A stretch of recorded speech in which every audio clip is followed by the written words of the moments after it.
Okay, hi there, hi all, how you doing? Fridays. Oh, well, nice and Danny. Yeah, sorry about that. Anyways, hope everything is good. As I kind of mentioned, you probably noticed things, have been changed with my schedule starting this week, and that's probably gonna how things are gonna move on from now on.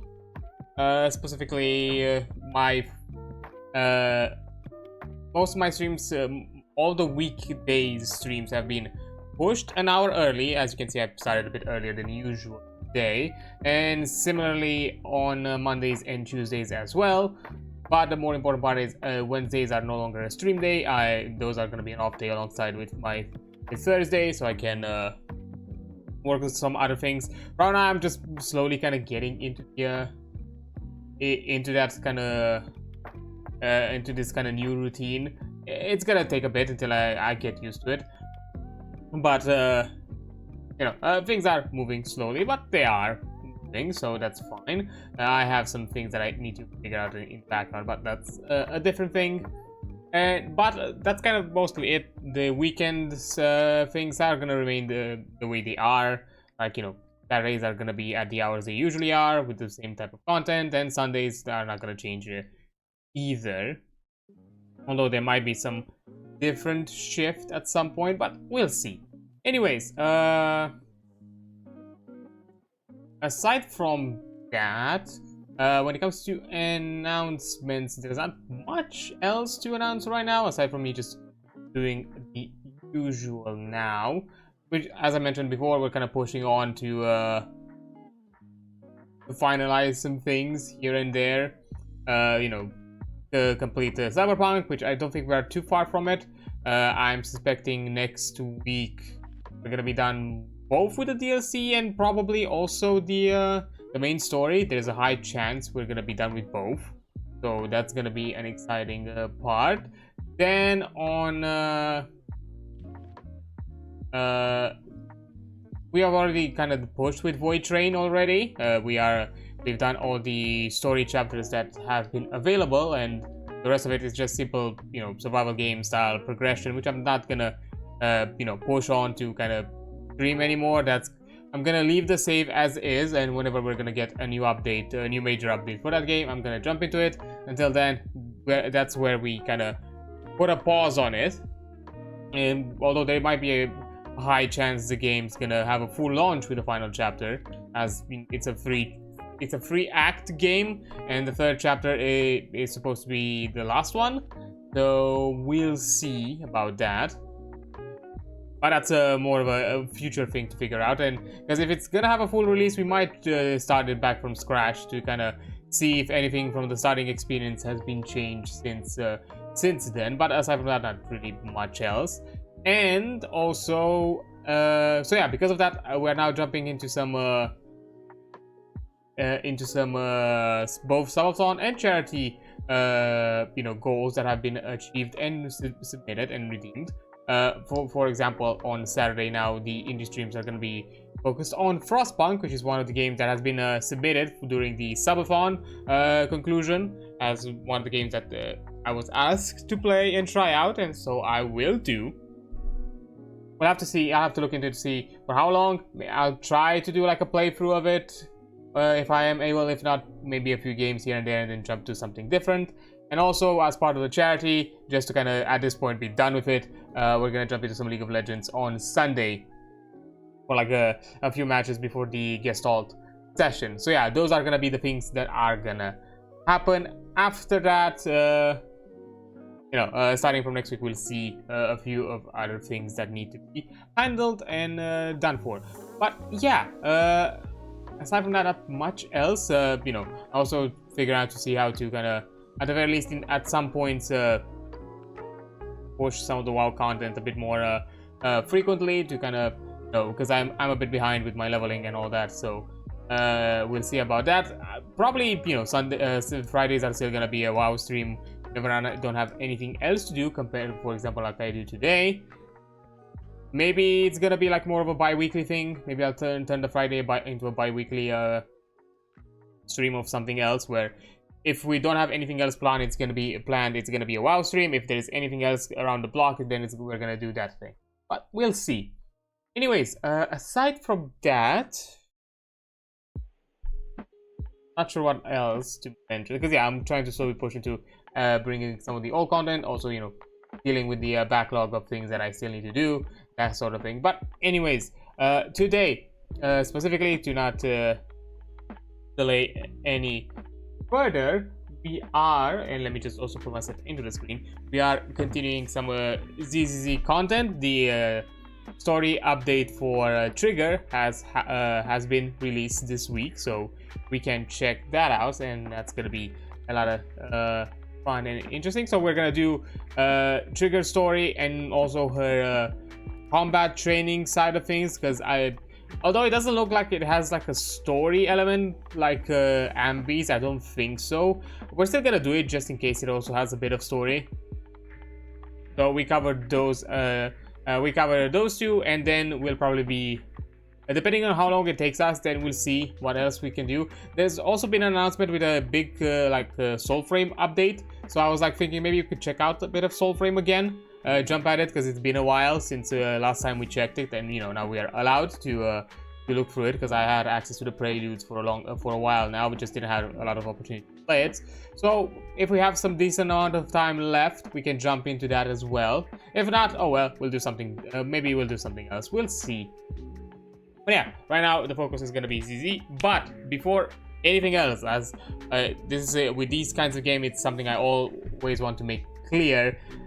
This is a gacha game. This is a game that has like a monetization gambling system. I'm not gonna sugarcoat it. It is a gambling system at the end of the day.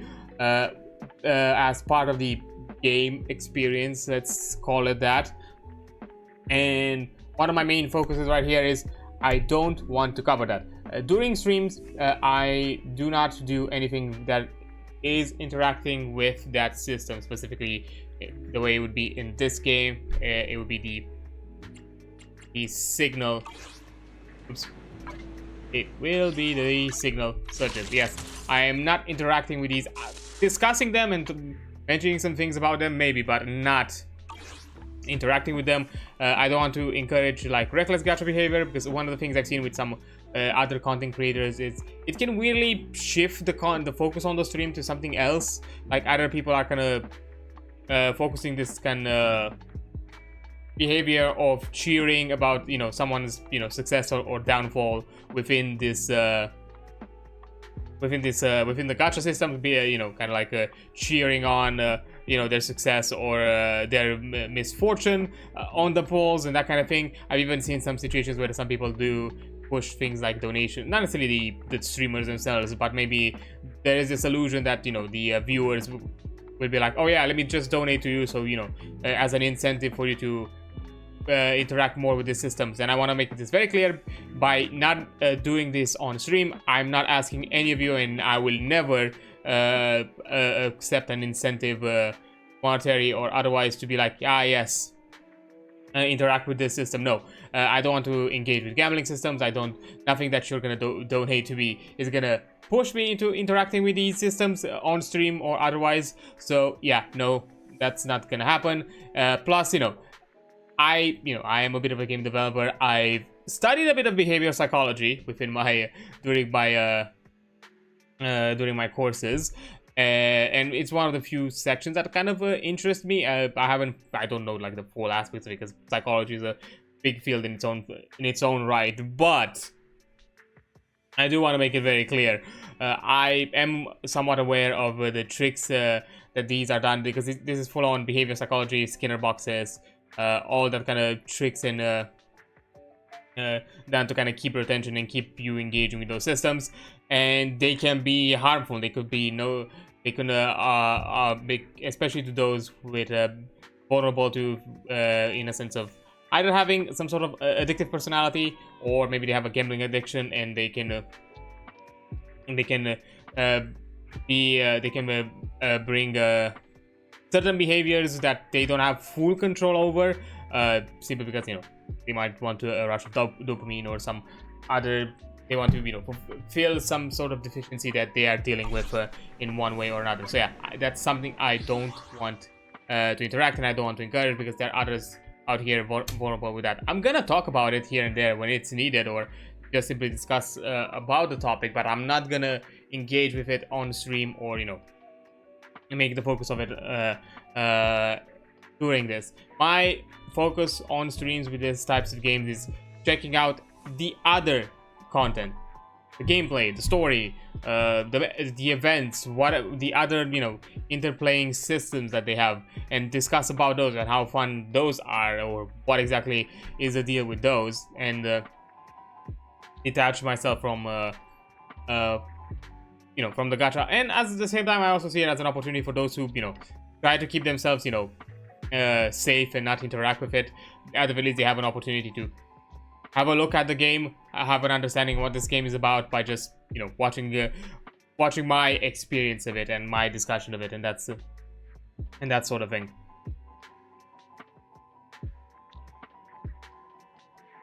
So yeah, that's kind of how things are going here when it comes to these games. But anyways, I think that's enough about the disclaimer part. And once again, before I do anything else, because for those of you who actually who might play this game and might be curious of what I have as my roster and what I have built, these are the current characters I do have. I'm slowly building them up. I'm still catching up with some things here and there whenever I can, so let me just quickly show you. So yeah, almost all those level 60 characters are like fully built. Right now I'm just working on one of them, technically two, actually three. But yeah, Caesar, for example, is one of them. These are her stats at the moment.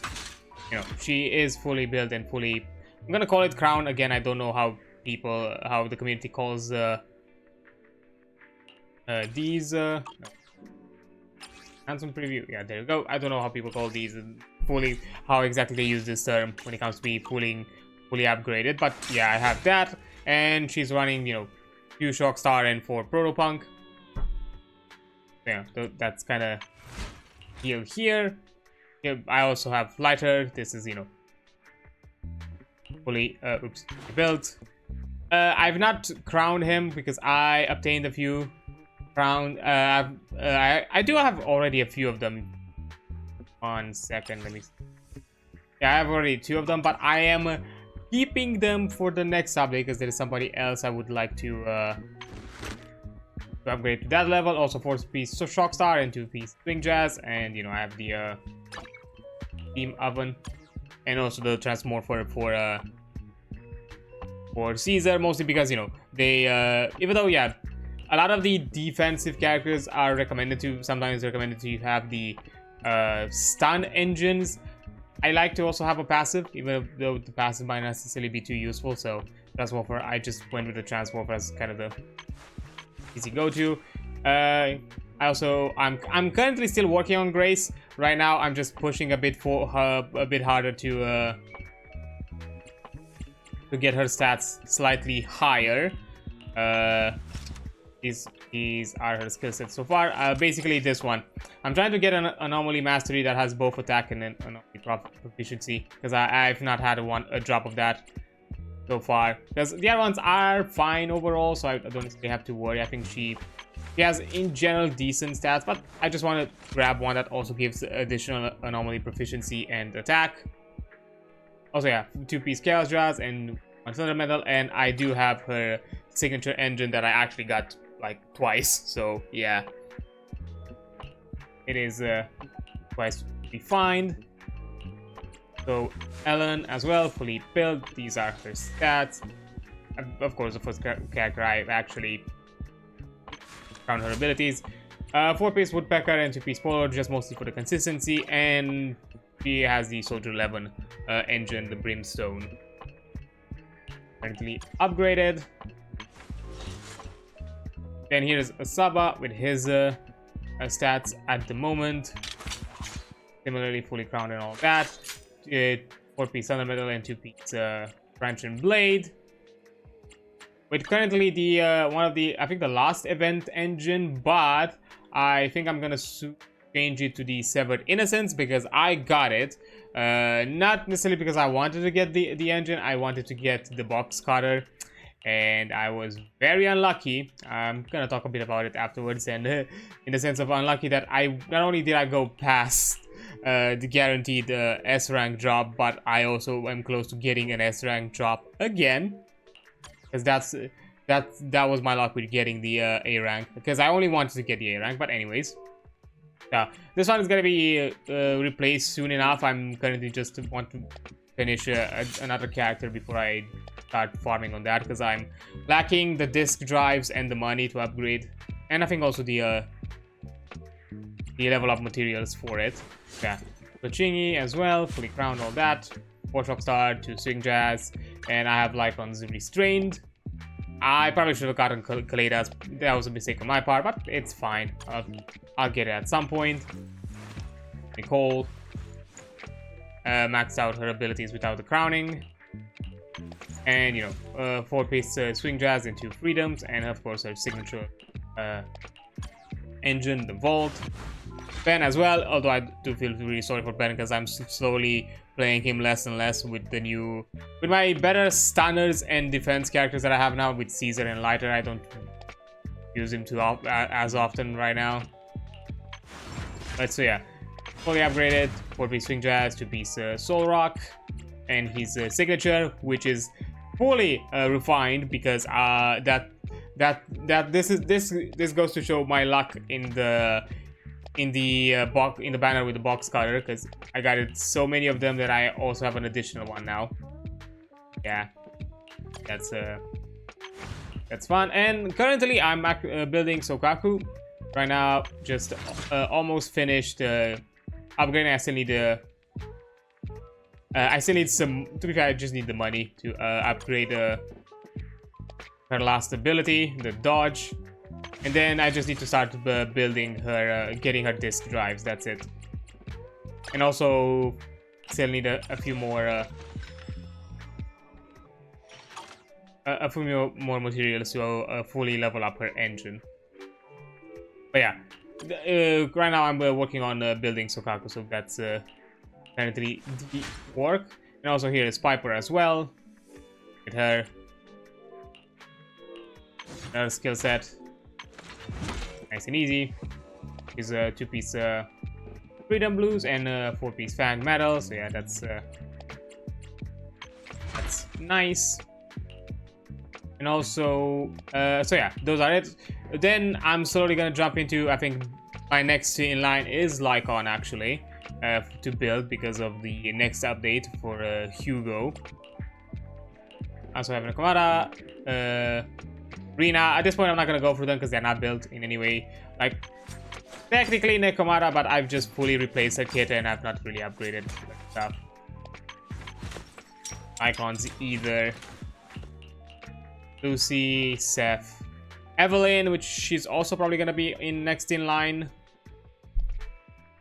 after Lycon, Polkra, and then we have Ambit, Corin, Billy, and Anton, which these are kind of at the bottom of the barrel because I have better, I have a better electric stunner. Technically I have no good physical DPS because Nekomata is not necessarily the best. I've seen like mentions that Billy might actually outperform her at certain situations, so that's kind of the sad thing. So who knows, I might build up Billy enough.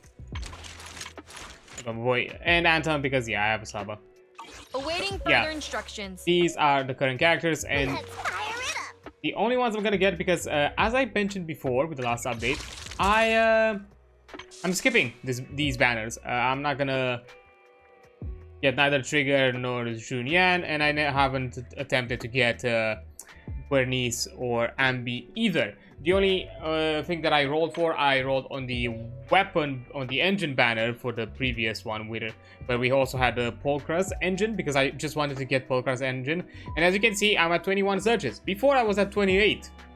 And that doesn't mean that I got her engine in just 7 pulls and not got an S rank. No. And also, as you saw, I got an S rank. No, I got the S rank, and then I went all the way to the next, to almost getting the next one. because I was only getting either Ben's engine, or like in 2 instances I think I got Lucy, even though I have her at full cinema, and another engine that is not that was not here or with a higher rate. I think the bunny engine. Yeah, this one. I got the bunny band. So yeah, that was not fun. So yeah, now that I have the Severed Innocence, I'm probably gonna give it to Osawa, because he's the only character that, one of the few characters that kind of needs high skill, has a pretty high requirements for both critical crit rate and crit damage, and I think it will help him out a lot better. And then, you know, I'll probably move out. I'll reprioritize the other engines based on that. So I think once I'm done with Sokaku, I'm gonna work on upgrading this engine as well, and then swap around some of the attack engines. I'm still debating with Evelyn if I'm gonna give Brimstone to her and swap around some of the engines around here so she has Brimstone, because I think I would like Evelyn with Brimstone more just right now because I don't have her built. I feel like at the very least let Ellen benefit, but at the same time I'm also gonna swap around with Ellen with a different cryo, because the reason why I decided to skip this update almost entirely, even though I spent like 70 wishes trying to get Polkra's engine, but that was my that was my own bad luck, I guess.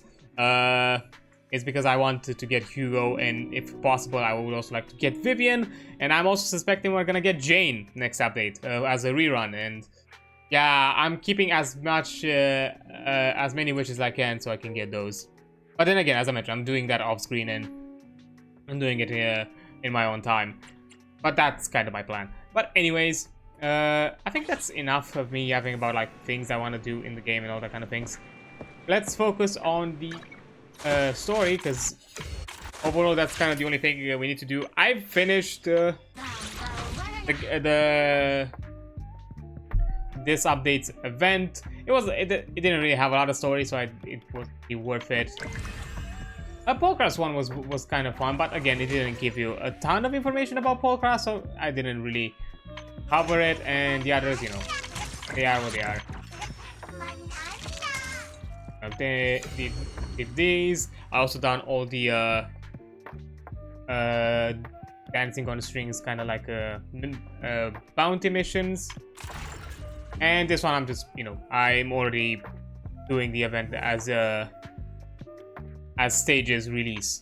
Yeah, the only thing for me to do today is trigger story as well as her challenge mission. As you can see, these ones are a bit different, because if you look at Ambi's warm-ups, he has this kind of like he has this different type of stage selection with certain sections that also mention story. So, but here we don't have the same thing, so I'm not sure exactly what to expect. But just in case it's also has like story elements, I'm gonna do it with the agent story line. So yeah, but yeah, okay, out of sight, begin story. About to enter immersive storytelling, you cannot complete it. Yeah.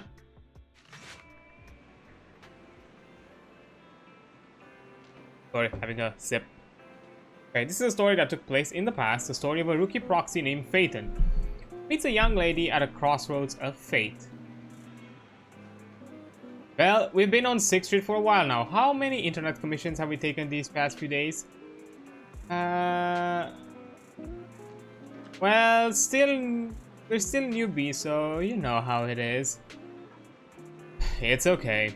We're starting our proxy business and video stores from scratch, side by side. It'll take time. These days, I've been focused on managing the store, so thank you for taking care of the internet business, Belle. Having this cozy little home is already much better than a life we just had after leaving the academy. As long as we slowly build our reputation, we'll eventually have a chance to uncover clues about the fall of the old capital. Well, we'll take it slow. Yeah, but I still want to take on some commissions. Well, your enthusiasm is really something, but your troubles will soon be resolved. I saw how hard you've been searching for commissions, so these past few days I found an intelligence broker on the internet who can introduce commissions to us. Oh, is it who I think it is? As long as we can establish a long partnership with this professional intelligence broker, we shouldn't have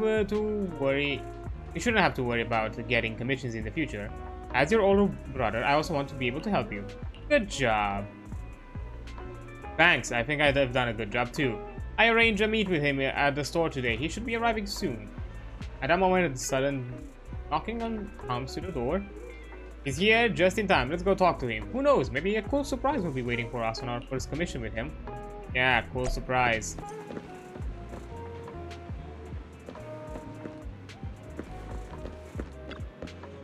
At the front of the door is a man in a suit walks in. Although he wears a friendly and reliable smile, there is still something slightly off about him.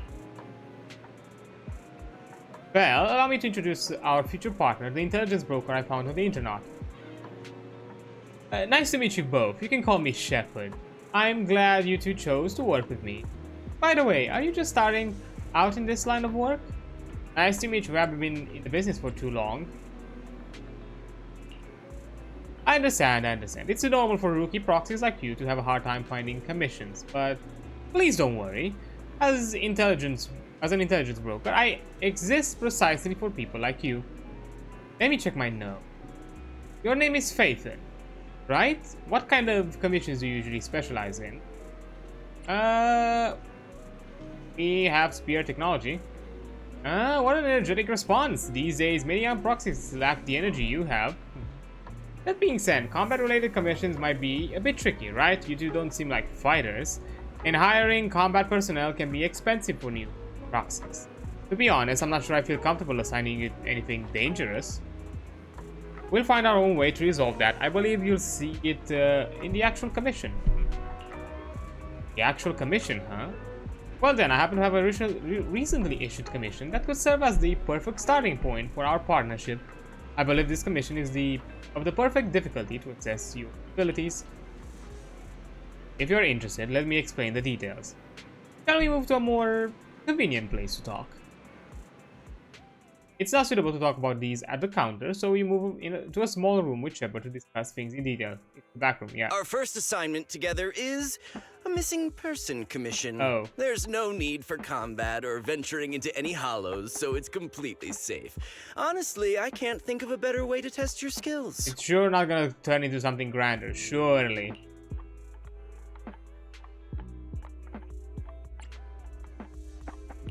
To be honest, it feels like you're just filling your quota with this commission.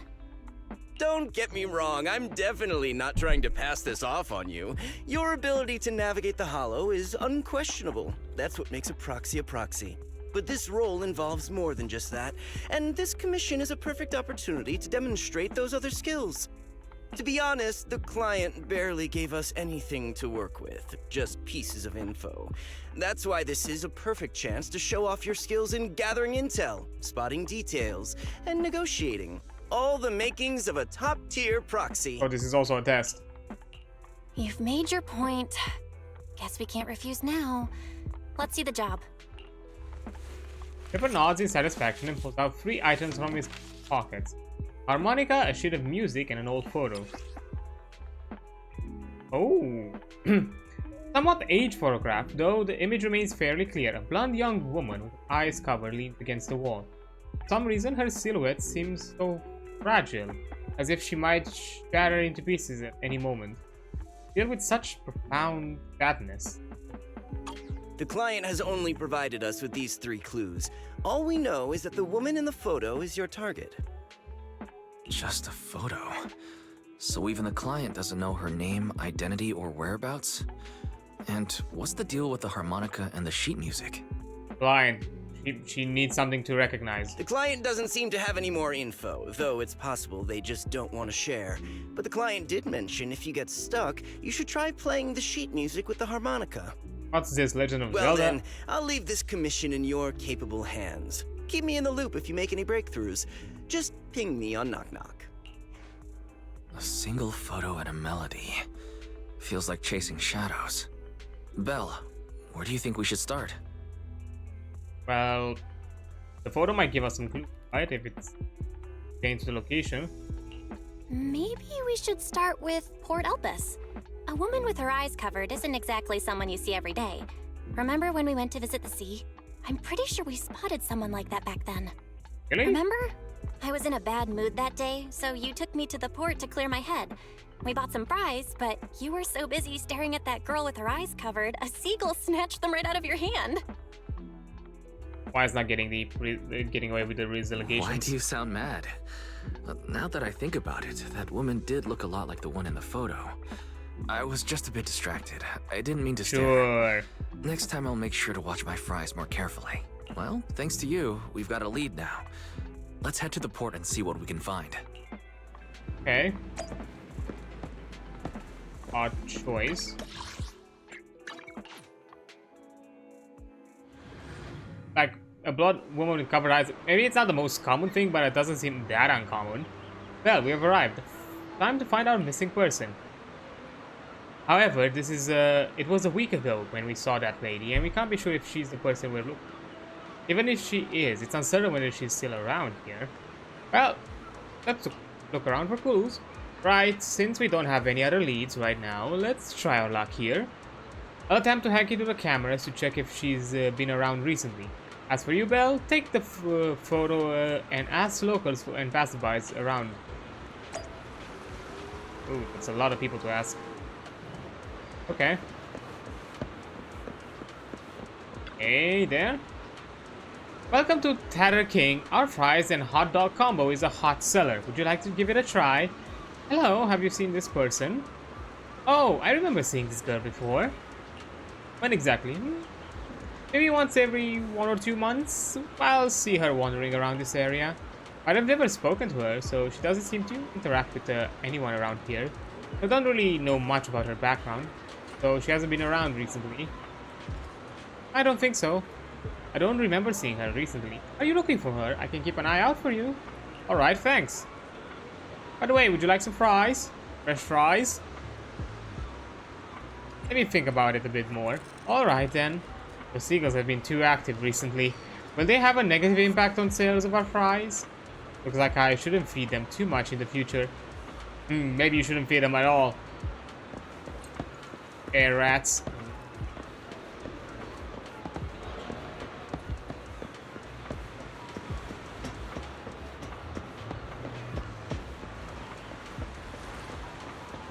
A tightly closed door. This room upstairs. Someone must be living here, right? If the blindfolded woman has appeared around the port, maybe whoever lives here has seen her. Try knocking at the door. Complete silence, but there is some kind of noise inside. Knock on the door again. Who? Excuse me, have you seen this person? Who? Let me see. Door slightly opens. Carefully hand the photo, but within 3 seconds the person returns with it. Never seen. Disappear. In the end, everyone will disappear, including me. Door shuts. What was that all about? What the fuck? Here. Okay, let's see the lighthouse.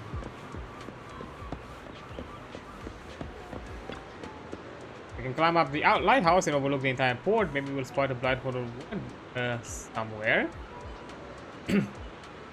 Just as you are about to try to opening the door leading to the top of the light, the old man appears behind you. Oh, hey there, McDonald. Hey, what do you think you're doing? The lighthouse is currently off limits. No one is allowed to enter. Sorry, I didn't know. If I haven't showed up, you would have just gone straight in, wouldn't you? The lighthouse hasn't been properly maintained in years. If something happened to you, who would take responsibility? Besides, what do you need up in the lighthouse for? I'm looking for someone. Have you seen this person? Let me see. The girl does have a rather memorable appearance, but I don't remember seeing her before. I think she might have been here before. Is that so? I usually keep to around the lighthouse. If she was on the dock's walkway, I definitely wouldn't have seen her. If you're looking for her, I suggest checking around there. At the very least, I haven't seen a girl near the lighthouse. Alright, thanks. Thanks, McDan. I asked a few people, but no clues seem particularly useful. I should head back and discuss the progress with Weiss. Wait, what about the people down? Fine. No luck on my end. Belle, did you find anything? No. It was wishful thinking to assume that a quick stroll through the port would solve this. But since we're here, might as well give the harmonica a try. Whether it works or not, you owe me some fries before we head back. I'll do whatever Why? you say, but Belle, would you mind giving the harmonica a try instead? I'm curious to how it sounds. Wow, you sure know how to set me up. I'm telling you now, though, I can't promise what it'll sound like. Well,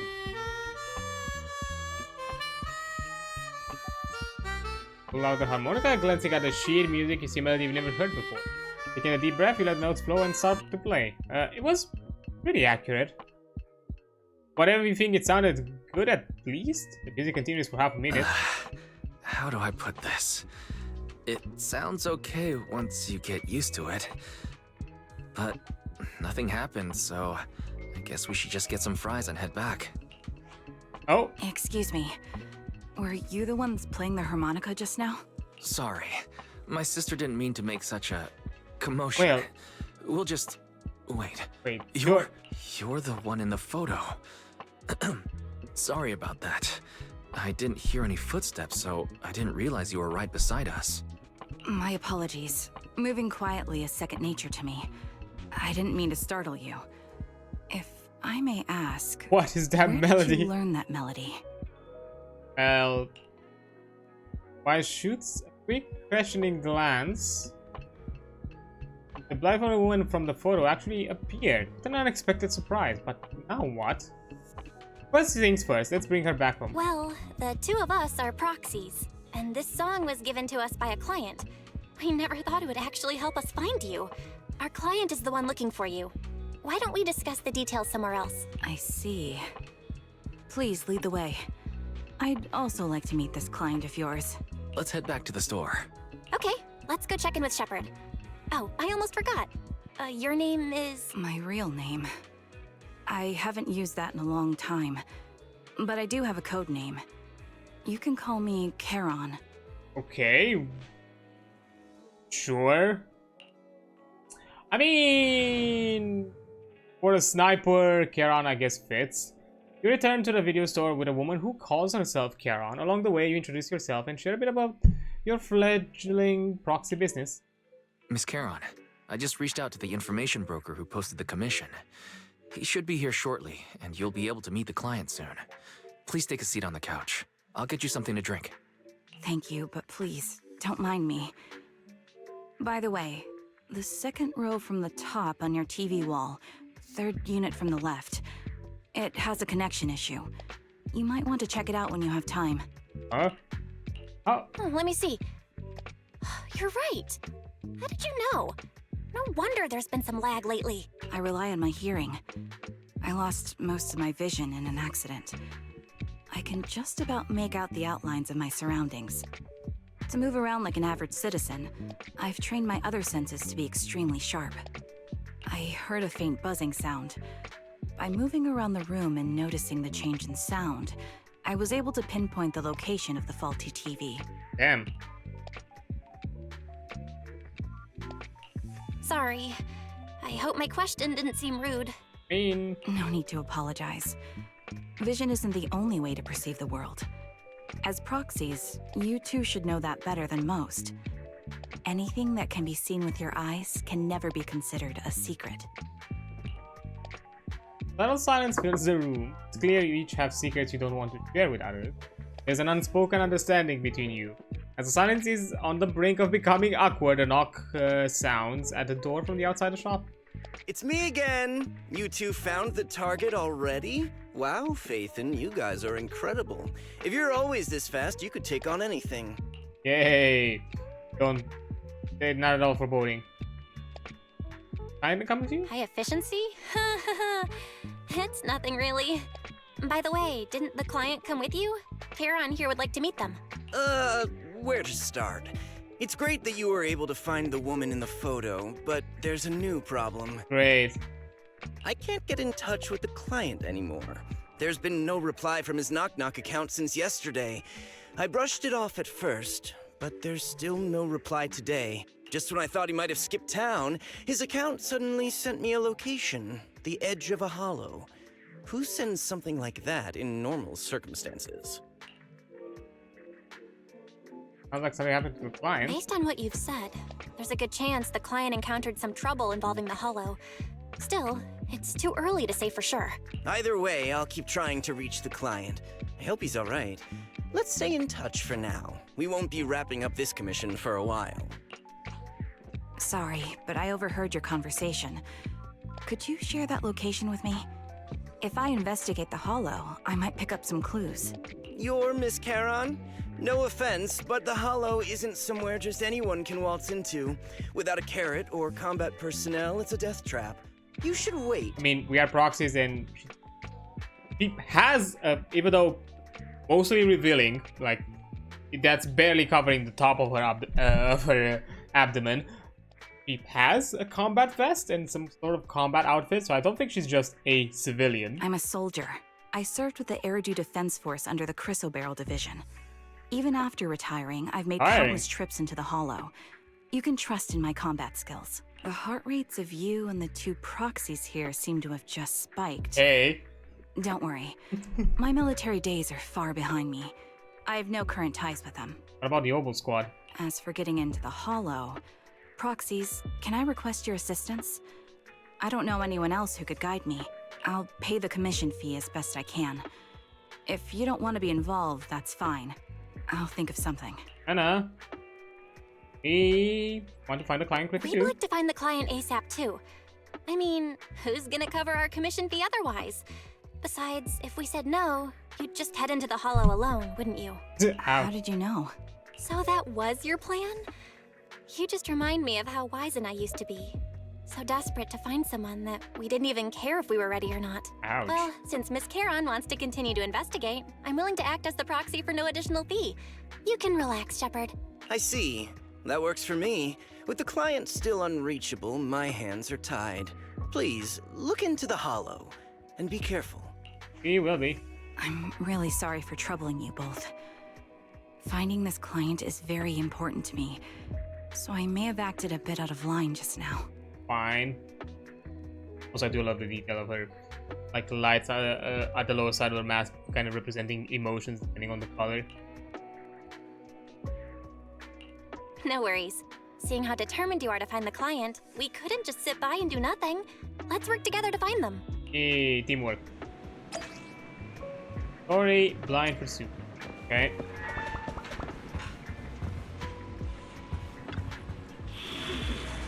Hey. Ether and ice. Enemy info. Okay. Thing is, I'm playing with a sniper, so I'm pretty sure Oh, I'm able to get something else. Fighting? Take me. Well, I have a stunner.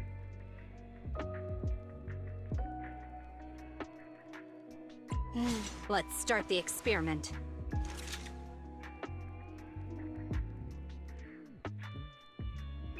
Not fully built. A new case. Don't just think about it. Do it. Ether would be nice. I go full dildo. Touch my tail, and now. To be fair, that's kind of my current issue right now. I don't have a lot of characters that synergize with each other. That's me. Because they are separate factions. Only the brave will win. I'm here, so Is it time to touch my tail? Let's start. I could go with Any just some case to basic solve? like I elemental only handle technical synergy. matters. Like Let's start Grace the would be a experiment. good option, but Touch my tail, and now. I don't know how to feel about that. I forgot if she. I am the Eye of Obel. We fighting? Pick me. You're not gonna mess up my new clothes. has an attack. Okay. Yeah, she does. They have to be Oboe Squad. Problem is the other two. Let's start. Practice is vital.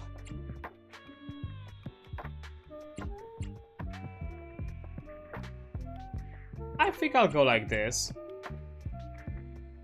Don't just think about it. Do it. Yeah, I don't have any other support options. If I had so Carcass this drive at the very least fully upgraded and fully slotted, I would have probably went with her and the Saba, but Need something? Go ask my colleagues. this works.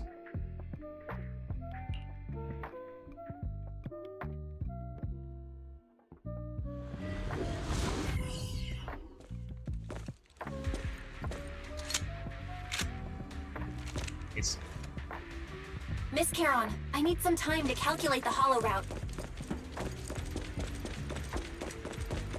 Leave this to me, Proxy.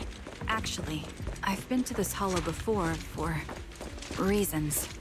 I still remember the way forward clear as day.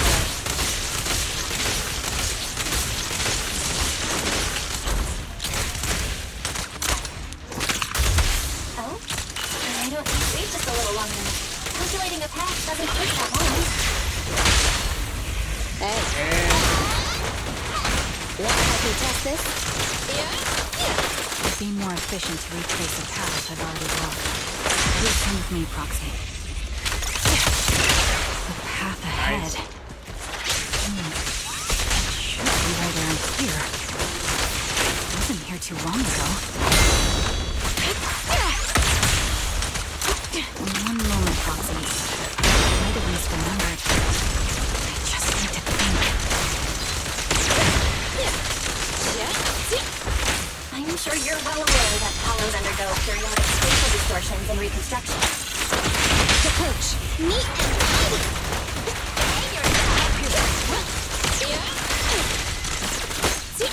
That's why each time we enter, Okay, we'll got make him. the most of... Sorry for being so presumptuous, Proxy. I got ahead of myself and made things difficult for you. there we go.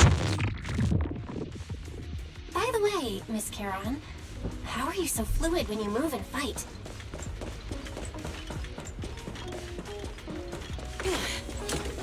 Is it because of your sharper hearing and heightened senses?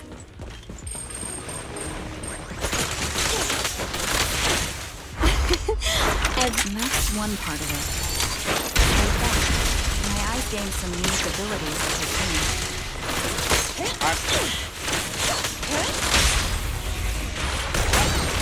I can't... Wait, something's up ahead. There's Uh-oh. someone on the ground. Ugh, it's...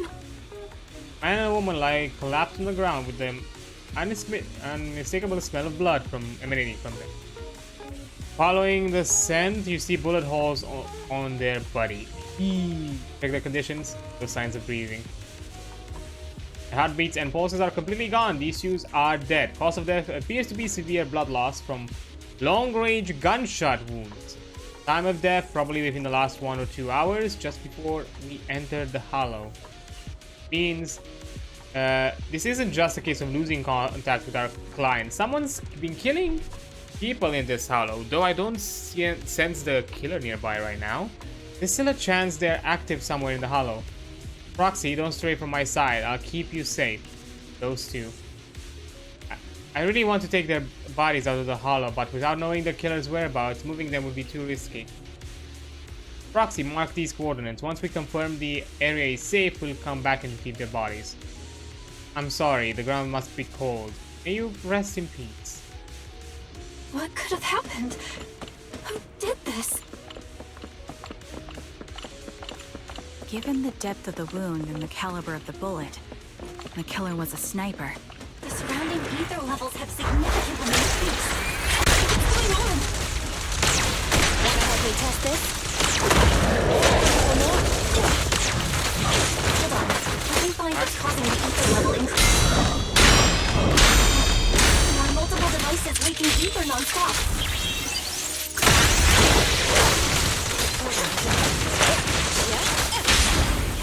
Hey. Quick shot! Those are high-pressure storage tanks. Filled with highly concentrated ether.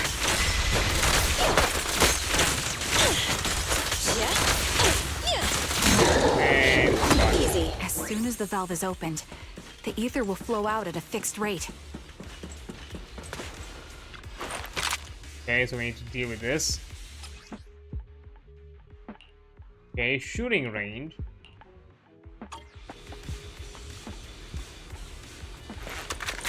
Oh, that's reload. Okay.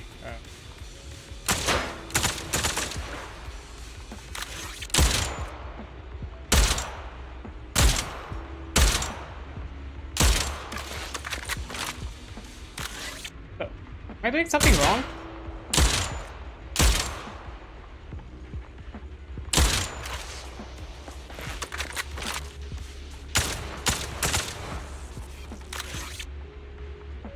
Is there like an order I need to take them first?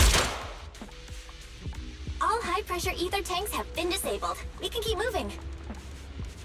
Okay, didn't really give me a good guideline on how those Wait, were disabled. Karen, I'm detecting 4 life forms up ahead. Let's go take a look. Like, that was not a good way to tell me. Like, they were still highlighted. They were not like destroyed or somehow like discolored in any way. So, yeah, not great. Proxy, there are 4 people over here. They're all still alive. I'm not detecting any ether fluctuations from any other life forms nearby.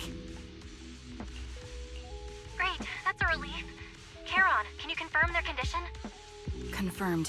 1 is seriously injured. A bullet pierced their lung. Oh, The other 3?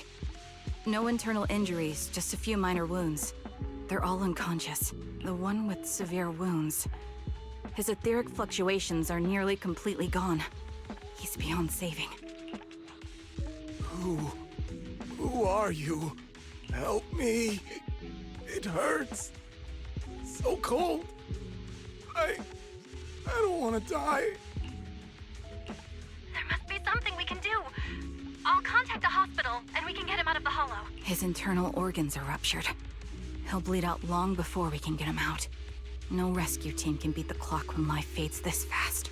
Am I dying? I just want to go home. Karen doesn't respond. She sits beside the dying man, pulls out a harmonica, and begins to play a soft, familiar melody. The tune echoes throughout the hollow, heavy with the scent of blood. The song recorded in the client's sheet music. As the harmonica gentle notes fill the air, the dying man stops groaning, simply listening until his eyes close forever. Are you okay? Charon, are you okay? Did you get hurt during the fight just now? I'm fine, don't worry about me.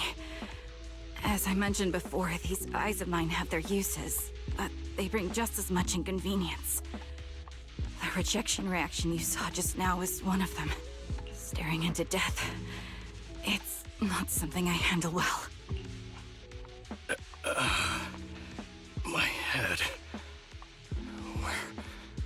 Where am I? Who are you people? I remember now. There was a madman, a lunatic who tied me up and dragged me into the hollow. You're not. I'm not the lunatic you're talking about.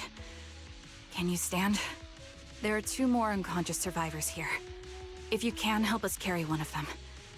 Let's get out of here together. Leave? We can leave this place? What about that lunatic who shot at me from the shadows? The culprit should be gone by now. Charon, let's get the survivors out. Follow me. Hey, got it.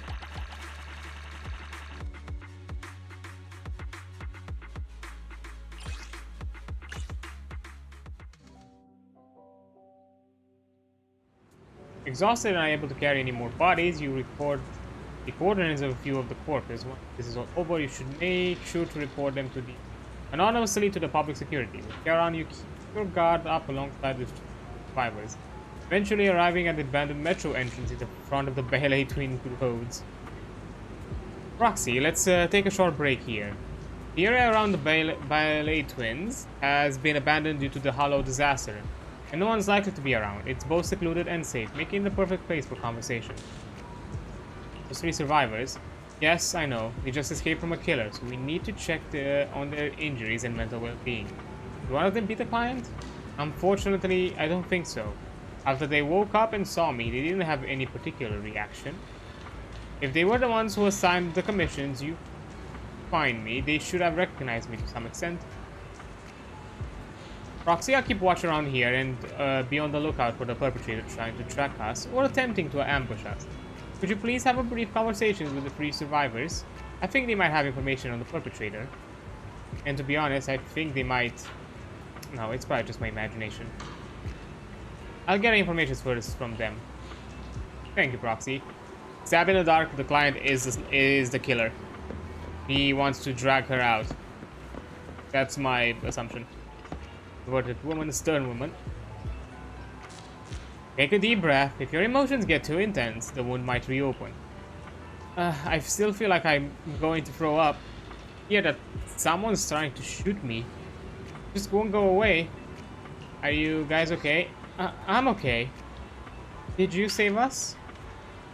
I'm just about holding up. I've more or less recovered from the shock. I remember you. You were looking for someone around Port Elpis, weren't you? Yes, I think I've seen you before. How embarrassing. I just thought we'd meet again like this. What are your names? My name's Zoe. Erin. Just call me Erin. Feeling nauseous again? I managed to hold it in. Did you want to ask us something? I have some questions for you. No problem. We'll answer what we can. What happened to you in the Hollow? Do I really have to talk about it? If possible, I'd rather not relive it. I'll go first. After I woke up, I found myself tied up, lying alone in a corner of the Hollow. If materials were nearby, if I didn't make an escape then and there, I'd be doomed.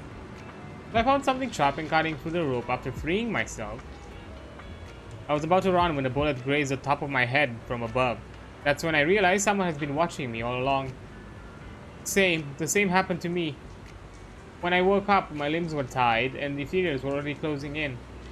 Fortunately, the ropes weren't tied too tightly. I used to broke iron railing nearby to eventually manage to cut them through. And I barely ran a few steps when a bullet hit my left arm. I could only grit my teeth and run for my life. If she keeps talking, she'll throw up again. That maniac shooting from the shadows. They seem to take pleasure in watching our frantic attempts to escape. They could have just killed us right there and there. But they deliberately aimed each shot slightly off target, giving us enough strength to keep struggling. Under the threat of ethereals chasing me and the sniper's fire, I don't even know how long I ran. Eventually, I managed to reach an area where ethereals were less active, but the maniac shot me with a tranquilizer and passed out again. Same here. Now that I think about it, he must have both passed out in the same area. Got a few more questions. How did you get kidnapped? For me, you know, I was sightseeing at Port Elpis earlier. After that, I was on my way back home, driving along a deserted road when I seemed to hit something. So I got out of the car to check. Just a few seconds after I got out of the car, someone hit me from behind and knocked me out. I still have a bump on the back of my head. I can feel it.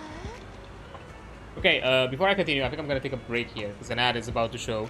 And now that we're out of combat, we can easily put a quick break. So yeah, it just hit. I'll be right back. Okay, there we are. Let's continue with our interrogations of the victims. Oh boy, this is rough. Let me take a look. That really is a bump on the back of your head. As for me, I was sitting at home with my friend when someone pried open the lock and tampered with our food or water or something. Don't know what they did exactly, but shortly after we ate, we both passed out. Were we the only 3 rescued from the Hollow? Did you see another woman? That's the 3 of you. That's more questions. How are your injuries? Aside from the blunt force injury into the back of my head, I also have some minor abrasions. A slight dislocation in my shoulder. On top of that, I'm a bit dehydrated, so I have a headache now. Mine are worse. My left arm was hit solidly, taking off a small piece of flesh. Ew. And then the same with my calf. Am I going for all of this? I'm really fed up. Take some time to calm down. Alright, anyway, thank you for your companion. If it weren't for your arrival, I don't think the perpetrator would have left us leave so easily. Why are we being targeted? I can't take this anymore. Ugh. Yeah, that is,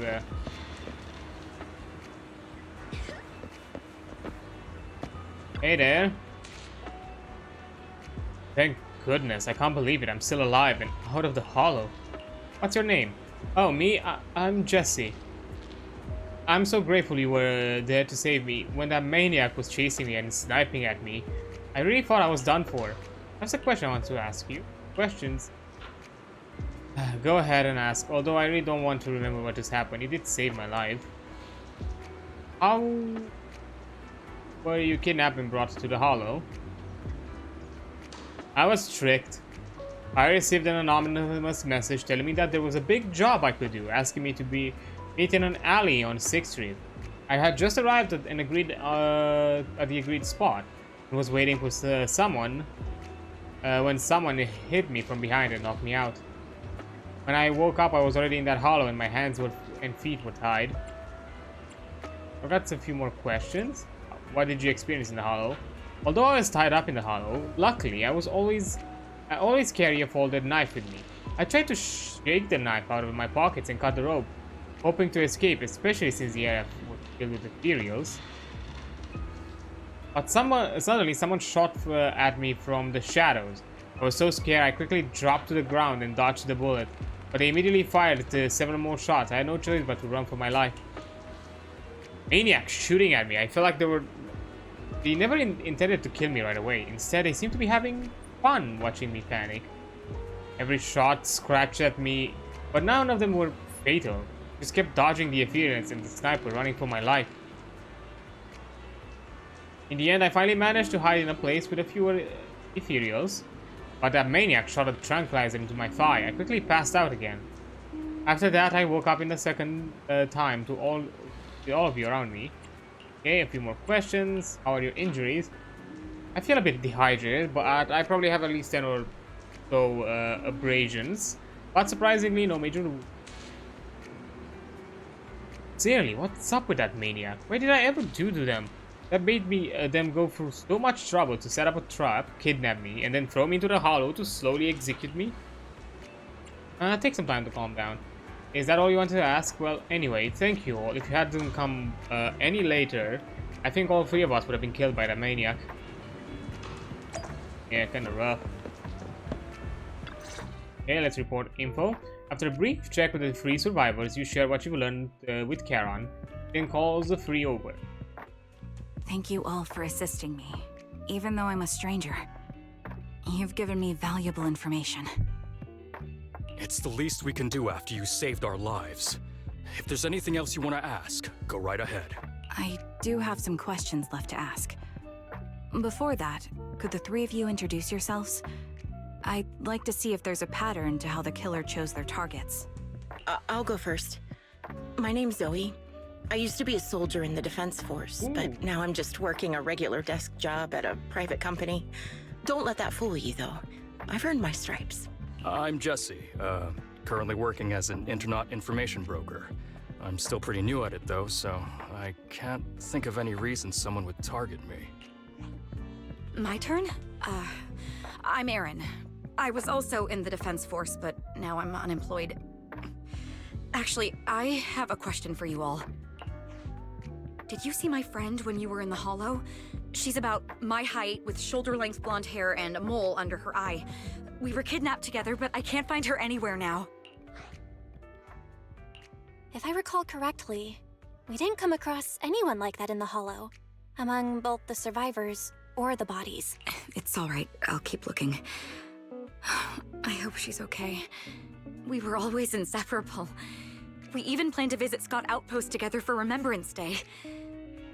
I never thought something like this would happen. Remembrance Day? Remembrance Day? What's it about? As the name suggests, it's a day organized by the Defense Force for the families of deceased soldiers and veterans. People gather to mourn their loved ones who died in the fall of the old capital and find comfort in each other's company. I didn't know the Defense Force did that. Huh. Maybe I should go check it out. If I can't find her anywhere else, I'll head to Remembrance Day alone. Maybe she'll show up there. Interesting that we have 2 connections with Defense Force, but this guy doesn't. Just an internet group. That's odd. Was your missing friend also a member of the Defense Force? Yes, she and I were in the same squad. Obsidian Division's Cartis squad. Wait. Jesse? This sounds like a series of murders targeting the Defense Force. But Jesse wasn't with the Defense Force. No, you're probably not far off.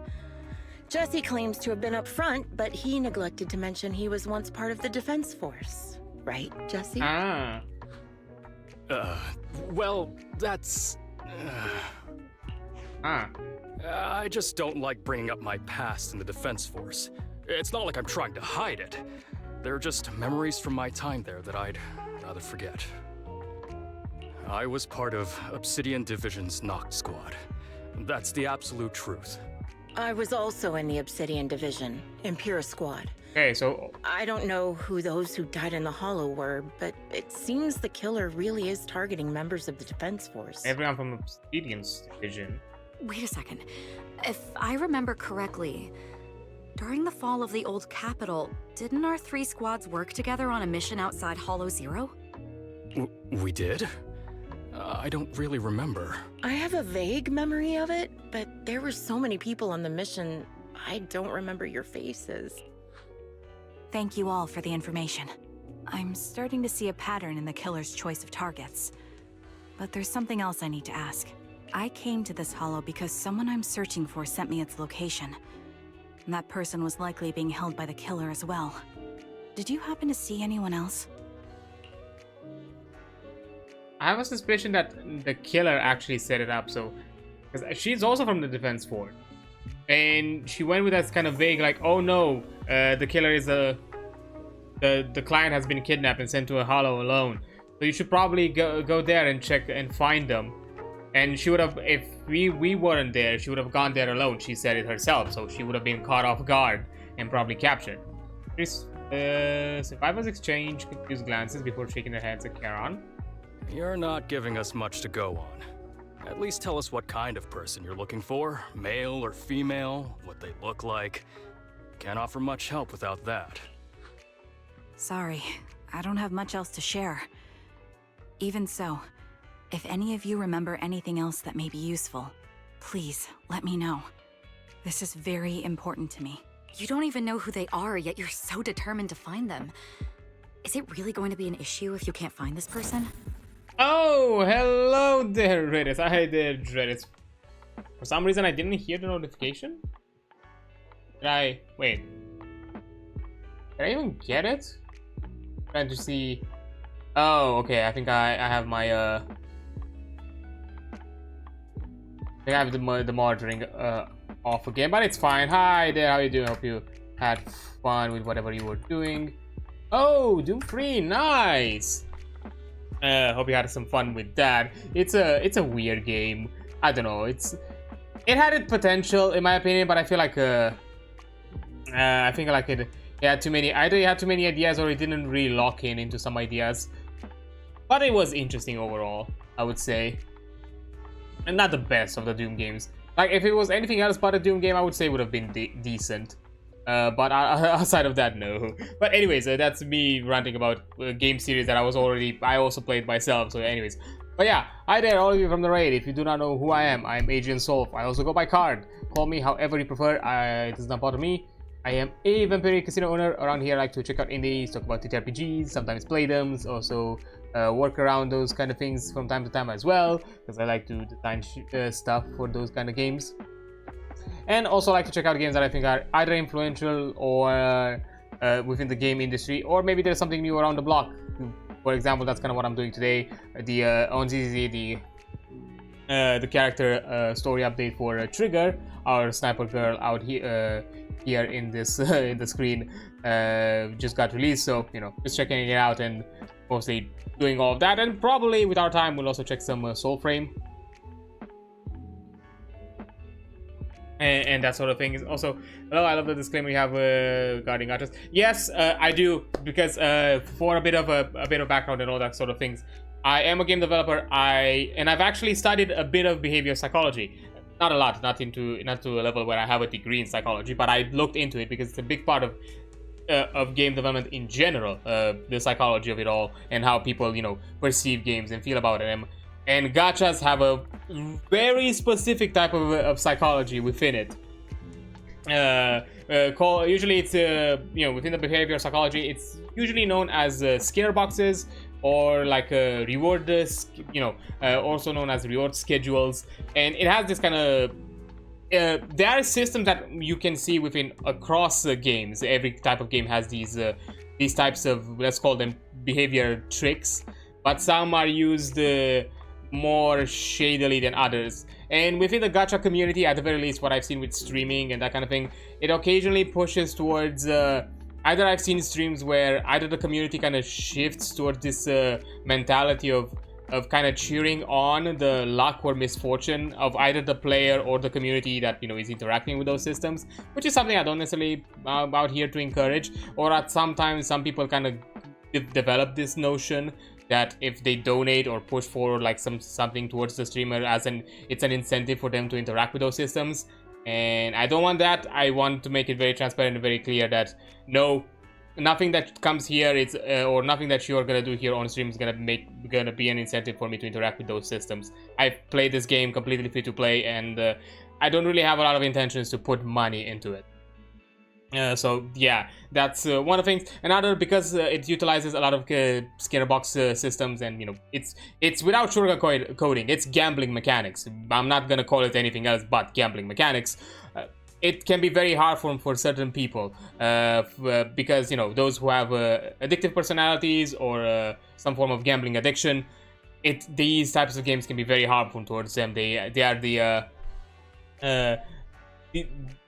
the weakest that can be easily affected by these systems and easily taken profit or taken advantage over. And I don't want to encourage that. And my perception with these streams is, you know, to kind of offer an insight to, let's talk about this game, but let's talk about the other aspects of this game, the gameplay, the story, the events, the other interplaying systems that happen, but not the gacha systems. And at the same time, also, this is a method for those who try to keep themselves safe and not interact with this game, at the very least have a method of viewing the game or experiencing the game without having to interact with it themselves, which is why I usually cover the story sides, the story aspect of these games, mostly just the story, because there's too many things like events and all that other stuff that happens that it starts to bog down. And I like to check out other games as well, because I'm mostly on the variety stream, as you probably heard from the introduction. I like to check out and play out a lot of style of games, and you know, it starts to pile up.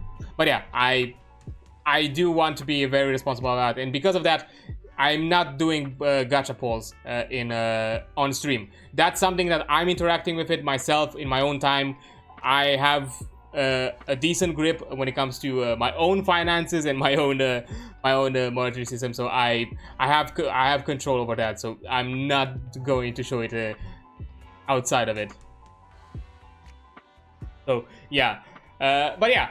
Before I continue with anything else, for all of you coming from the raid, if you need to step out, have you know, something to eat, drink, you know, need to take a rest, detach yourselves from the glaring screens, anything of the sorts, you know, please do take care of yourselves. Your health takes priority over everything else, so please take care. I simply appreciate you jumping in, saying hi, and then going on and doing your own thing. It's enough of support either way. But if you decide to stick around, make sure that you refresh the page, click the link in the chat, or click my profile icon, whichever method you prefer or find easy. Just make sure that, you know, that raid referral within the hyperlink is no longer present, so your participation and viewership here on the stream can fully support the stream. All that kind of fun stuff. Yes, I know Twitch has changed things, and technically raids now can be can take into account viewership and all that, but I still like to, you know, kind of hard set these kinds of things, because, you know, the grind is real at times. So it is what it is. But yeah, do hope you take care of yourselves, register yourself included. But yeah, we're right now, as I mentioned, checking out the trigger storyline. We just got from an experience where we received this is technically kind of a prequel story. We're just seeing the the proxy's kind of beginnings, as the kind of, this is basically their first commission that they've ever taken, or one of their first. So when during their actual newbie days, and we received this unusual client commission that, you know, they told us to look for a person that looked to be blindfolded, which we find out it's the girl right here, the sniper. And once we made contact to, hey, for our middleman to bring the client to have the meetup, we then got this weird suspicious message where, oh yeah, you should go into this hollow location, which is very dangerous, and that's but very vague when it comes to information. We checked it out. A lot of people were there, captured, gunned down by some other sniper apparently, and right now we're trying to figure out like why exactly there is this weird sniper serial killer that is trying to apparently get people from a military faction within the game, the Earth Defense Force, for some specific reason that also had all been associated with one of the big city disasters that happened a few years back. And right now, my suspicion is the client that sent the mission is the actual murderer. It's the actual killer, because it was a bit too shifty that they asked us to find the sniper. They gave us a weird clue to find her, this kind of harmonica that plays a tune that she finds recognizable, and she also knows it as well. And then we received by the client this very odd like hollow location, and when we got there, which she would have gone there on her own even if we didn't help her out. So I'm guessing that he was banking on the idea that she would have gone there and probably face off with whoever that serial killer would have been on her own. But because we also joined, I guess he decided to keep himself low profile instead. That's my current suspicion, that the client is the actual killer. We'll have to see. Maybe. I've been searching for someone for a long time. They might be the key to achieving my goal.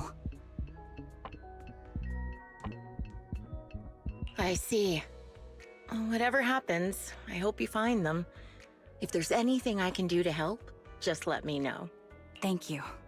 But please, prioritize your own safety. If the killer is targeting former Defense Force members, there's a good I do chance they'll appreciate come the follow. after you Thanks again. you a Stay lot. vigilant.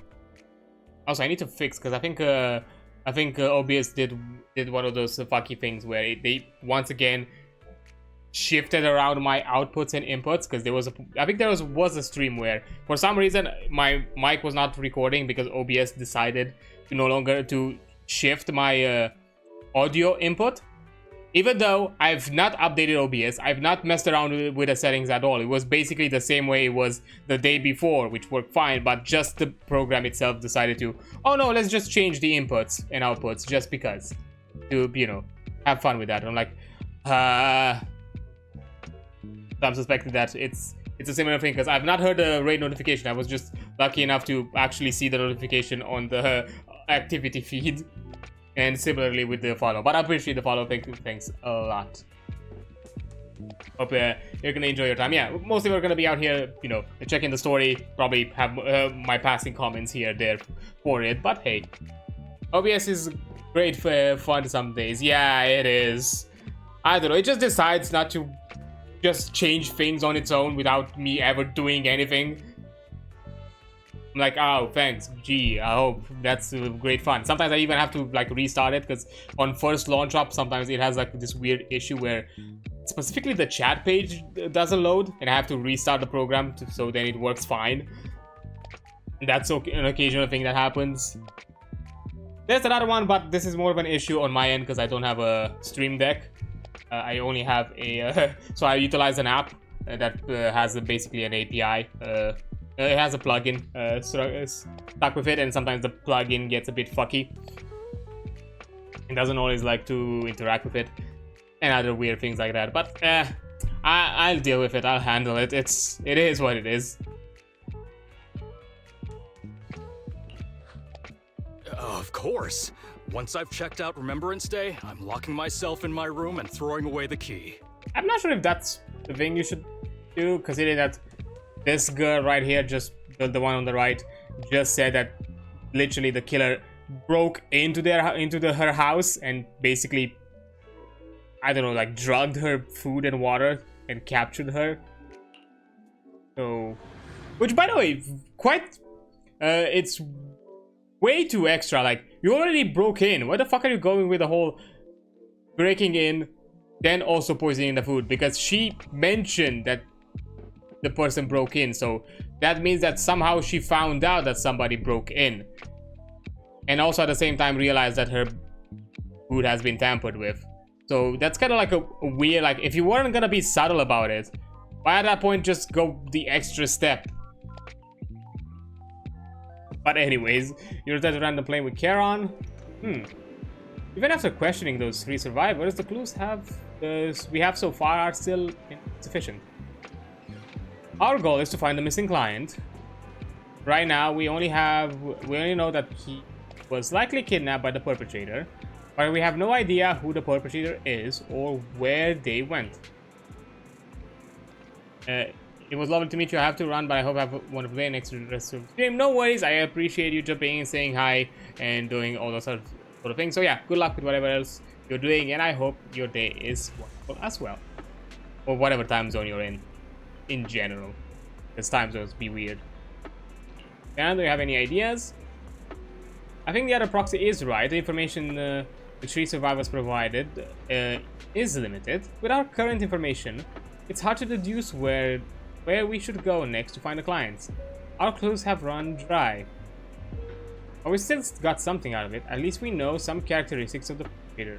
Sadistic sniper with a grudge against the defense force. They're meticulous in planning and avoiding open confrontations, and are obsessed with committing crimes in the Hollow.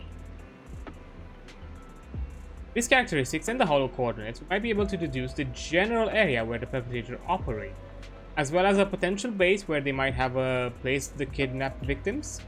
But that would take quite a lot of time. Yes, and while we're narrowing down the search, the perpetrator might continue committing more crimes. Karen seems somewhat agitated. The lack of clues plunges you all into silence. Just as you're about to accept reality and start organizing the current clues to narrow down the search, the door of the video store suddenly opens. Ah, someone's here? Belle, I think it's... Oh, someone's here. Belle, I think it's Shepard. He's at the counter. Intelligence broker? You might have something important to tell us. Proxy, let's talk with him first. Hey, Shepard. You good? You seem kind of tired out. Bring Shepard to a room where he can talk.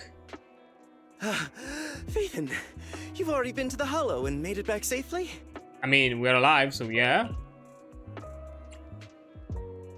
Take a moment to get... Did you run all the way here? Do you need a moment? We've already been to the Hollow, but unfortunately, we haven't found the client yet. I'm fine. Did you find any clues there? There are traces left behind. Signs of a kidnapping. It's very likely the client was involved.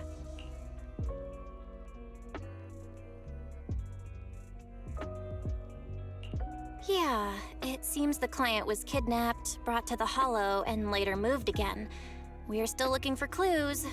But why did you rush over to the store? Did you find anything? Well, just take a look for yourself. Shepard shows you his phone. It's about 10 minutes ago. The missing client sent him another location.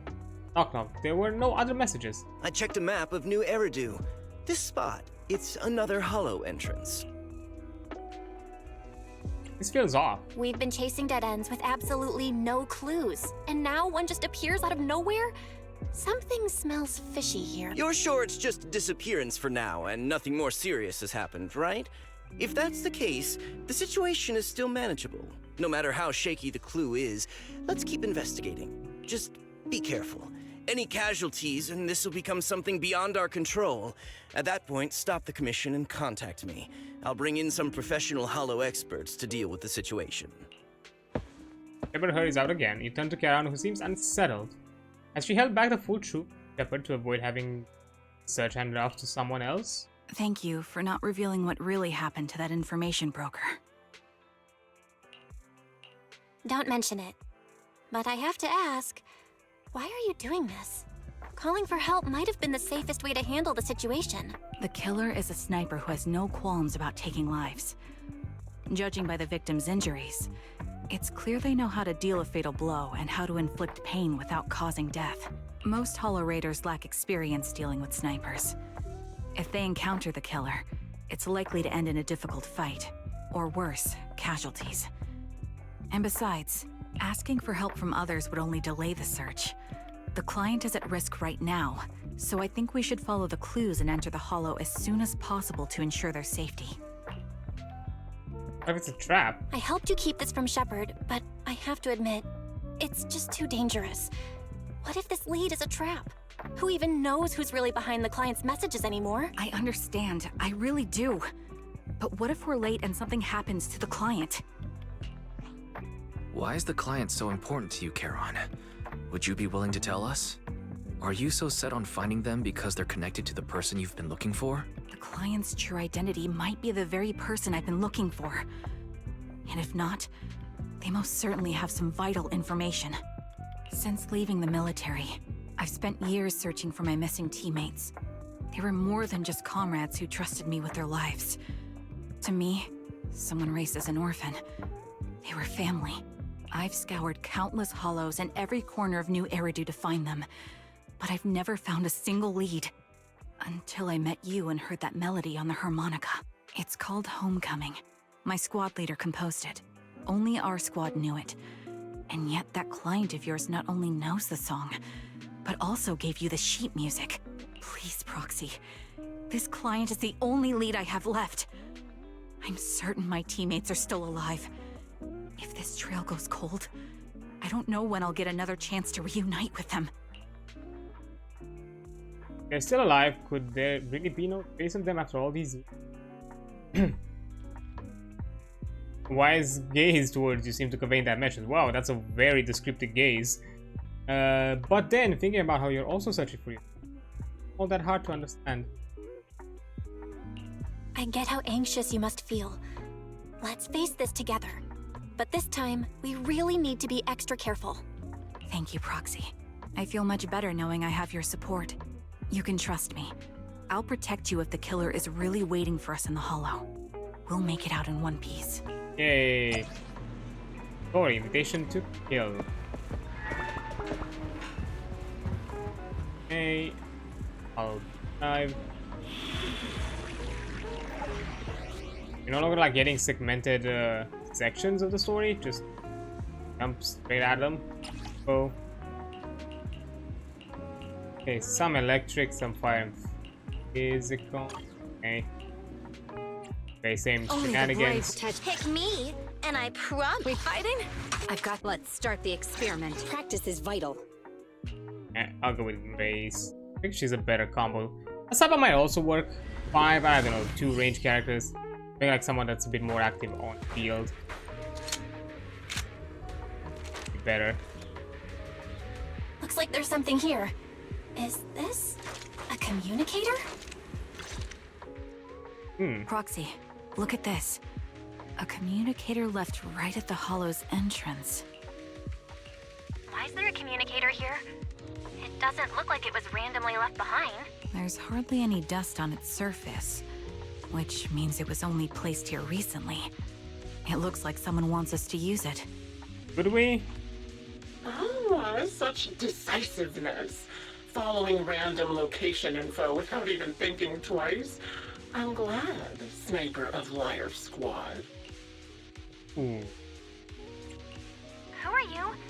And by Sniper of Liar Squad, are you referring to Charon? Sniper. Or should I say Charon now? Haven't you shared your past with our dear Proxy? If introductions aren't your strong suit, I'd be happy to show you how. You can call me Grim Vulture, the one behind this string of murders. You see, I've been working my way down a list, crossing off names. And now, Charon of Liar Squad, your name is next. Looks like you've done your homework on me. Just because my presence interfered with your plan, you've decided to take me out for good? I thought you were just going to be another obstacle in my way. And now, with you in my sights, this must be some kind of destiny. I'm not sure what you're referring to, but I'm looking for someone. Given that you're waiting at the hollow entrance they shared, I'm guessing you have them. If you hand them over, perhaps we can make a deal. Kanasari dodges to the side, raises her gun and fires, using her body to shields. The next, her shot flew off into the distance. There's only one thing that's for sure, it didn't hit Grim Ultra. So your version of making a deal is stalling for time to locate me and lining up your shot? Can't say I'm surprised. After all, that's exactly what I plan to do too. You seem to have rather unique eyes, but you'll never get the chance to hit me. After all, no one's better at counter-sniping than me. Seems talking won't resolve this, but I'm not averse to using force. Now that's the spirit! If you're looking for someone, why not search the hollow for clues? Providing you can survive both my attacks and those of the ethereals, of course. Oh, and I've prepared a little gift for all your trouble. I hope you still have that determined look on your face after seeing it.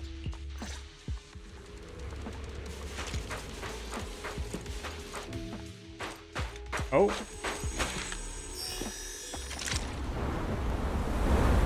Ah, great.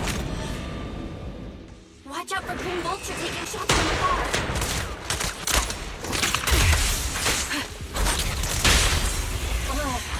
Nothing we can do?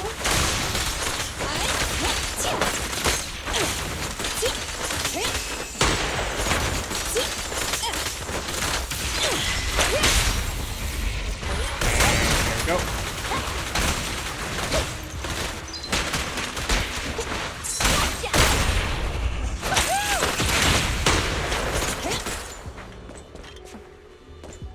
Okay. Are you still gonna shoot at me? I found a box. Something feels off about it. Rather creepy box. It's giving off an unsettling stench. You have a bad feeling opening it. Would be asking for trouble. What's in the box? She glances at Karen beside you, who has fallen silent. Clearly, she's having the same feeling. Right now, she's hesitating where to open the box. Karen, wait, don't open it. Karen opens the box anyway. Blood-stained tether, military cap, carelessly crumpled and stuffed in the corner of the box. Though the owner's identity remains unknown, the message it conveys can only mean one thing: death. That's what's in the box. The Kara reaches out and picks up the military cap from the box. Her fingers stretching its shape, her lips tremble. I'm okay, Proxy. If my sense of touch isn't deceiving me, it appear to be the output of my former teammate wore, or a replica of it. But this is the surprise Grimbold mentioned. I see now. Let's keep moving, Proxy. Karen goes silent, yet as she chambers another round, you can sense her hands trembling slightly, while her grip grows even stronger. You still remember what's inside the box, right? Your loyalty needs cap. The one sticks always war. It's interesting. Ether vision active. Curious as to how he died. He took his own life. There wasn't much different.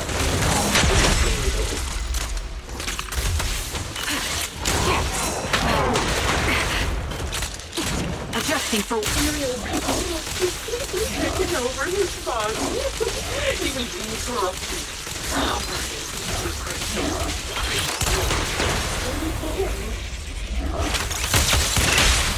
It's no good surrendering. Perfect timing. Raise the cannon. Oh, so proud. It's just one last shot inside.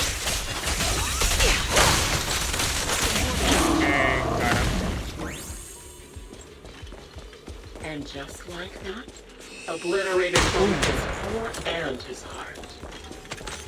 Another high-pressure ether tank. And a lot of ethereals have already been drawn to it. Okay. Oh, okay, I see.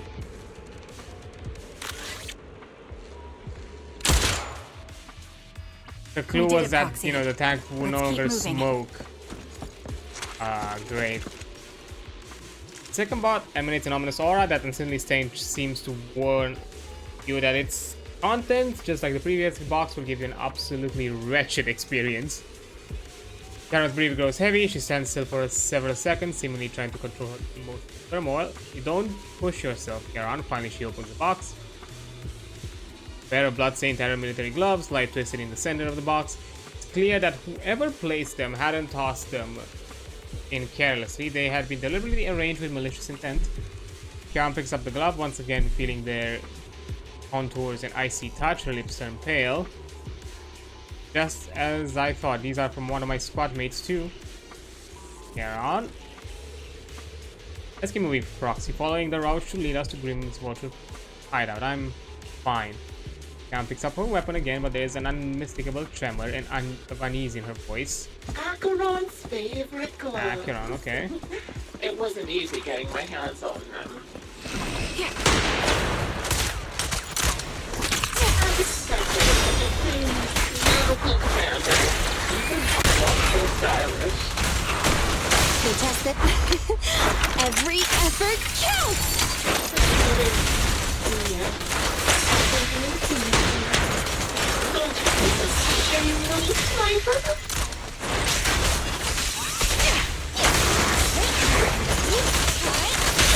Such beautiful. Cereal's not on her arm. Part of her went well.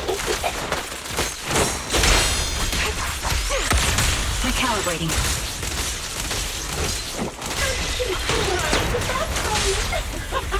She's so tall. Even in Wanna help me test this? it's just a nightmare. She died from multiple fatal wounds. Damn it. Without protection, won't it?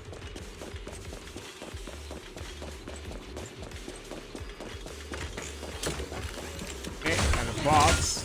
Do you think I'm telling the truth or a lie this time?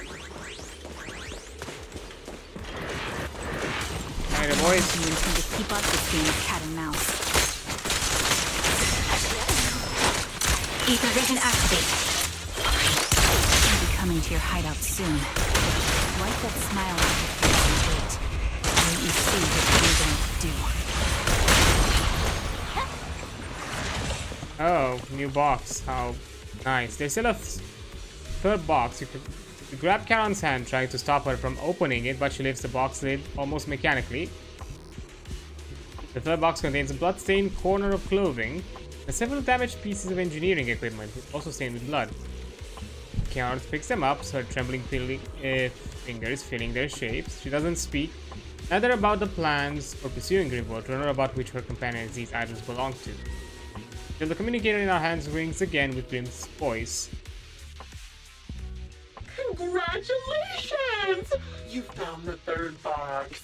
Inside is... Who was it again? Oh, right. A piece of bloodied fabric from Cocytus's clothes and some damaged engineering gear stained with Leafy's blood. There weren't enough boxes, so I had to cram them together. They're just a medic and an engineer. Not exactly combat material, right? Surely you're not mad, are you? Karen's face turns deathly pale. She silently picks up the bloodied items from the box, her spirit visibly shaken by the weight of ominous relics. Enough already! Using her squad mates, her family to mentally torture her? That's vile. How much longer are you planning on doing this? Oh dear. Did I go too far? My sincerest apologies. God damn. It's just, watching you plunge headfirst into my trap was so entertaining. I may have gotten a bit carried away, you know? Relax. The person you're looking for isn't here, and those are just fakes. I didn't actually take them from her comrades. Her comrades are long since corpses in the hollow, after all. How could I possibly have gotten hold of their clothes? Total rage threatens to drown all thought just as you are about to retort. A crisp gunshot rings out. Karen's shot is clean and decisive, carrying an unmistakable intent to kill. But from the response of the arrow and the communicator, it seems she missed her target. Oh, a decisive strike to be sure. But as I've already said, your awareness, sight, and experience mean nothing in front of a more skilled sniper. I didn't expect to kill you so easily. There was a subtle change in your ether fluctuations the moment I fired. That was all I needed. You knowing my past makes me feel sick. But after seeing that you're just a coward who feels fear from another's killing intent, it doesn't bother me as much anymore. Coward, you say? How fascinating. You were little more than a hollow shell before. But now that you've bared your teeth, you've started looking somewhat respectable. I know your composure is nothing more than a facade. You've never truly faced the weight of your comrades' deaths, have you? I bet your mind is now filled with their dying screams. Karen and I both believe her squad is still alive. You can drop the act. Why are you so fixated on Karen? Just because she used to be in the defense force? She has nothing to do with your target. Nothing to do with it? Then why don't you go ask her about it? What surprises me more is you actually believe her teammates are still alive. Don't tell me she dragged you into all this danger without telling you anything. Shut up. If she won't tell you, I will. Those so-called alive squad mates of hers went missing during the fall of the old capital. I'm sure you know exactly what that means. MIA. When the old capital fell, countless Defense Force soldiers were either killed by ethereals or became them.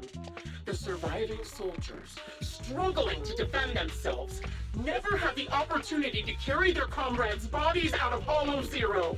Obviously, her squad mates, the members of Liar Squad, were among the dead. But since their bodies were never found, she insists they're still alive. Even going as far as to deceive her own proxy. It's laughable. I didn't lie to the proxy. They're alive. I have proof. Someone like you could never understand. I could never understand? Huh. You think it's hard to understand your childish thought process? If you really have solid proof, why not tell me? Come on, let's hear it! My eyes. I lost nearly 90% of my vision during the fall of the old capital. But in return, I gained the ability to see what others can't. Every second of every day for years, I've seen my squad mates.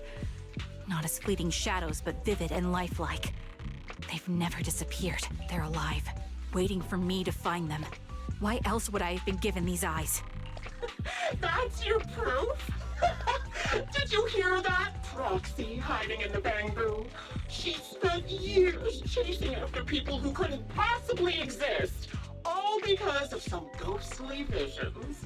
You'd rather believe those visions of your teammates are real-time projections than accept that they're dead. What if I told you the way I described their deaths before was the absolute truth?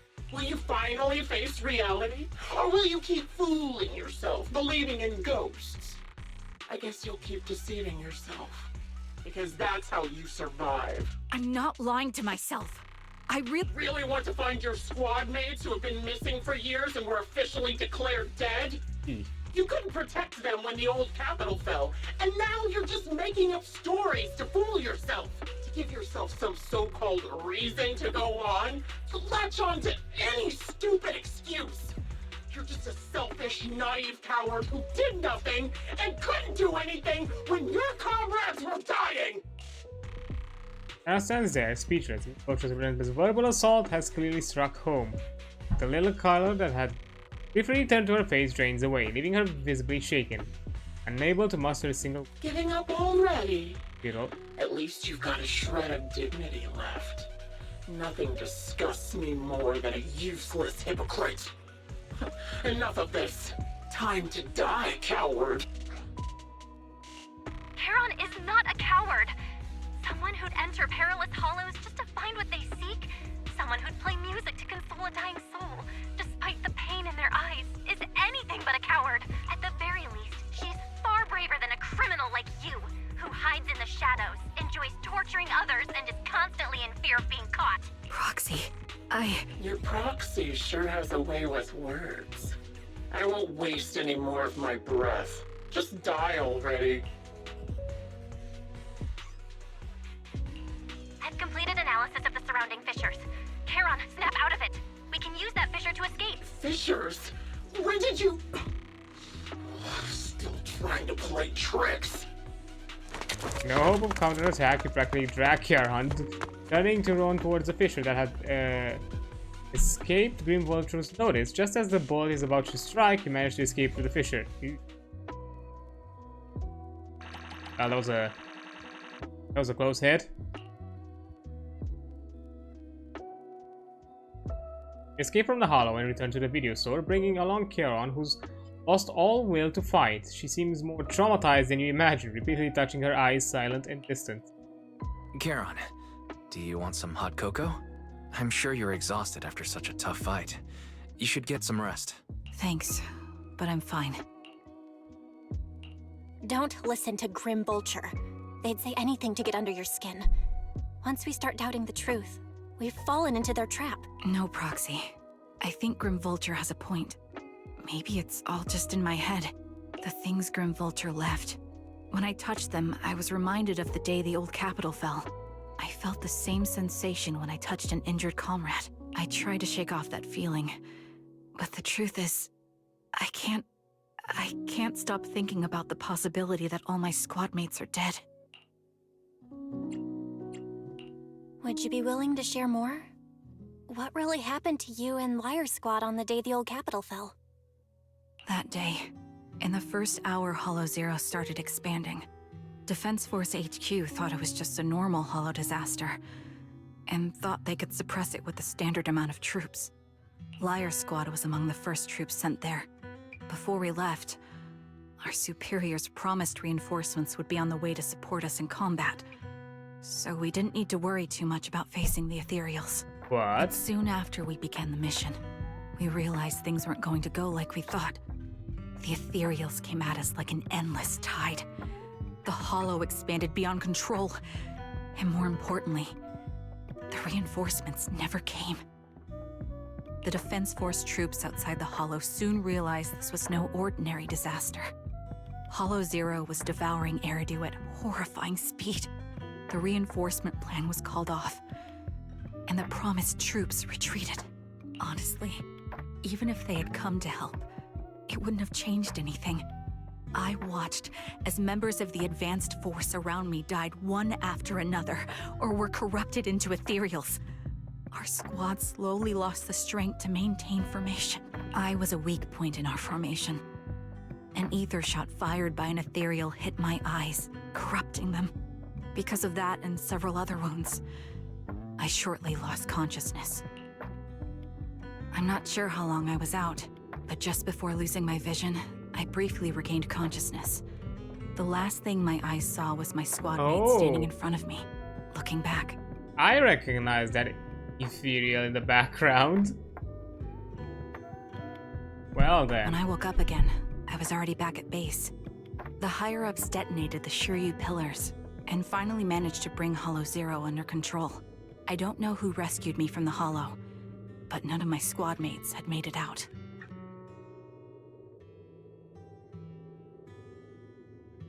For some reason, the image of my squad mates being the last thing I saw has stayed in my mind. It must be some kind of sign. A sign that they're still alive. Don't you think? They must have continued fighting after I fell unconscious, eventually getting lost in some hollow and losing contact with the main force, left to wander between the various hollows of New Eridu. That must have been what happened, right? There's some weird details that I noticed.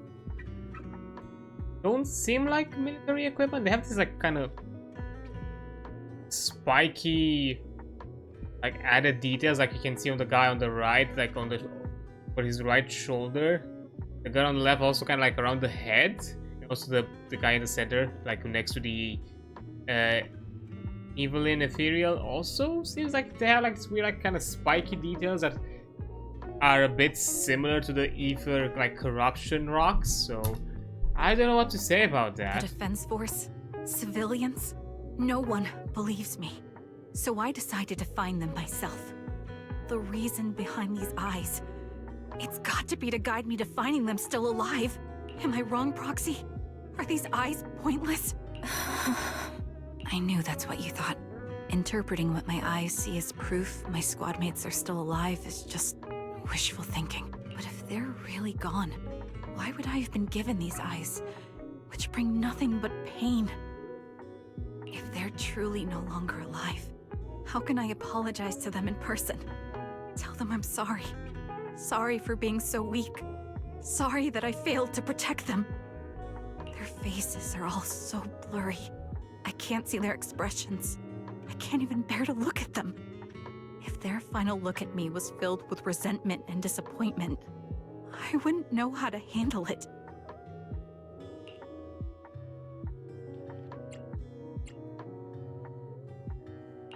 Charon, listen to me. Even if everyone else thinks you're wrong, Wise and I will never dismiss your determination to find your squad mates. You don't need to make any justifications, because someone close to us is missing too, and we desperately hope she's still alive. Even if the whole world doesn't understand, we will never give up. But I also think being consumed by this obsession, unable to move forward, that's not what those who matter to us would want. Belle is right. Listen, Charon, you're such a kind person. Maybe that's why you feel responsible for protecting everyone and blame yourself when you can't do enough. But you don't have to carry it all on your own. Yeah. Right now, the best thing you can do is trust us. We can be sure that Vulture hasn't killed the client yet. As long as we have that lead, there's still hope. We'll support you. No one can dismiss your determination or will. No matter how things turn out, we'll stand by your side and we'll face it together. Proxy, thank you.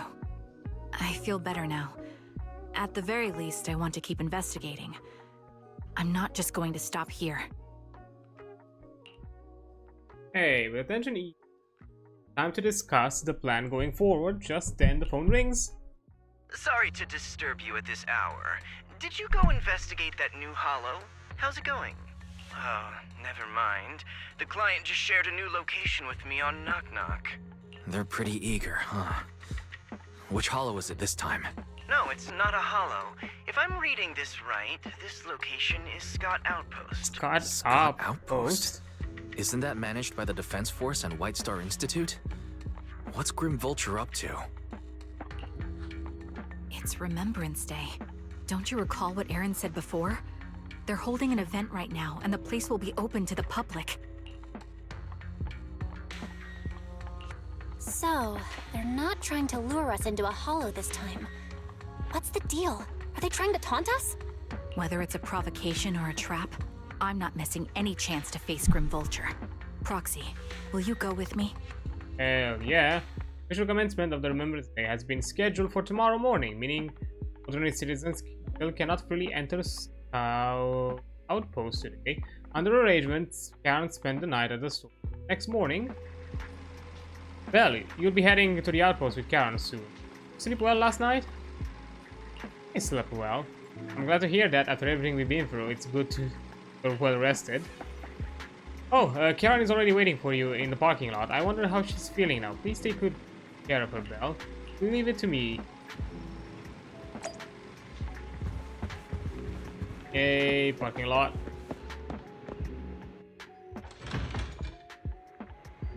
Okay, I'm gonna take a break here as there is gonna be an ad jumping at us. Then we'll continue after that. So I'll be right back. Okay, there we go. Let's. Oh, I haven't had the game screen selected. Let's continue. Morning, Proxy. Sleep well last night? Yes, I did. Sorry, Proxy, losing my composure in front of you yesterday. I think I've got my mood back in order now. It seems I can't hide it from you, Proxy. I'm sorry, I'm still struggling to process the sadness and unease. I'm not sure where I should go from here. Let's find a way forward together. Yeah, you're right. Instead of continuing to suffer, it's better to reach out and grasp all the hope we can find around us. Maybe things will eventually change. Let's go, Proxy. Today we're attending Remembrance Day as ordinary citizens. Don't look that much of an ordinary citizen. So we can't carry any weapons. I suppose Green Vulture wouldn't be foolish enough to make a move inside a military stronghold. Let's keep an eye out while we're there. I believe we should be able to find new clues. But if Vulture is an insider from the Scout Outpost, you arrive at a Scout Outpost with Charon. Many citizens have come to Remembrance Day. They must be the relatives of those who gave their lives during the fall of the old capital. For some reason, after coming here, Charon has been acting a bit strange. Roxy, can we explore this place later? What's wrong? No, it's nothing. Alright, I'll say it. It seems like there are some familiar faces here. Would it be nice to meet them? I don't think I can face them. If I'm not mistaken, they should be family members of my teammates. I don't know how I should face them. You'll have to face them sooner or later, won't you? I know. But I'll be there for you. It's a deal. I will go and talk to them. Roxy, you don't have to say anything. Just stay by my side and give me courage to speak.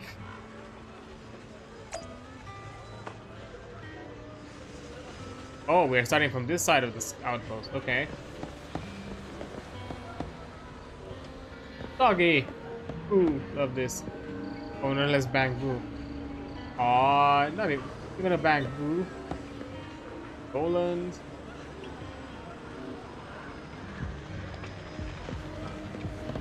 Alan.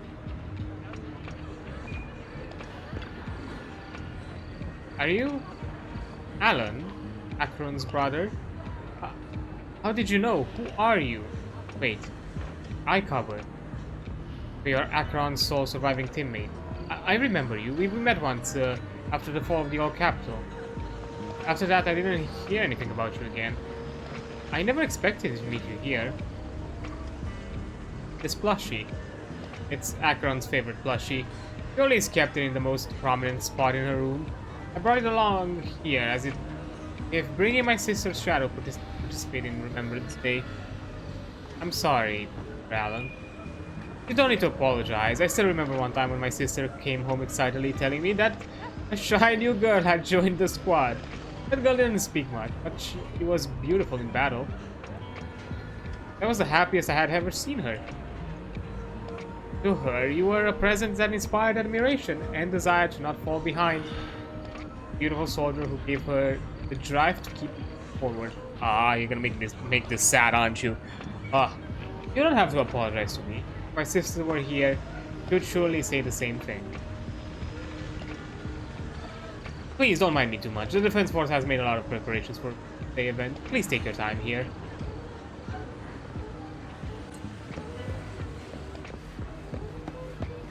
Side. Good, my guy. Widowed man.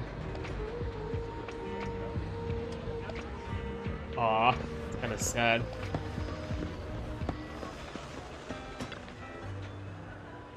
Wait a moment. That eye cover, that blonde hair. Could you be my husband's Styx teammate? Styx. Are you Mrs. Sally, Styx's wife? Yes, my daughter and I came to Remembrance Day. The last time I saw you was right after the fall of the old capital. I never expected to see you again here today. Your daughter, is this your daughter Zira? Who is she? Zira, this is your dad's comrade from the Defense Force. Every time he went into battle, she would be there to protect him. Protect him? Comrade? If it's that so, oh shit. Why didn't you protect my dad during the fall of the old capital? Why did you let him die, make him unable to come back to me? Zira! I'm sorry. I couldn't protect him. Sorry. Don't listen to what Zira is saying. She doesn't understand. We've never blamed you. Please don't say that. Zira, you can't say such hurtful things. Apologize right now. Why should I apologize? He survived, but Dad didn't. Isn't that the truth? If it weren't for her abandoning him, Dad might have come back safely. Enough. You don't know what happened back then. Tally. I don't think she's wrong. Please don't think that way. I'll make sure to bring her to apologize to you later. I need to explain to her what really happened. I'm really sorry. Please don't let us keep you. Go and explore the event for now. Please remember, all your comrades, including my husband, will want you to see the hope they left behind. I mean, it's been a while, so I think they had enough time to mourn the happening, so, you know.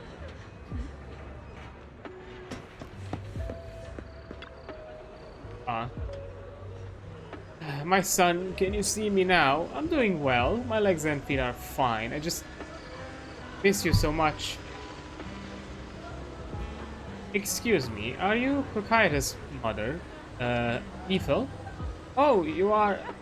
Oh, I recognize you. I saw you once in the military camp after the fall of the old city. You're Kokaida's teammate, one of the survivors. I've been wanting to get in touch with you over the years, see how you've been, but I've never heard from you. I didn't expect to meet you here at Members Day.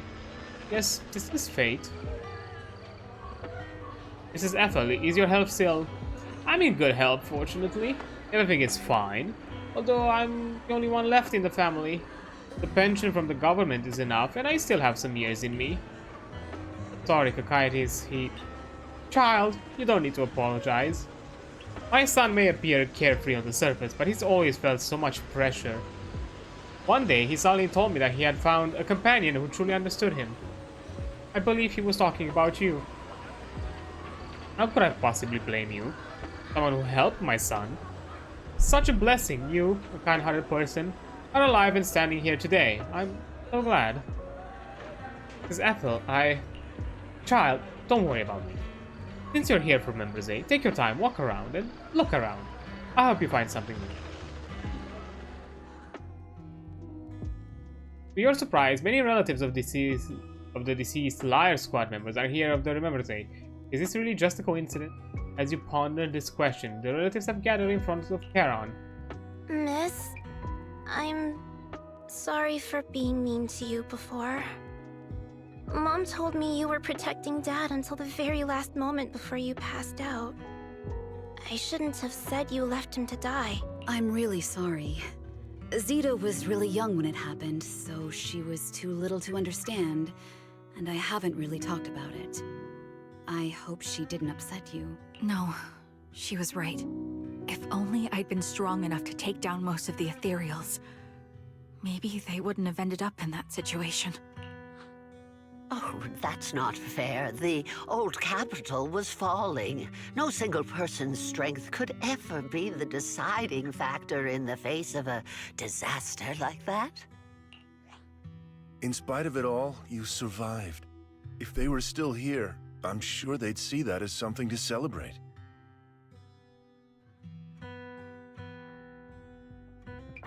We've met 3 people. And there was also a 4th item.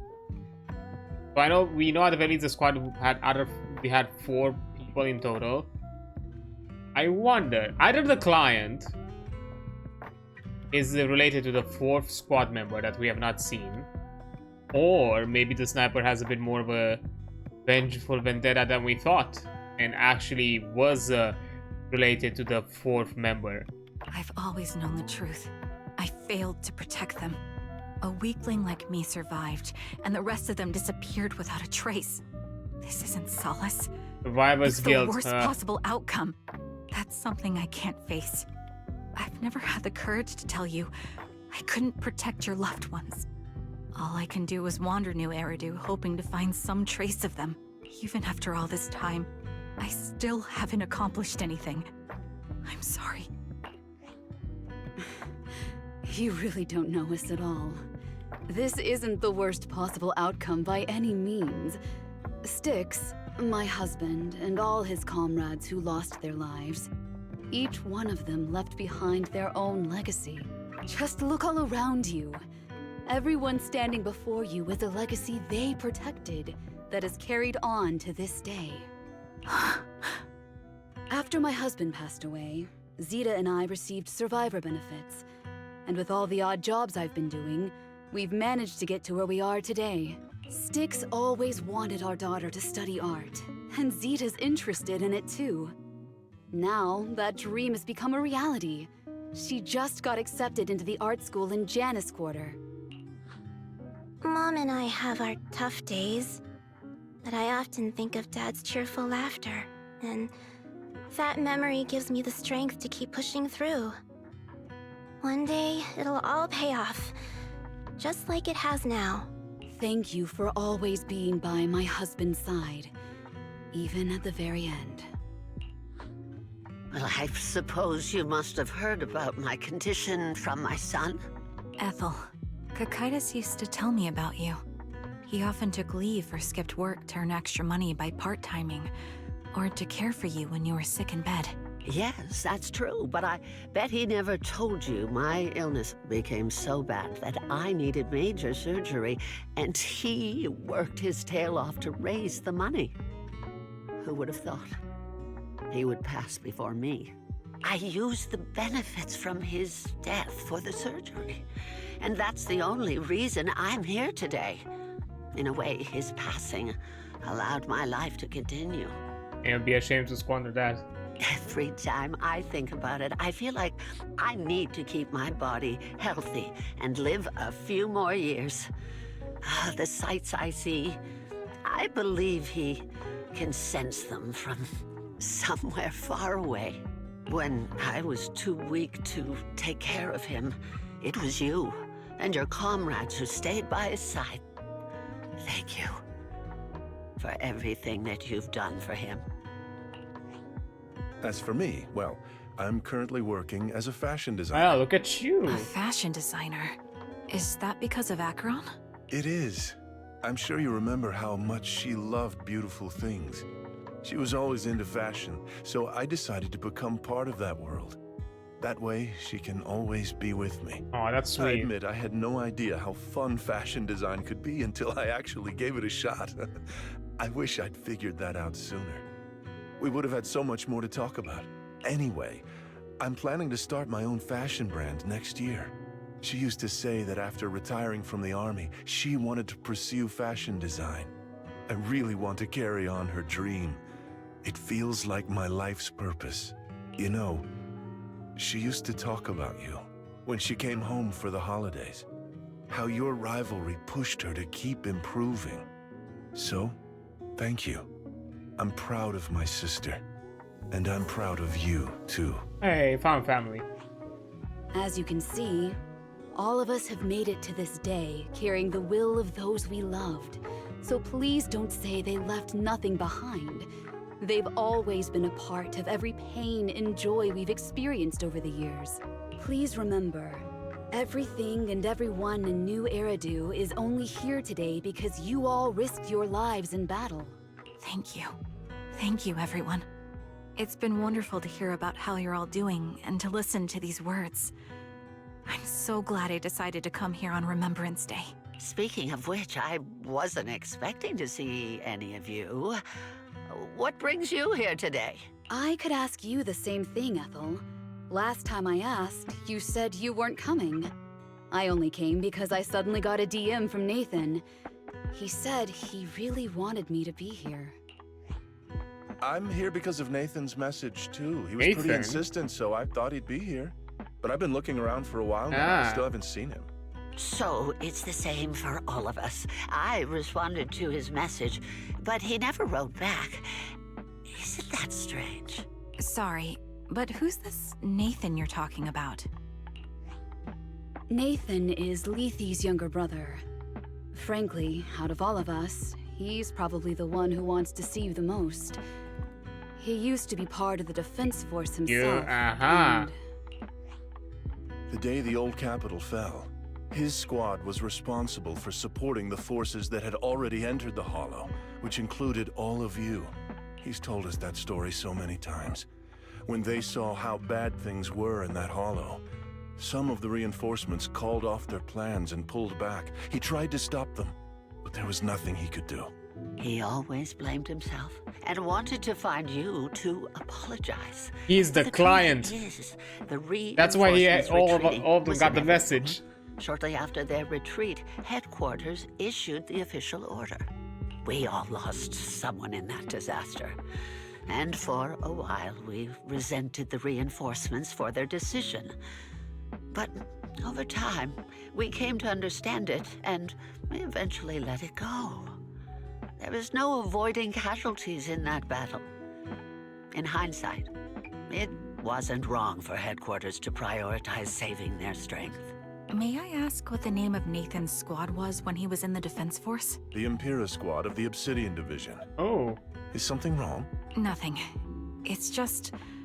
I think I might have stumbled upon the answer I was looking for.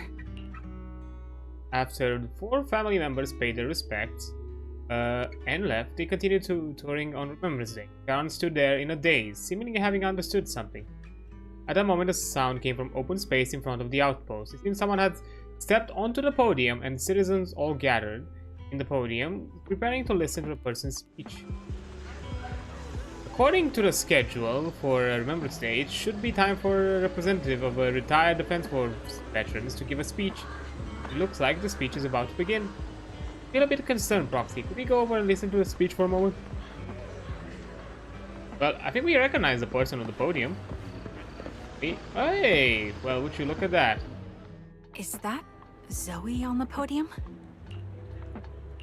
Is she here to speak for the soldiers? That seems fitting.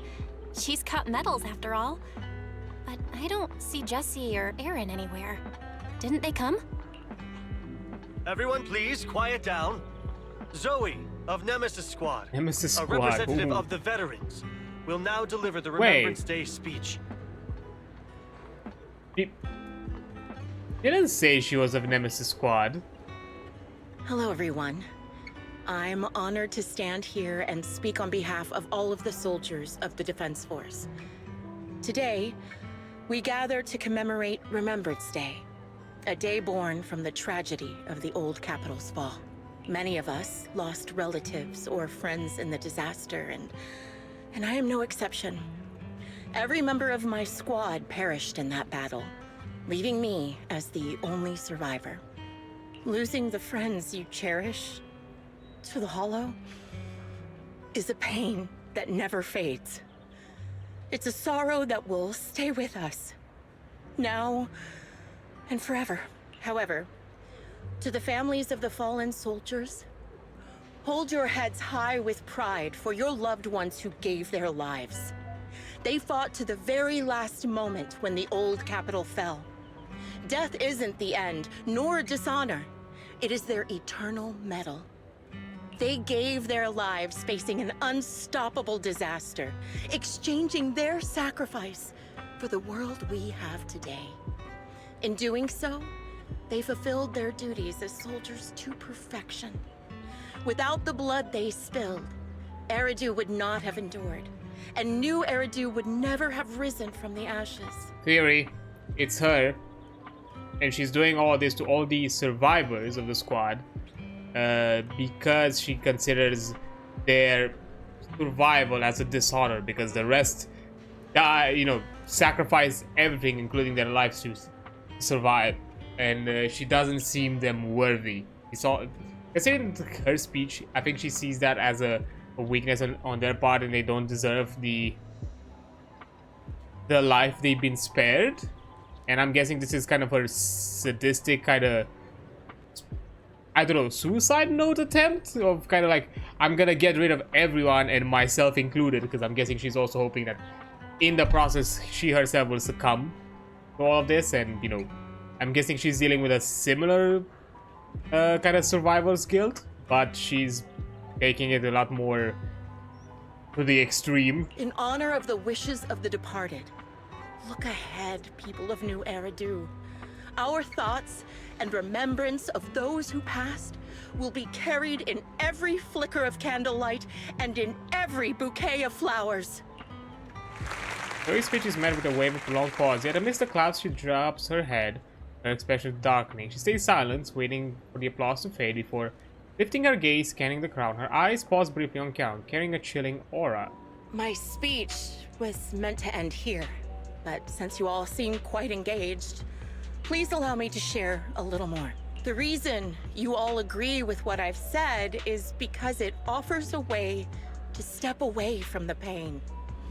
That's what the living do. They seek ways to ease the weight of others' deaths so they can find a way to start over. This is the new Eridu of today. A huge disaster consumed the old capital, and the people who survived it keep saying things like, treasure the moment and start fresh to numb themselves, hoping to forget the nightmare. No one talks about the soldiers who gave their lives in Hollow Zero. No one asks why they had to die. The brave gave their lives battling the ethereal onslaught, while the weak survived. I see. This is a new Eridu, built by weaklings.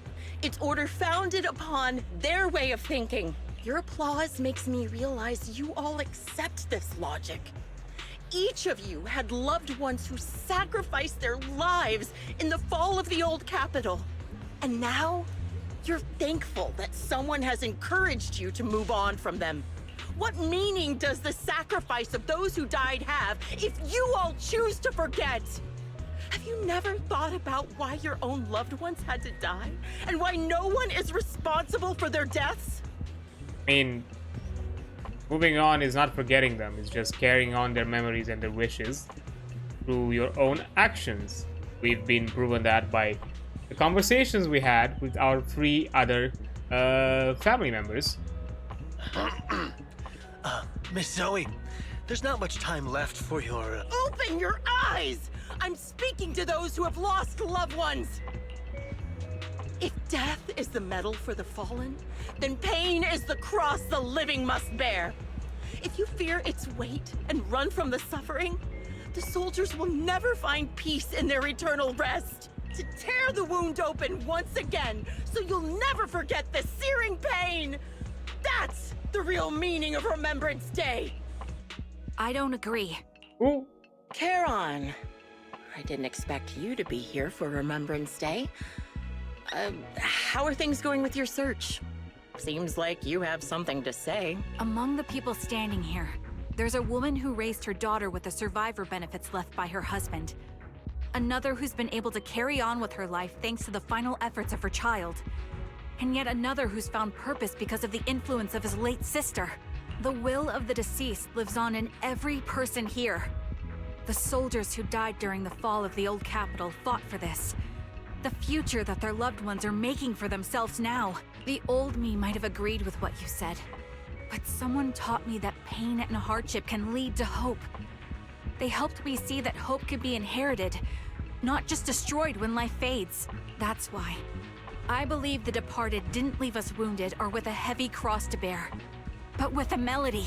Each of us holds a harmonica that plays the melody of life. At first, it may sound awkward, but it will eventually flow smoothly, taking on our own style, until it merges with our soul. You seem quite certain about what you're saying. Tell me then, what kind of melody is left behind by those we've lost? I'm not sure. I can't picture the exact melody, but I trust the answer I've chosen. And I trust everything I've seen and heard. A vague and insubstantial answer, isn't it? I was right about you, Charon. From the moment we met, I knew we'd never really understand each other. I'm sorry you feel that way. Everyone, I apologize for taking up your time. My speech ends here. Please feel free to continue with your visit. We're not gonna stop her. Zoe exits the venue without sparing a single glance back, leaving the audience in the defense mode to stay at the computer. Charon looks thoughtfully in the direction she disappeared. What do you think, Proxy? Something's off. Something was definitely It's off about her. her just now. And the things she said, I'm starting to get a really bad feeling about this. You mean about her real identity, right? Looks like we're on the same page. Shielded by her identity as a decorated soldier, she seemed pretty confident that we wouldn't confront her directly on military ground like at the outpost.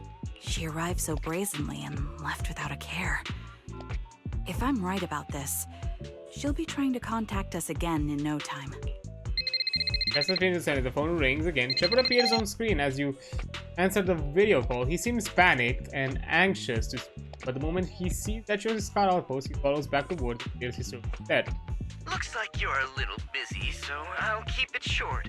The client just sent me a location via Knock Knock, along with a picture of several unconscious, tied-up individuals. I'll send you the location shortly. It should be an entrance to the Hollow in Port Elpis. At this stage, I don't have any further requests. My only hope is that you'll proceed with caution. A location with a picture of the hostages. Looks like Grim Vulture is losing patience and wants to put an end to all this. Yeah. Charon, what's your plan? With everything that's happened, no matter what you choose, I'll stay by your side till the very end. Charon doesn't answer right away. Instead, she's taken out her harmonica and looks down at it as if she's trying to decide. In the end, she tucks her harmonica away. I've made up my mind. Proxy, please accept my official commission. Help me venture into the depths of the Hollow to rescue the client and any other hostages. It's time to put an end to this. It's up to me to stop Grim Vulture. Stop her from crushing everything in front of her with that heavy cross. Hit the mic. Leave Remembrance Day event with Charon and return to the video store. She cleans her firearm multiple times and keeps adjusting her breathing. Showdown is about to begin. Foxy, thank you for accompanying me this far. In the upcoming battle, Grim Vulture has likely already set up a stage filled with traps. We need to brace ourselves for a tough fight. Do you have a strategy, my Charon? To be honest, there isn't a fully viable strategy. The opponent is a sniper and can keenly anticipate the timing and trajectory of each of my shots. Dodging in advance. Entering the battlefield pre-prepared by such a formidable enemy alone. It's foreseeable that she will continuously occupy elevated sniper positions, relentlessly targeting us while we will have a very few opportunities to land a hit on her. Would that mean that we'd be easy prey? Theoretically speaking, that's right. In a sniper duel, the one who fails to secure the best vantage point or exposes a position is always the loser, but I believe there's still a chance. In our previous fight, I could sense the pride and impatience of Grim Vulture as a sniper. I'm not sure where that impatience comes from, but that pride is definitely something we can turn against her. I believe she will never accept the idea of me surpassing in sniping skills. If I can outmatch her at a critical moment, she will lose her composure. That will be the only instant she exposes a weakness. Proxy, this strategy I've chosen. Grim Vulture may indeed be the superior sniper, but I will surpass her and make this strategy succeed. To win this battle, despite the overwhelming disadvantage, please entrust your back to me. Proxy, I need you to, as my companion, to support me. You have to do so the same to me, Charon. Yes, I will. I will protect you. So please also provide me with your guidance. Okay, story, piercing rain.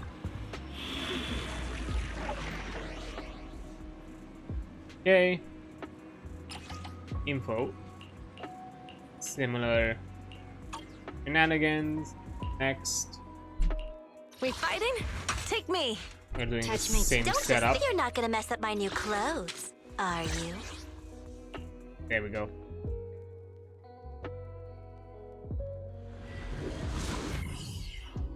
Impatience is probably one of the biggest weaknesses you can have as a sniper, because patience is a big thing, so that can also be turned to our advantage.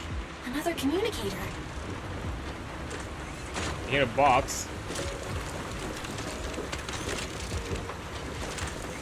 Oh.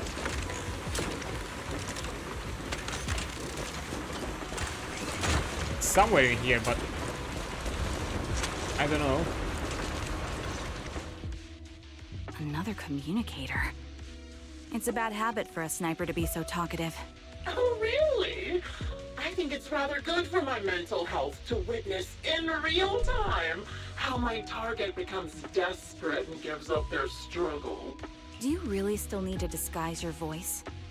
I thought you didn't want to hide anymore. Zoe.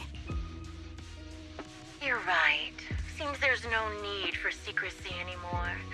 I, Zoe, the sniper known as Grim Vulture of Nemesis Squad, send you my regards. Zoe.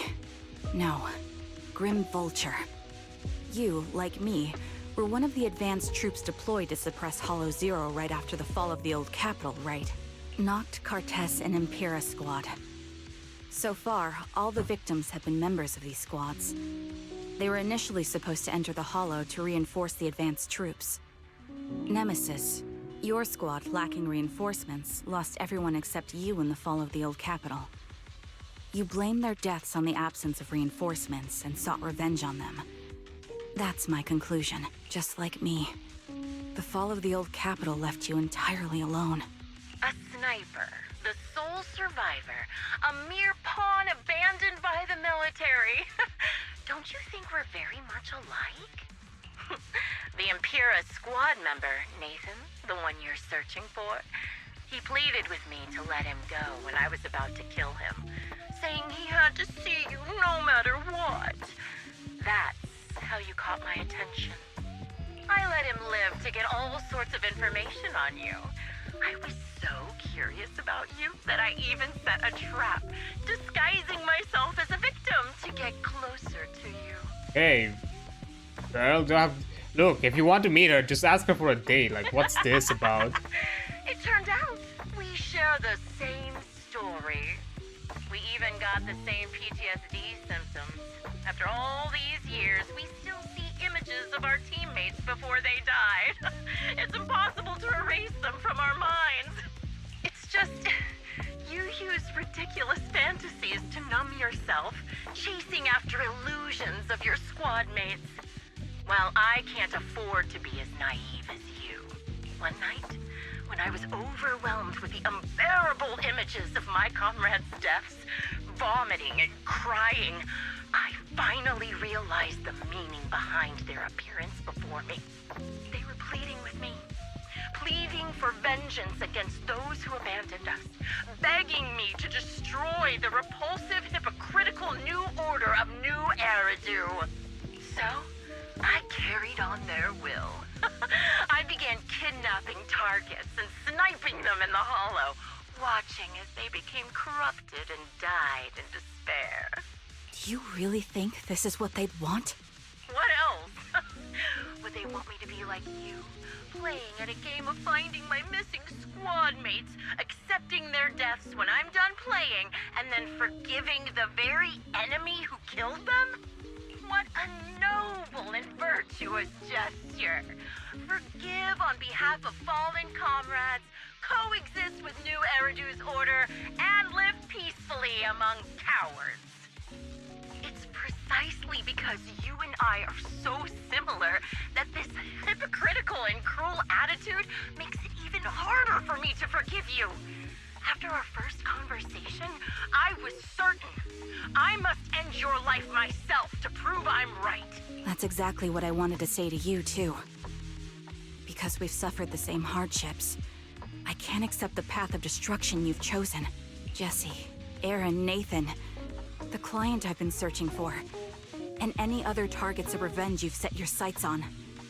They all feel regret and struggle over the choices they made back then. But you can't see any of that. You didn't target the higher-ups who misjudged the situation, the dangerous ethereals who killed your comrades, or the ones responsible for the fall of the old capital. Instead, you went after the easiest targets. Grim Vulture, as a sniper of the Eridu Defense Force, you have failed in your duty.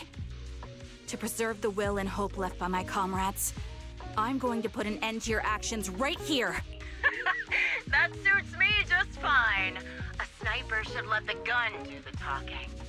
Make it to the deepest part of the Hollow alive, and I'll meet you with nothing but raw malice. Okay, that's where we go. What? How do I hear? Okay, how the? Oh, guessing the elevator. Right. Since you made it here, let me reward you with a few things you don't know. Noct, Cartes, Impera, and many other squads. Did you know the reinforcements that were meant to back us up ended up deciding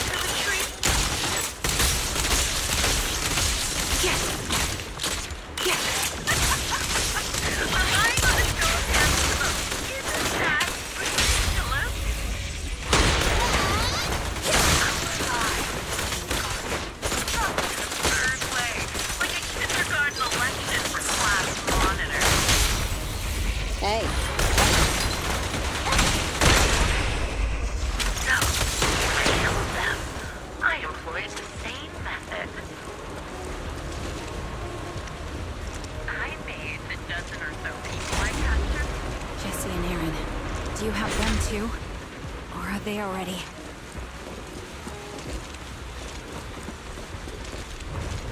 You still care about them?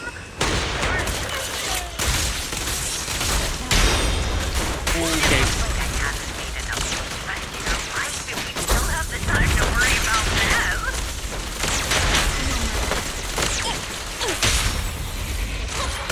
Hey, pal. Wanna help me test? Why not leave their fate? Unsolved mystery. It's no good to render. Normally that's more successful, right? In any case, stumble into the underworld with your insight. The wind and rain are picking up. Gonna be hard to make a shot. Extreme weather is perfect for sending you to your grave. Don't you think? No one will hear your screams and cries if you die.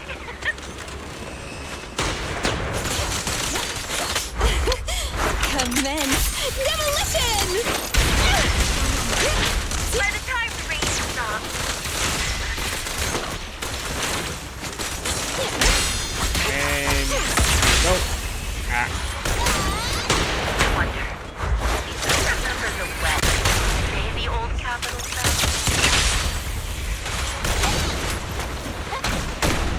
Oh.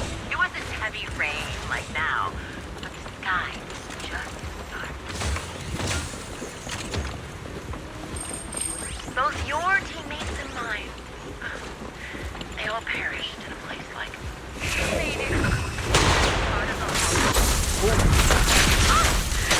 determination deserves praise. Now, for the final showdown of the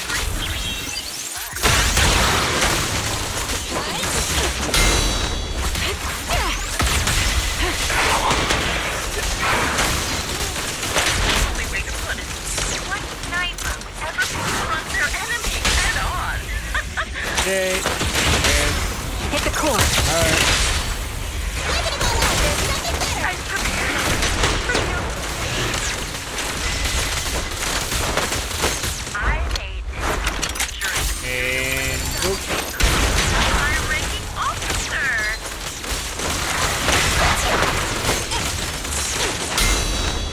It wasn't easy learning it here. I had to play with it for a while. Ah. I got stuck in the scenery. As for me, I watch you from above.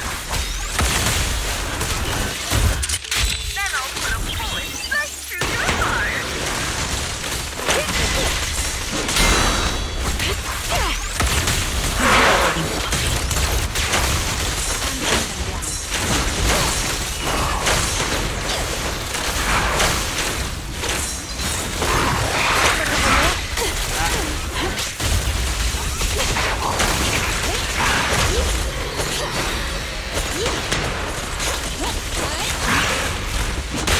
Ah, good. Ether vision activate.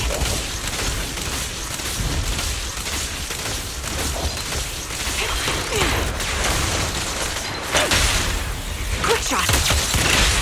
Perfectly lined up. You're done.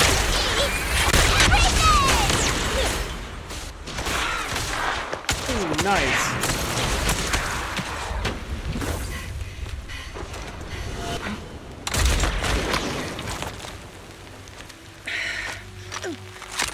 The real failure as a sniper is the one who's been forced into a corner, like you!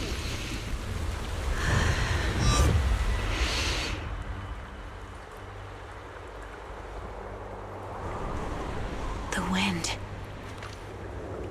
It's shifting. Oh. I won't realize the trajectory change.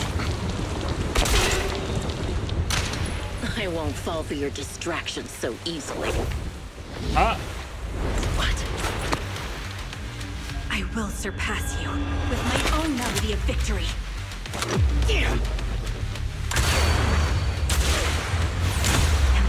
wind. The opening notes.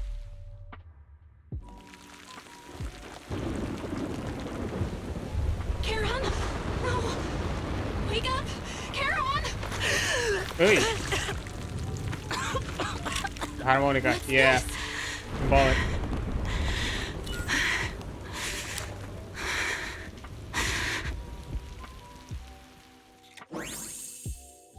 After gunshot, the hollow falls silent once more, leaving only the countless biting raindrops attempting over and over to wash away the scent of blood that oozes from the wound of the defeated, only to fail time and time again.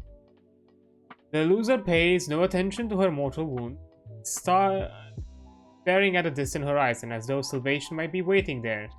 Sometime later, the victor has climbed the steel and sand in front of her. They share the last words while the defeated still has the energy to converse. Just you? Where's your friend, the proxy? The proxy went to rescue the hostages. I want to speak with you alone. A sniper should always monitor the changes to their surroundings, factoring the environment into their tactics. Being blinded by the intent to kill and failing to take this into account was your downfall. Didn't expect to be lectured by a youngster. What a disgrace. When my view was blocked, I realized you'd used the visual blind spot to reposition. So I adjusted my aim accordingly. But I still couldn't hit you. Your prediction and accuracy were spot on. I was just saved once again by this. By both this harmonica and by my former comrades. Are you trying to say that this is destiny? That it's the will of my companions guarding me? I lost to the wave of ethereals, to the military's betrayal. And now I lose to your reckless actions, driven by some ridiculous fantasy. Your fantasy, your attitude, your very existence, and the outcome of this battle. They are the greatest denial and insult to my revenge. Yet you're emitting a much calmer ether energy now. Almost as if you found relief. My vision is fading. I can't see my comrades on the brink of death anymore. My wounds are fatal. I don't feel any pain. Relief. It's not such a bad thing. Did you intend for me to kill you from the start? Long-winded suicide note. Let me answer that question with a story.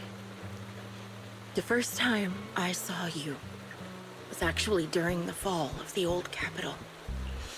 My comrades were all dead, and the reinforcements the higher-ups promised before the mission never came. I can't even remember how long the fight went on. Ultimately, I had no choice but to retreat, failing to bring back my squad mates' bodies. I made my way through one battle line after another. The advanced troops were nearly wiped out. But when I reached a certain front, a small squad of survivors called out to me. Few people can still stand after such severe corruption and injury, but all 5 of them were still fighting.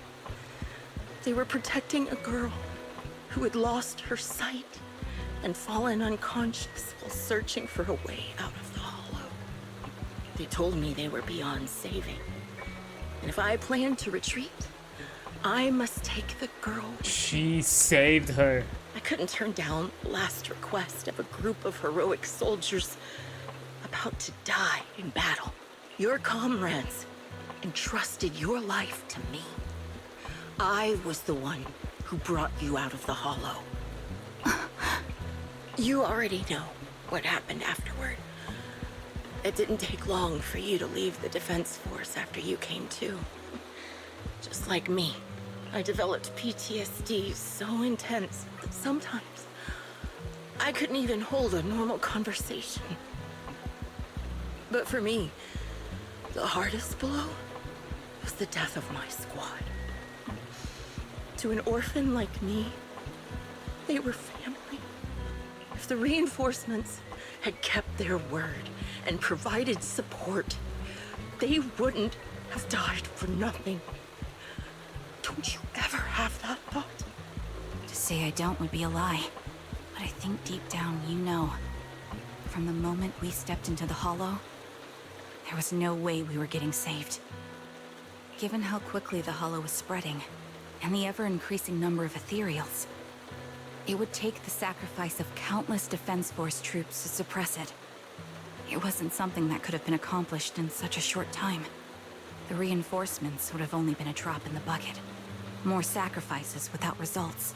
Canceling the reinforcements. Sending the advanced troops to rescue as many civilians as possible to minimize casualties. I think most commanders would have made the same decision.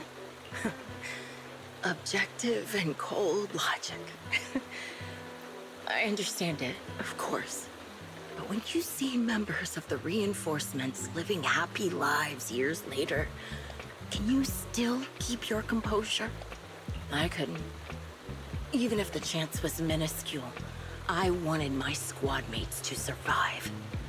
But they turned that chance to zero, and still have the nerve to embrace a peaceful future. What else? I can't help but resent them. By the time I realized what I'd done, I had already taken several lives. Nathan. When I tied him up and was about to kill him, he begged me to spare him, saying he had something to give you, no matter what. That was when you re-entered my line of sight. I think I've said this before. We're very similar, yet we have completely opposite beliefs. After meeting you, I became even more certain. In the face of suffering, I chose destruction, while you were destined to choose to protect.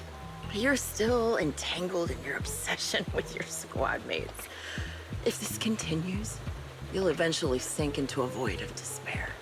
Your hope is like a bubble, ready to burst at any moment. The version of you I want to kill is the complete one, who can firmly reject my answer. If you haven't found your answer yet, then I'll be the one to push you forward. I kill you, or you end me. Either way works. But after seeing your growth, maybe I'd prefer you to step over my body. That's the final answer. Why?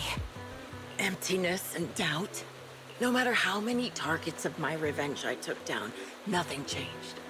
Aiming my gun at former comrades, drowning in hate and rage, all it left was a hollow emptiness.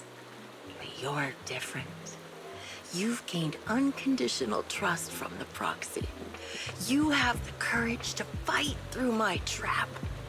And eventually, you'll have a melody that's uniquely yours. My belief has faltered. I finally remember. My squad mates were fools, just like you. You're right. They would never want me to become this way. I talk about carrying their cross. But in truth, I never carried their will. So be it. Take the hostage and go. A villain stained with the blood of others deserves nothing but a miserable end. I'm looking forward to how long you'll be able to protect those in front of your eyes. Karen doesn't leave. Then she kneels beside Green, picks up the bullet mark harmonica and begins playing a melody titled Homecoming. The melody briefly takes over the roaring downpour, reaching the ears of Green as she lies, bleeding out, barely clinging to life.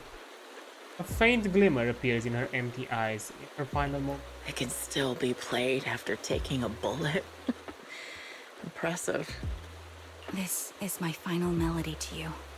No matter how miserable you've become, I'll still remember you. Remember we once shared the same path in life. But in the end, our paths diverged. Your hatred has long twisted into sin. But if not for you, I wouldn't have learned how to hate, or found the true targets of my hatred. I used to know nothing. My teammates served as my teachers and taught me so much. And I think you must be my final teacher. You taught me in the most intense way what hatred truly means. Really? So you found someone you want revenge against, too. That's good. The homecoming plays on as the girl endures.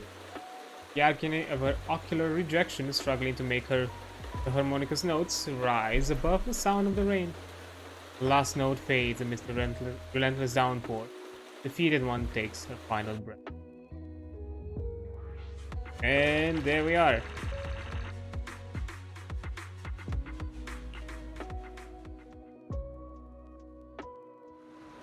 We rescue the kidnapped people, leaving the Hollow, anonymously reporting the things to public security, and update the Shepherd on the situation. This series of tasks that need to be done after such an intense battle leaves you dizzy. After requesting to meet the client with Shepherd, you receive a message calling you to Port Elpis. Proxy, we've arrived at the port. According to the Shepherd, the client and the rescue, Jesse and Erin, should all be here. Let's go and talk to them. Is something bothering you? Oh, Proxy, you noticed? Even though we defeated Grim Vulture, I still can't seem to let it go. Just as I thought when the wind changed and the falling banner blocked her vision, she could have retreated, waited for her sight to clear, and then resumed sniping.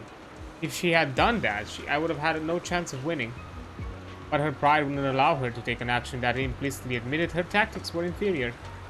She still chose to engage in a shootout, despite the blind spot. Doesn't this just prove your strategy was successful? But after realizing that she actually wanted to die, I started to wonder, was my course of action something she deliberately led me into? I'll find a way to break her trap to create an opportunity for a reversal. And she was waiting for that moment, ready to test whether I had truly surpassed her through a direct confrontation. I believe that was her intention. Her feelings must have been very complicated. Proxy, you told me that Grim Vulture once appeared here at the port, standing by the trash can on the wooden pier, gazing out at the sea. What was she thinking I was? Sorry, I was just talking to myself. Let's go meet the client together. He's still alive and hasn't become another Grim Vulture's victim. I suppose that's the best news we could have. Although I already understand the client's true identity is not my teammate, and it may not bring the hope I've longed for, I still want to face him. Alright, let's go. Okay, before we continue that, I'm taking a break here as an ad is about to hit, and I'll return afterwards. So yeah, see. Alright, let's get to the conclusion of this story mission. I don't think there's gonna be much left. Black cat. Only a remarkable trash can. There is only one reason for stopping in front of these trash cans. The first time Green Vulture was seen disguised as an ordinary person, she was standing silently next to this trash can, gazing at the sea. Touch it, lifting the trash can among the pile of crumpled food wrappers and discarded ether batteries smelling of seawater. You find a torn piece of paper scattered there. It was easy to identify them as pages from a notebook that had been deliberately torn apart. It seems that what Green Vulture discarded in here wasn't just ether batteries. Try to piece the torn paper together. You quickly sort and piece together the torn papers. Now the contents are fully readable. It seems to be a diary. Read the first entry of Green Vulture's diary. Well, diary, page 1. The captain came to talk to me again today. Ever since I took down that elite ethereal in the last mission, word's been spreading out about Nemesis Squad having an ace sniper. It's quite troublesome. A bunch of rookies went to the captain saying they wanted a guidance to improve their sniping skills. Are they underestimating what it means to be a sniper? Do they really think sniping is something you can just pick up whenever you feel like it? I've dedicated every waking moment of my life to training, all to become a sniper capable of taking down any target. Without a resolve to take another's life, you'll never become a proper sniper. The code name Grim Vulture represents the weight and bloodshed behind sniping. Like a vulture feeding on corpses, I hunt for death, wrapping myself in its scent. I was going to turn the captain down, but Peregrine told me I've been too tense lately. I should try accepting the captain's proposal. It will give me a chance to socialize and mingle. Well, I guess I think about it. I think about how to teach these juniors. Though honestly, I feel like snipers should just let their guns do the talking. Read the second entry. On diary, page 2. Got a serious talking to from the captain. He asked me why my method of teaching juniors involved taking them into the hollow for live fire combat training. What if something happened to them? How could I take responsibility? Our captain's being too naive. If they chose to join the defense force, how can they protect Eridu without being prepared to put their lives on the line? Many techniques and tactics can only be awakened and understood when faced with death's door. I was just teaching them through the most effective way I could think of. Besides, if they get hurt in this kind of real combat, doesn't that just prove they weren't cut out for it? Learn my skills. You need the talent to back it up. In the end, the captain called off the training when I was starting to enjoy teaching. When I was beginning to think, why not be so bad to pass my sniper skills out to some capable junior? Peregrine tried to comfort me, saying I'll have another chance to take on a student someday. But who knows how long I'll have to wait, or if that student will even have to do what it takes. When I get to teach again, I'm definitely going to develop his training methods further. I'll throw them into the hollow, make them survive my sniper fire, force them to use the environment and psychological warfare to counter me. As long as they're not too unlucky and manage to survive, they definitely learn everything I've got. When the time comes, Eridu will have another guardian. I'm actually looking forward to it. Come to think of it, Peregrine's been acting pretty suspicious lately. What's that guy plotting? Okay, third entry. After our mission, our captain and the squad called me to the door. When I opened the door, I saw balloons and everywhere a huge birthday cake. Turns out it was my birthday. We'd be secretly preparing this celebration for a while. Our captain apologized about the recruit training incident from before and gave me a stunningly beautiful outfit. Everyone was chattering excitedly while sharing cake and stuffing gift boxes of all sizes into my head. And then Peregrine got down on one knee and proposed to me with a ring. Aww. Though I agreed to date him before, I never really understood all this romance stuff. I stayed pretty distant with him, and he said that's exactly what he loves about me. How I'm all about sniping and a bit clumsy in the everyday life. Even thinks my code name, Grim Volter, which sounds scary to most, is cute. That idiot. He really didn't need to add that last part. No, I didn't show it then. I was actually overjoyed with him there, with everyone from the squad. This must be the happiest moment of my life so far. Why did I have to be so shy then, to the point where I couldn't even give him an answer, saying something like, let me think about it. I should find the right moment to say yes. Yeah, that's what I'll do. After we return from our next mission, I definitely want to wear that beautiful outfit and tell everyone. Oh no. All diary filled with memories of the past comes to an abrupt end here. Thanks, strange black cat. That's actually kind of sad.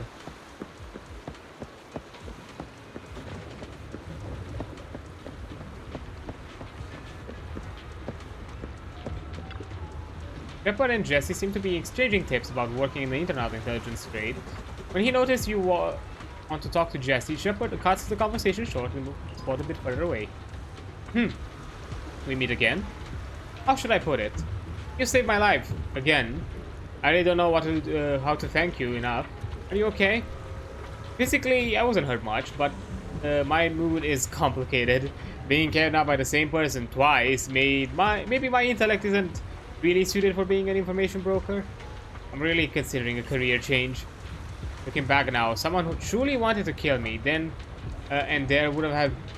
have deliberately knocked me out again, left me to be rescued by you. But at the time, I was just relieved to have survived and never even suspected Zoe.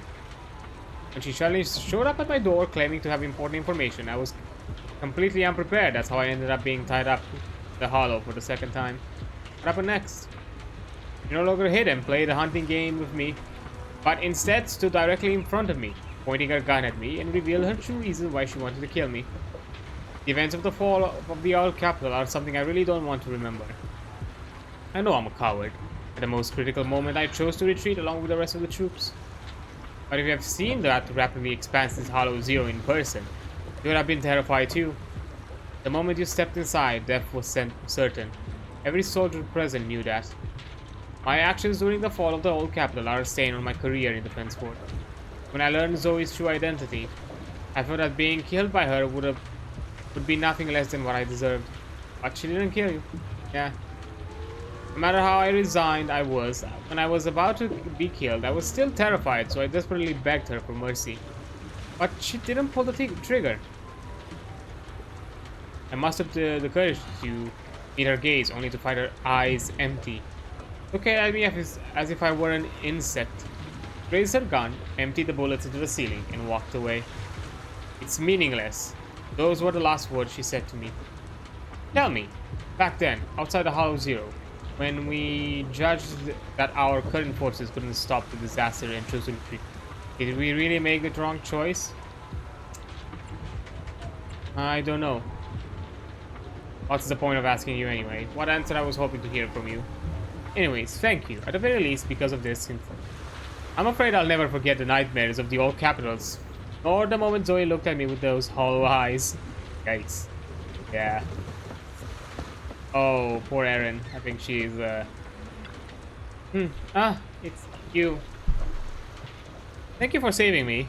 Thank you for fighting a soldier who could take down Zoe. You okay? My ribs are fractured. I'm here today, barely holding on, just to thank you in person. I was too foolish. I never even considered the possibility that Zoe was the perpetrator. On the way home from the ballet twins, we walked together. He easily knocked me unconscious from behind and brought me to the hollow again. If I'd known earlier that she was the perpetrator, I would have killed her right there and then. A friend of yours.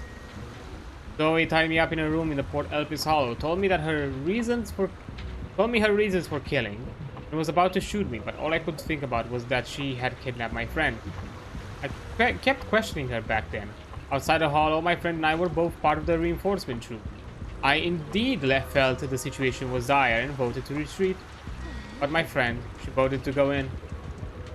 Why did you go after her? If you want revenge, you should have just killed me. Where is she now? I didn't even care about the gun pointed at my throat. I just repeated these few sentences over and over. Until she admitted that she had killed my friend. I will never forgive her. Even if choosing to retreat was my mistake. Even if she carried out the pain of losing her companions. I had only one thought, to take her down with me. But she survived. Yes, I couldn't break free from the ropes, I couldn't threaten her. All I could do was insult her over and over, begging her to kill me, but she didn't. She pinned me to the ground, beat me half to death, and stopped just before pulling the trigger. I glared at her with hatred, and only to find her returning gaze even greater hatred. Her face streaked with tears. I would scum like you even care about their companions. They kicked me twice with all their strength, and then left me with those words. Huh. How many innocent lives has it taken so far? How many families have been torn apart because of her? And she still dares to call me scum? And now that she's dead, there's no point in saying anything more. My friend will never come back. I can never forget the fall of the old capital, nor the series of nightmares that have followed recently. If I can meet her again in hell after I die, then I'll settle a score with her. Until that time comes, I'll make sure to survive. Anyway, thank you. And there's Nathan. So you're the sniper from Liar Squad. It's nice to finally meet you. And you must be the one who's been searching for me. Nathan, the younger brother of Lethe. It's good to see you safe and sound. That's right. I'm sorry for causing all this trouble. I nearly cost you your life, becoming a target of a victim from the fall of the old capital. Maybe that's what I get not helping my brother and the rest of the defense force back then. When the reinforcements decided to retreat, I spoke out against it. I had family among the soldiers already in the hollow, but I didn't have the courage to take that step. The one that might have cost me my life. I'm sorry. You don't need to feel regret or apologize. The outcome wasn't something you could have controlled. You cared deeply for Lethe. And even today, you still think of him. To someone like him, who always cherished family, that's more than enough. Thank you. I heard you've been searching for the members of Liar Squad all these years. I'm nothing compared to your determination. Thank you for everything you've done, but please stop the search. It's time for you to start living a life that's truly your own. I hate to say this as a family member, but back then, they were already... I know. You don't need to say it. I've been drowning in a fantasy of my own making for years, but it's a fantasy that kept me from falling into the abyss. Nathan, Grim Vulture told me you have something you want to give me. Is that why you commissioned someone to find me? Yes. After learning about the bond between you and your squad, I knew I couldn't live with myself if I didn't get this to you.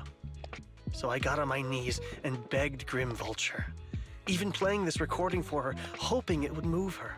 Regardless of how things unfolded, what matters is that it wasn't destroyed, and I'm here, alive, to hand it to you. Oh? Nathan rummages through his jacket pocket and takes out a slightly worn tape. Tape from Liar Squad, discovered by Nathan Lee's younger brother. This long sealed recording sparked the series of events that would follow. Years have passed, and while the tape surface shows some wear, the audio within remains pristine, as crystal clear as if it was recorded just yesterday. I found this while going through my brother's belongings. It's been tucked away for years. There's a recording on it, and I think it's a gift Liar Squad made for you, but never had the chance to give you. Thank you so much. Do you mind if I listen to it now with the proxies? Yes? Wait, with us? I thought we were just here to collect the commission fee today. Go ahead. As for the commission fee, I'll pay it to you both shortly, so don't worry about that. Takes a step back. Karen looks at you, her lips seemingly to tremble slightly. You gently hold her hand, feeling the warmth and strength in her palm. She presses the play button. Hey, hello? Alright, it's a recording. This is a message from Liar Squad for our little sniper. Aw. Everyone ready? I'll count down. 3, 2, 1. Congratulations on your 1000th day with Liar Squad! Hey, you guys are totally out of sync. Captain, can we redo this? The anniversary gift has to be perfect. That's our assault specialist, Acheron. She has a strong sense of aesthetics, prioritizing beauty in both combat and her daily life. She taught me a lot about makeup and fashion. Oh, she won't care if we're a little off. Forget the re-record. Let's just get it done and order the cake. We don't want him to sell out. That's our medic, Kakaitis. He's usually lazy and a bit of a smooth talker, but he's actually very capable and kind. He taught me a lot about unconventional negotiation tactics and ways of handling things. You two, stop arguing during the recording. I've already ordered the cake. If you keep rambling, we really will have to re-record this. Cut the chatter already. And that sticks. A reliable artillery specialist. He's the oldest in the squad. He loves sharing photos of his daughter and reminiscing about how he wooed his wife. The way he won her over inspired me a lot. All right, let's all calm down.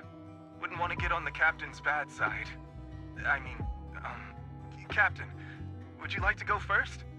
We can edit or re-record whatever we need to. That's our scout and engineer, Lethe. He's a bit self-conscious because of how his younger brother excels, and he's somewhat introverted. But he's actually very capable.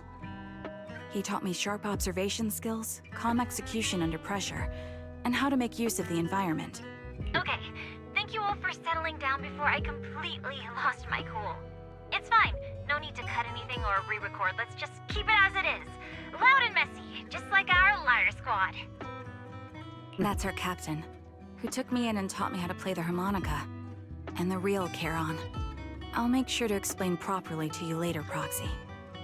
As you've heard, this recording is a little gift from the 5 of us. How time flies. When I brought you into the squad about 2.5 years ago, you were just a shy kid who blushed whenever you talked to someone. Over these 1,000 days, you've really worked hard to keep pace with our fighting rhythm. You've done incredibly well. In the last mission, your successful sniper kill of that high-risk ethereal really helped Acheron a lot. I hate to say it, but yeah, I went too far in last time. Thanks for getting me out of that mess. Just this once, I'll admit, your moves were more elegant in that fight. Not just that fight. Ever since you became a quicker shot and learned to adjust for wind speeds on the fly, we've been taking fewer and fewer hits. Makes my job way easier. So, cheers. You often worry about not doing enough. But in these 2.5 years, you've absorbed everything I know about stealth, reconnaissance, and tactical countermeasures. Trust me, you'll become an incredibly skilled sniper. Having you covering us from the rear makes every fight feel safer. But you still have a lot to learn about socializing and romance. When peace finally comes to Eridu, leave us and live your own life. Where did that come from? She's not leaving us. Even if she retires, she'll move into my house and I'll spoil her with loads of beautiful clothes. We can talk about living alone in 10 or 20 years. Oh. Sorry, I got carried away. Anyway, you're talented and hardworking. Over these 1,000 days, you've opened your heart to us and even encouraged us in return. Having you as a comrade is a blessing for all 5 of us. But I have to say one thing. You're always so sensitive and kind.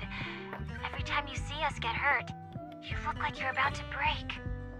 Has our squad motto, having each other's backs, become too much of a burden for you? I get how you feel.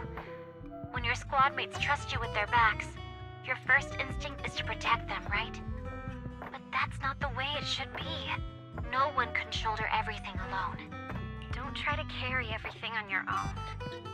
Choosing to fight on the battlefield is my resolve. Feel it. Share yours with me. And when it's your turn to watch my back, I'll give my all to honor it too. As long as you fight with all your strength, there's no such thing as failing to protect something, because your will and our will is preserved and carried on in other ways. But don't let that weigh on you. Try to trust in us, just like we trust in you, no matter what. I've struggled with that kind of thinking myself, but I eventually made my way through it. All this talk of camaraderie, of keeping each other safe, it's like a harmonica melody scoring our time together. Even when things change, our tune will go on, and that's enough. Exactly.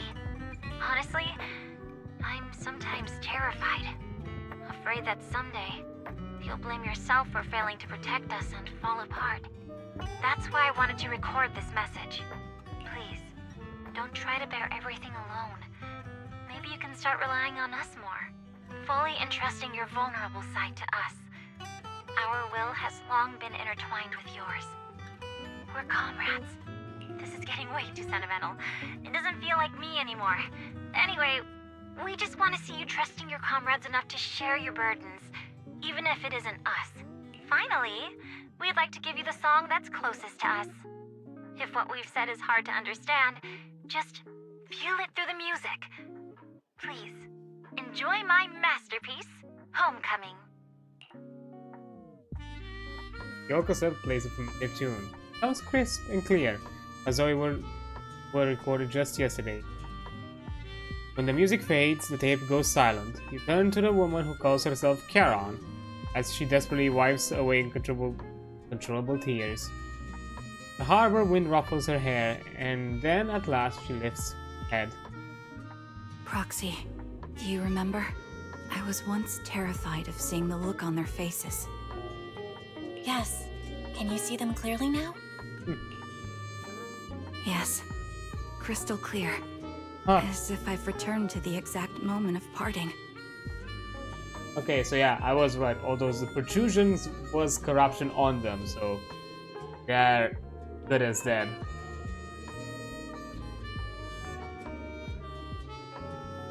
Ay, ay, ay. So this is our last glance. This is the answer you wanted me to find. That's why you joined the scout outpost to work on Hollow Zero. Thanks, guys. And to deal with our very familiar Ethereal at this point. After meeting with Nathan, you spent a long time with Charon at Elpis, letting the sea breeze wash over you. You don't say a word, because you both know it'll be soon time to part ways. As the temperature begins to cool, head back to 6th Street with her. Proxies. No. Lies. Belle. I've troubled you two a lot these days with my personal affairs. Words can't describe what you've done for me. It's fine. It's no trouble at all. To be honest, Belle and I have been a bit lost lately because of some personal matters. But meeting you has felt somehow comforting. Don't you think, Belle? Yeah. Exactly. We got something out of the experiences we shared. At the very least, it's brought us clarity. I guess our wills have always been aligned, haven't they? Yeah. When I was trapped in self-doubt, unable to get out, I'm glad you were there with me. You're right. We've already entrusted our backs to each other as comrades. And because of that, because we are comrades, please, hear me out. Maybe you've already noticed. I'm sorry, but I've been keeping something from you. Charon isn't actually my codename. As I mentioned before, Charon was my captain's codename. When I met both of you for the first time, I didn't want to tell you my codename, because I thought someone who couldn't protect their squad mates had no right to one. So I lied. Captain Charon was an orphan like me, with no family to mourn her. I've been using her codename because I may be the last person in the world who still remembers her. But I understand now. If I want to keep moving forward, I can't keep hiding behind a lie. My true codename is... You don't have to tell me right now. At the harbor, Nathan spoke to you privately. Was he offering you a chance to return to the Defense Force? Yes. He said he still has a friend in the Defense Force who's currently forming a new squad. And if my goals align with theirs, I could consider joining them. So, what's your decision? Where will you go next? Also, kind of cock-blocked for not getting the name, considering that all of them had some very, mythological themes to them. After everything that's happened, I think I do share the same goal as that friend of his and the new squad they're building. So I'll head back to the new Eridu Defense Force and keep chasing my new goal with a new team. Your new goal? Are you going to look further into the fall of the old capital? Yes. My encounter with Grim Vulture has made me realize this should be the true form of my vengeance. I'll uncover the real culprits behind the old capital's fall and make them pay for their crimes. If the ferryman who leads me to the truth demands a price, I'm willing to wager my life. I have a gut feeling the masterminds will reveal themselves again soon. To protect the city my comrades cherished and sacrificed their lives for, I won't allow such a tragedy to happen again by letting the will to protect guide my hatred. I now have a clear aim toward the truth. That's what I thought. If that's the case, then for now, we probably shouldn't learn your true codename, or lean on each other too much. Are you saying we're on opposite sides? No, it's just our side is a bit more tricky and not everyone understands it. So... No, we might walk different paths. Those paths will lead us to the same destination. It's just that, for now, we can't say any more than that. To be honest, after facing an enemy as ruthless as Grim Vulture, we're reminded of our own powerlessness. Watching you fight back, almost losing your life to a bullet, that feeling, we're nowhere near strong enough to protect you, and we're not strong enough to open up about our pasts either. Sorry. On a second thought or hesitation, Kara takes hold of your hands and brings them together at her chest. Whoa. If this is your slightly selfish principle, I'll respect it. You were once my proxies, and I'll keep this memory locked away as something I cherish. If, as you say, our destination is the same, then we should continue on our separate paths, striving to grow stronger. The next time we meet, I'll reveal my true codename. I hope we can become true comrades. I want your presence to forever remain in the melody of my life. Yeah. Yes, it's a promise. We'll meet again, Charon. Imagine a woman called who calls herself Charon, walks farther and farther away. Defense Force soldier waits for her at the end of the path. Hello. I'm the sniper from the former Liar Squad of the Chrysoberyl Division, recommended by Captain Nathan, originally of the new Eridu Defense Force's Obsidian Division, Impera Squad. Ah, I heard about you from my superior. You're the one who dealt with the serial murders targeting the Defense Force, right? Well, the new Eridu Defense Force is ready to welcome you back. Let me confirm a few details before taking you to base. Which squad are you applying to join? And did you have a code name during your previous service? I'm applying to join the Obsidian Division's Obel Squad. Ooh. Trigger. I was Trigger of Liar Squad. Oh, so that is actually her true code name. Okay, I thought maybe Trigger was her new one. Things have come to an end. Belle, do you think we'll ever see Charon again? For sure, yeah. Hey, I hope so too. We must grow, get stronger, and gain greater power to face any crisis. When we reunite with her, then we must hear her real codename, which we did. Exactly. However, after hearing about the connections between Charon and Grim Vulture, I can't help but feel a bit sad. Two people with the same fate and then walking completely different paths and becoming enemies. Well, if we also encounter enemies who once experienced the same fate, but now walk completely different paths with opposing goals, forced to be enemies, what would you choose to do? I'll defeat them both in combat and ideology. Right. Our goal is clear, and we will never waver. If they truly stand in our way, Belle, I will fight alongside you to defeat them. We'll prove our worth as Phaeton. After everything that's happened, I'm feeling a bit tired. You must feel the same, right, Belle? We'll get more and more commissions from the Shepherd from now on. How about we take a short break while we can? Take a break, leave the story. And we're done. Also, to be fair, I'm glad that they compiled the entire 3-chapter format of all the stories within one. Because at this point, it didn't really make sense. It's fine, I guess, as a way to kind of experience it in small chunks. But I guess if you're willing to play out a full, a decent session, you could do like one character story per game session, in my opinion. But yeah. That was a lot of fun and interesting story. Lots of fun perspectives. Also, now we can get ourselves our Polychrome rewards, but we are not done because there's still some new things we can do. We have the training and assessment, which I'm expecting to be related to Trigger's training to re-enter to join Obel Squad. That's my guess. I guess so, Okay, baited Beth. Mask your presence and efficiently clear the battlefield of Ethereals. This is your first lesson in the shooting range. Though there's no ether waves, the sounds of targets moving and bouncing will be the best signal to take them out. S rank 12,000 points. Okay. Oh, I think this is like the... Yeah, this is the weird like Nikkei kind of... Press right trigger for a single shot. When the blue flashes, you can perform another single shot, otherwise rapid fire will be triggered. Each single shot consumes a bullet. Hold for rapid fire for a higher fire rate, deals lower damage. Okay. Refill magazine. When it's empty, ammo will refill automatically. If a golden bubble suddenly appears, you have unlimited ammo. Hit enemies to earn points.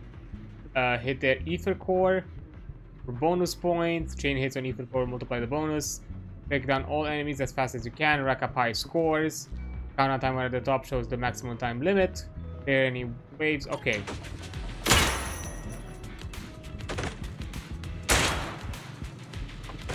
And I don't like aiming with a controller.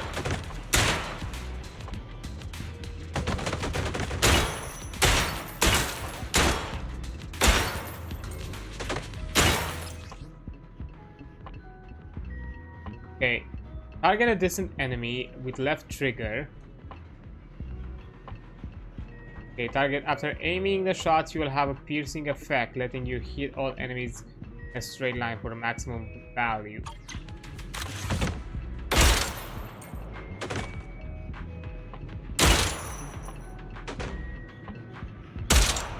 Damn it.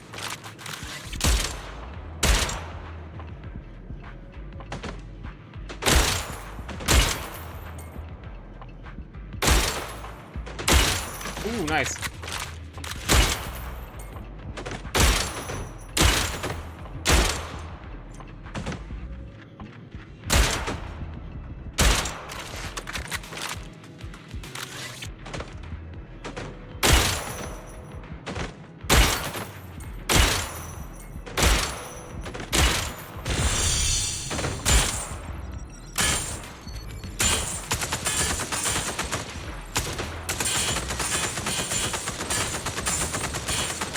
Yeah, I'm just gonna...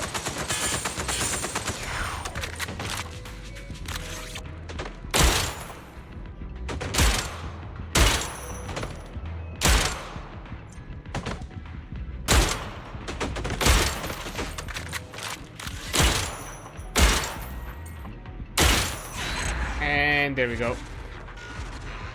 Yeah, I hate aiming with a controller for these kind of things. Okay. Although I did get an S rank, so that's nice.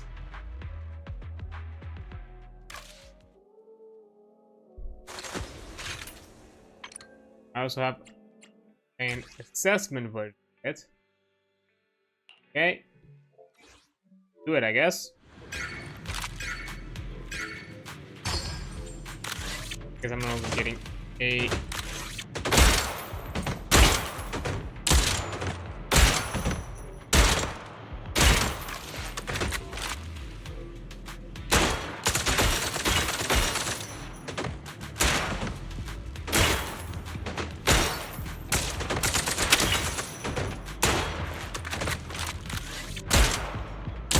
Damn it.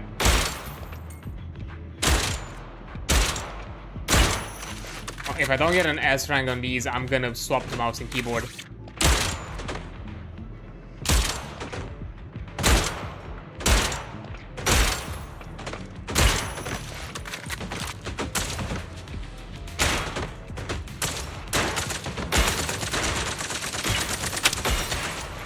You know what, they're moving, so...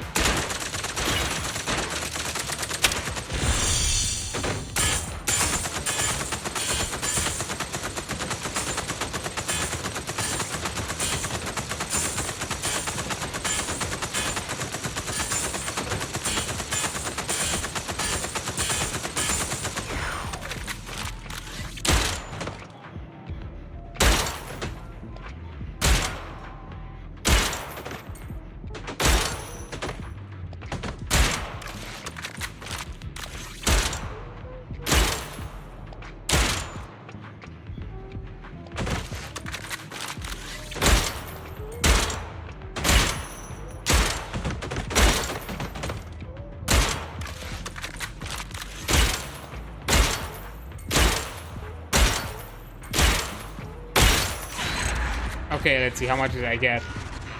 Because I'm suspecting I didn't get a lot. Oh, S rank, okay. So I guess I did it. Don't mind.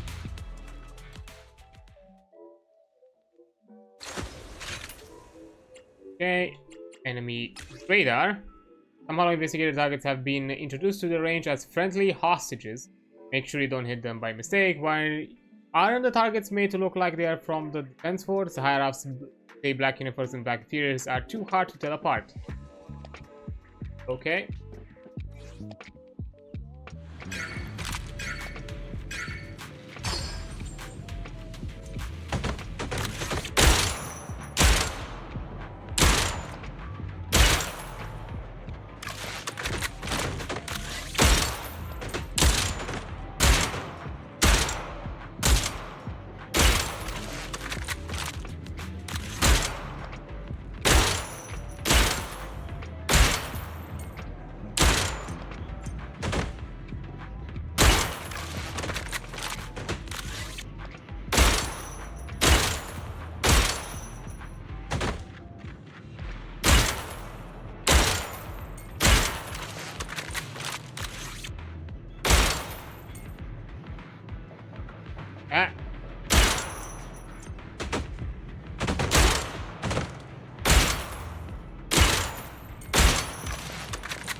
Hey.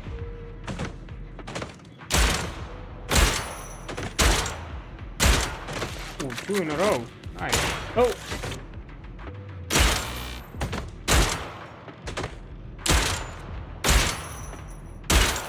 Ooh, that was a close one.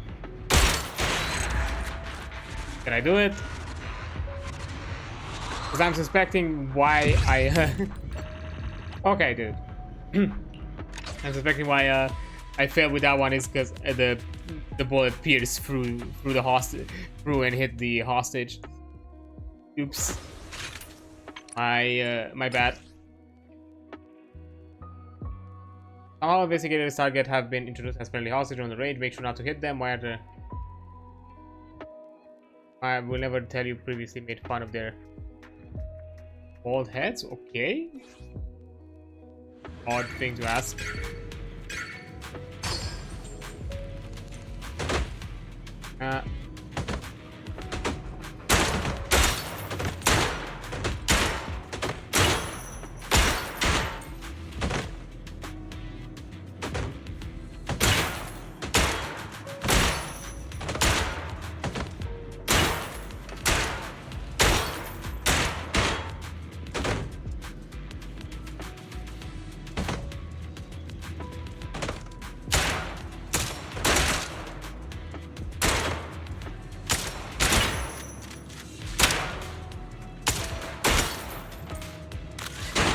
Ah, damn it.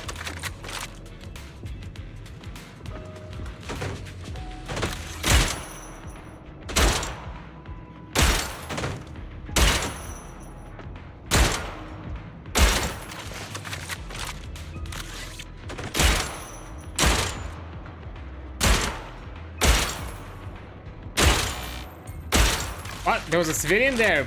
I didn't see him.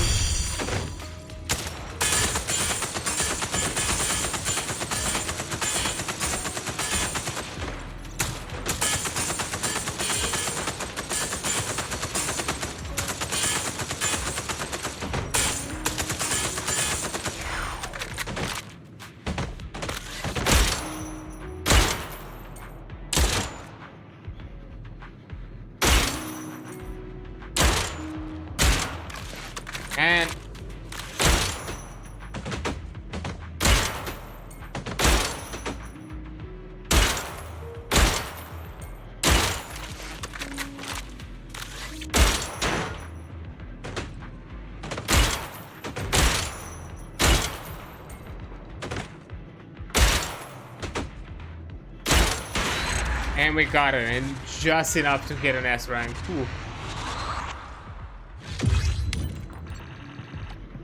Ay, ay, ay.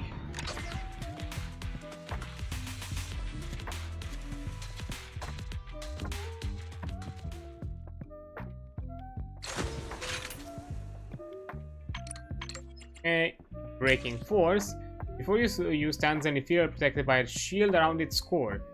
Strike at its weakest point. When defenses are down, the field doesn't care about unemployment, relationships, or health issues. So use physical force to break from their defense. Okay. Sure.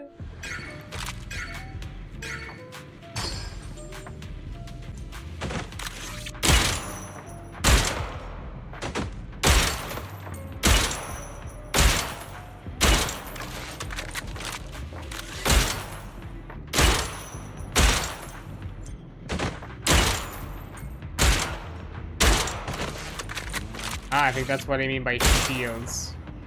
They are wider so they can protect the others.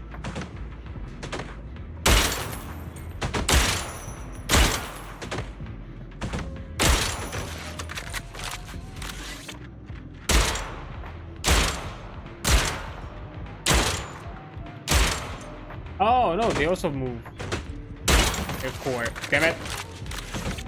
I can't risk it.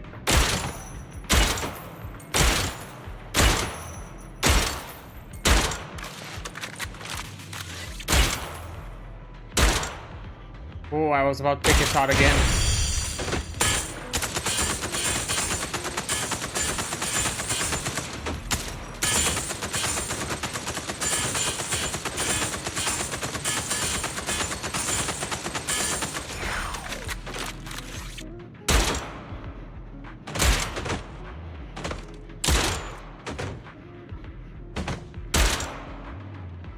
Gotta be kidding me.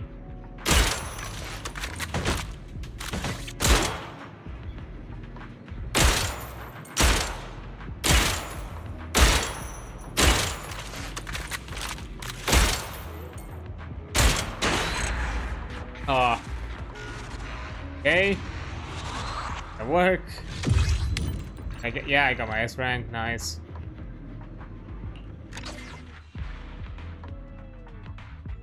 Okay, let's jump at the other one.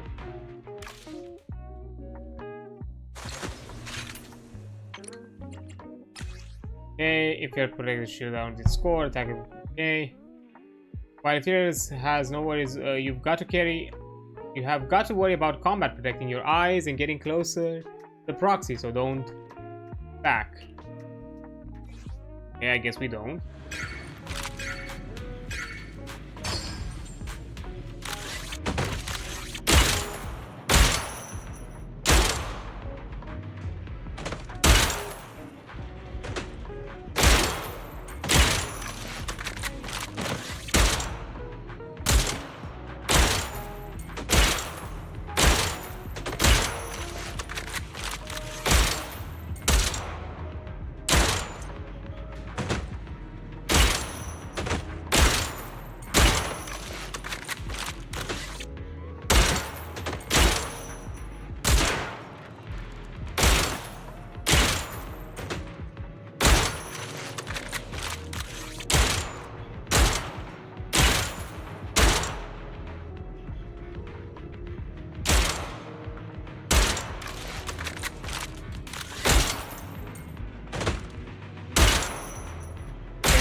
Ooh.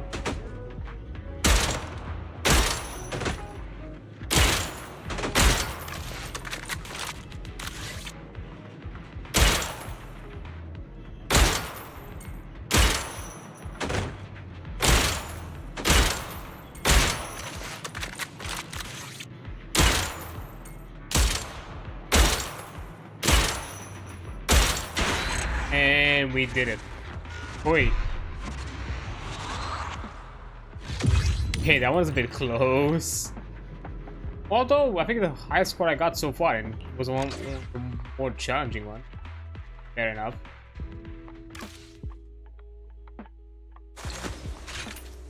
Okay. Zenless triumphs.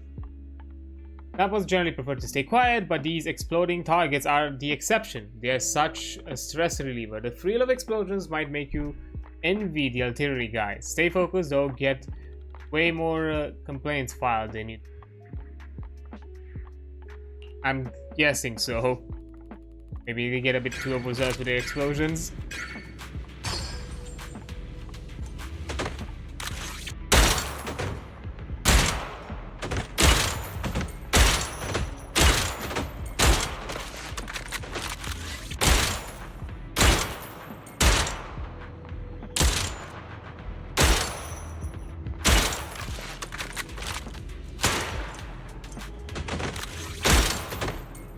Oh, nice.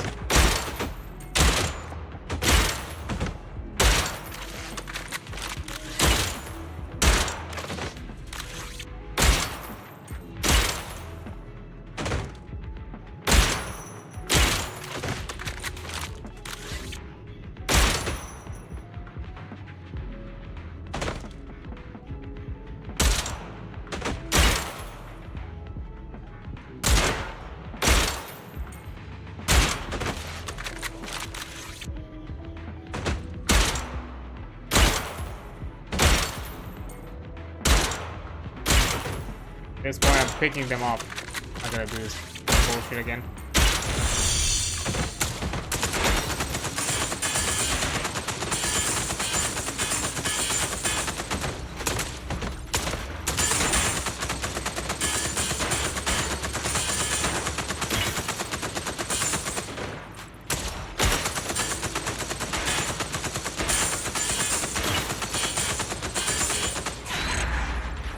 Here we go. Yeah.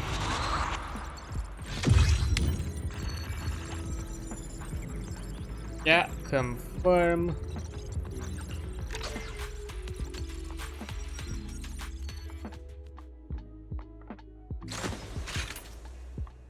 This one something. Okay, snipers generally prefer to stay quiet, but these exploding targets are the exception.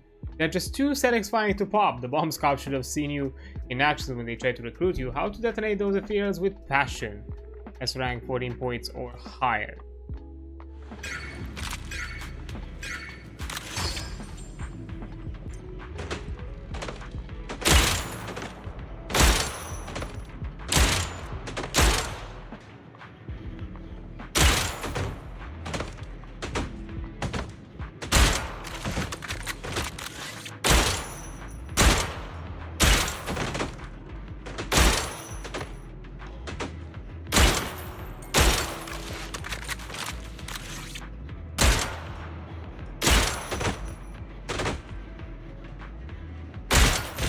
Nice.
Untrue.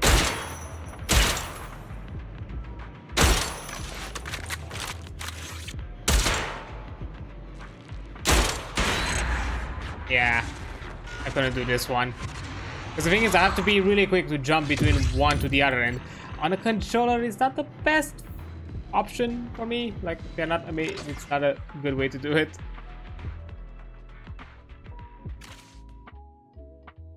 But yeah, that's kind of sad. Shatter to conquer. Those wicked ethereals have learned to hide behind solid barriers, save their skins. They master the essence of human survival. The way they hide reminds you of many despicable beings that fuel your trigger finger. Okay. Oddly specific.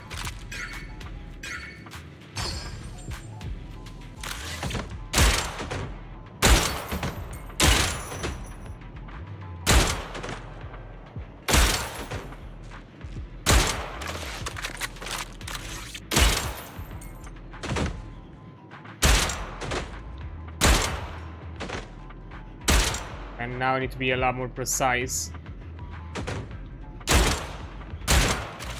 Moving cover, okay. Can be cheeky.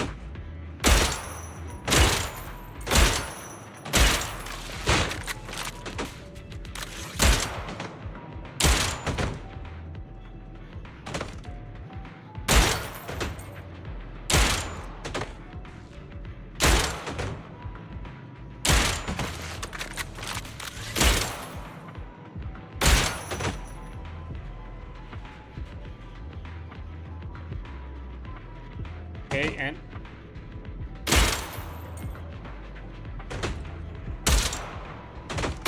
damn, you're fast.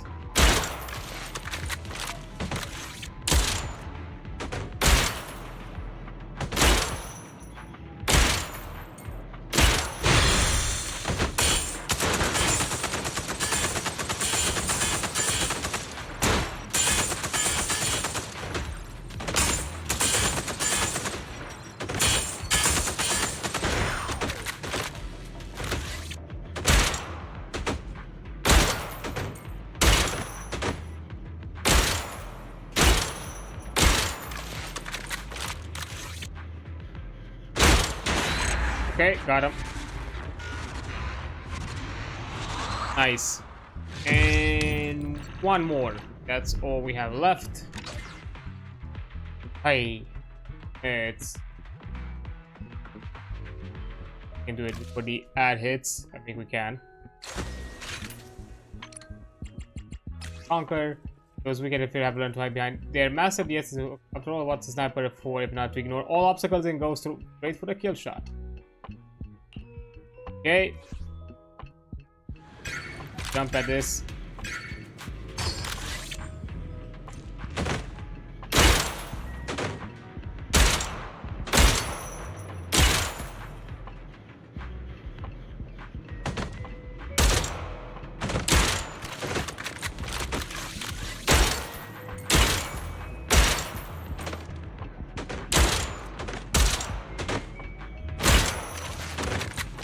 Son of a...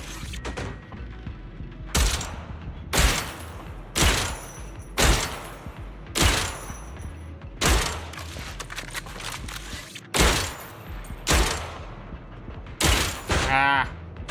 Missed one. I think I missed two actually.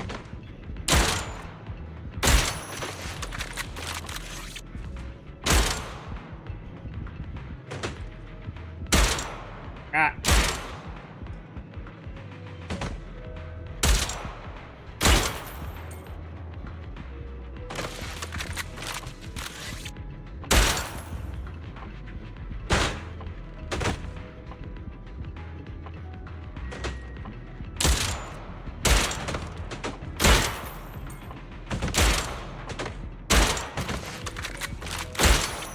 Oh, that was a close one.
I missed the last one.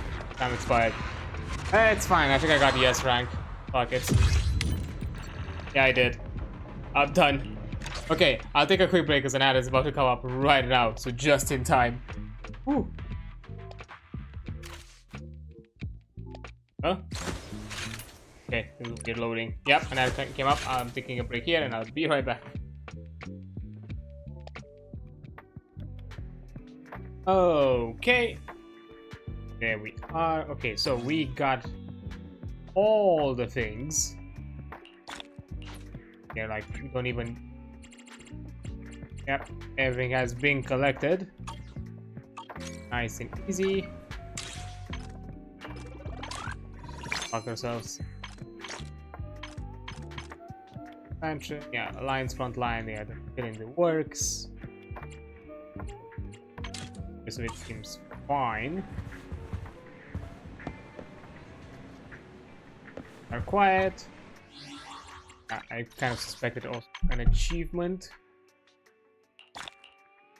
It triggers region story.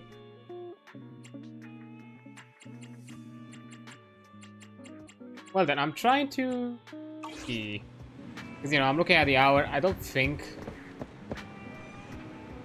I'm gonna jump to Soul Frame today anymore because I'm not gonna be running for too long, and I think by the time I get to interesting things, because I think we have to redo. I'm not sure if they reset it or anything sorts, but you know, that I get my bearings and we get to something interesting to do there. I don't think it's gonna be worth it with less, like, I don't know, 40-ish minutes that we still have.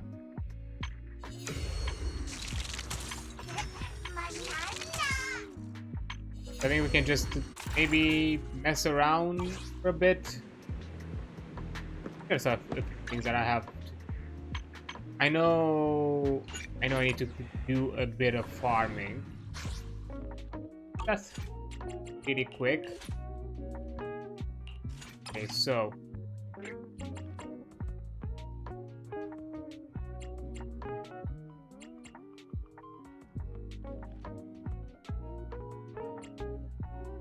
okay.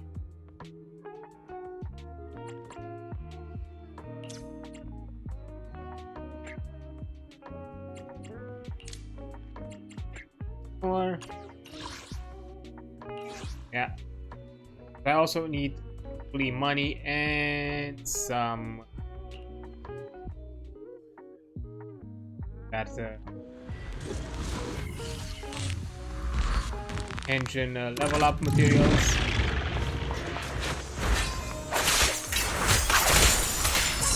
That's really quick. Avoided.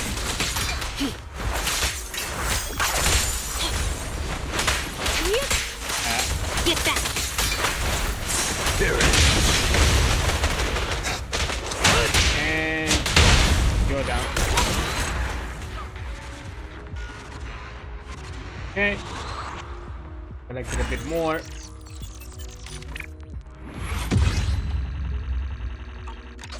I'm doing it now so I don't have to do it after I'm off stream anyway, so why not?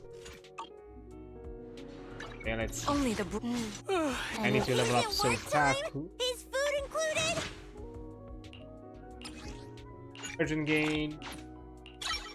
Thank you. Rest. And equipment wise. Just enough. Boom. Okay. That means starting tomorrow I can farm for some this rice for her. At the same time also starting to farm for this little engine. Well,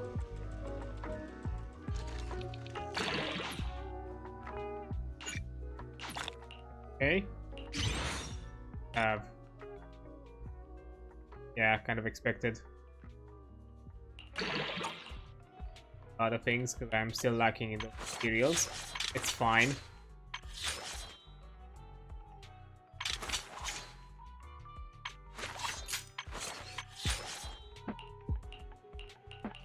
Okay. Touch my tail. Don't time for Sokaku. Ready. Done.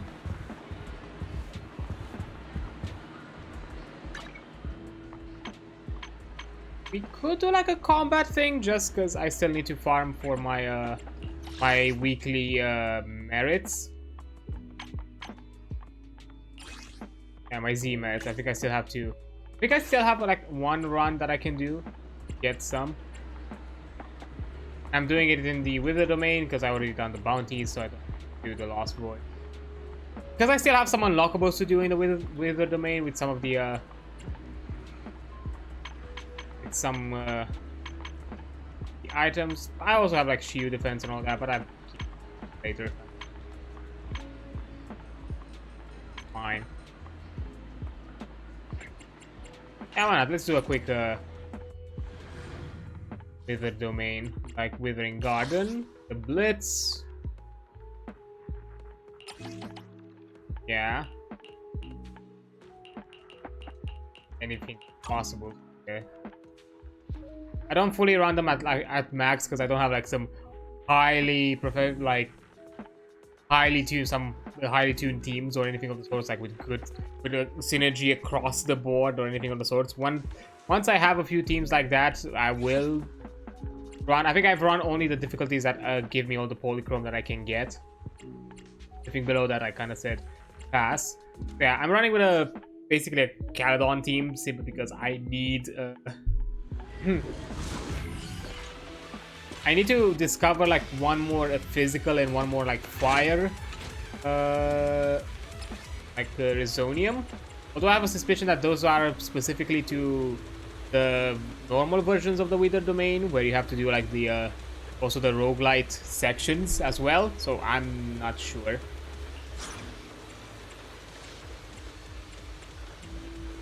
I'll go with the shock gloves.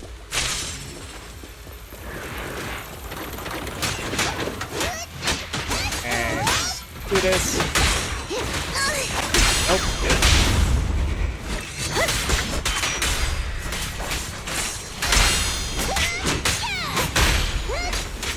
And get blended.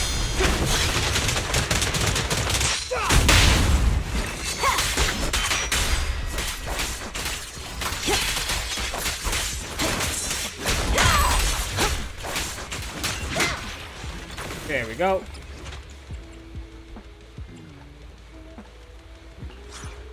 Yeah.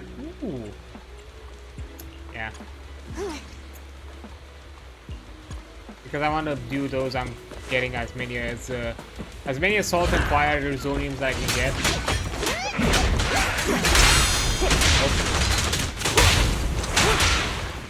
I do like the added challenge of not being able to see the dodges. Because what your honor really wants. It gives you the incentive to learn the animation patterns of the enemies. And realize like, okay, which attack pattern represents them, you know, an attack that I can parry. Although they were a bit cheeky with it, because with some of them, they made them a bit more delayed. Like the animation starts, but the window when you have to parry is actually a bit later than the animation.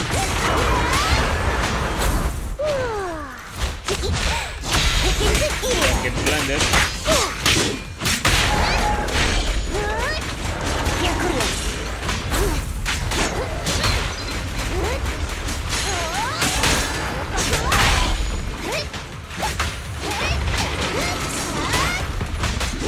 There it is. And this. Make way for the undefeated champion! Courage is power! Knowledge is good!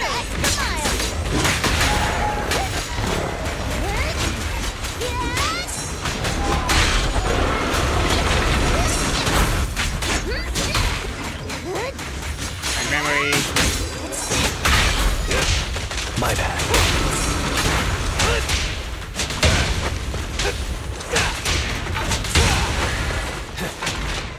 On. There's more to battle! And get ready.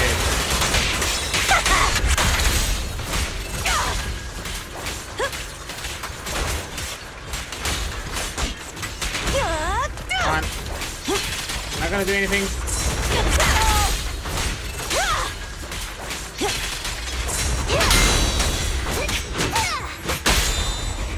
Let me show you how it's done. Home is where the...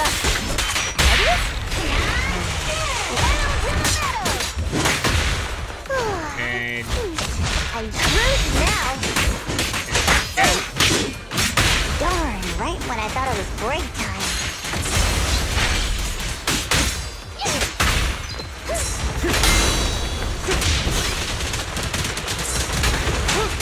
I pledge my honor!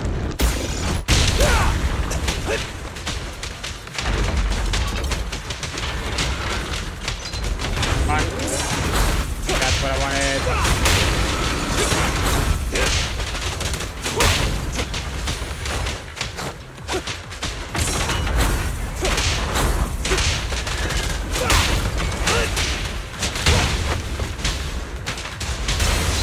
Oh, I can't escape. Here we go.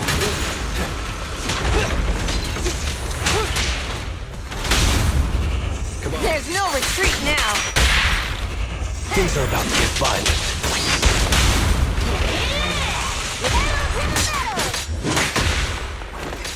If I remember correctly, this boss was resistant to assault damage. Good work, Lighter! So I don't have the best team for it, but they're randomized. I can't predict them.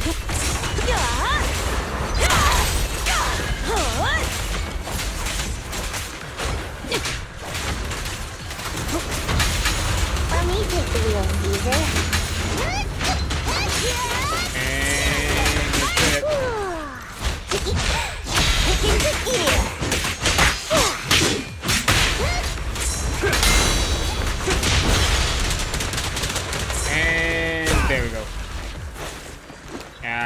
This fight took a bit too long.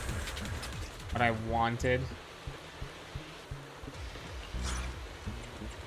Okay, fire. Got the fusion.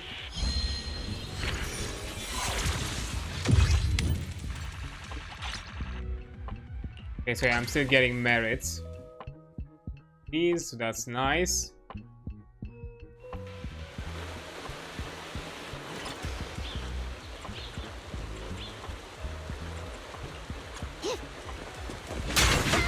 These ones.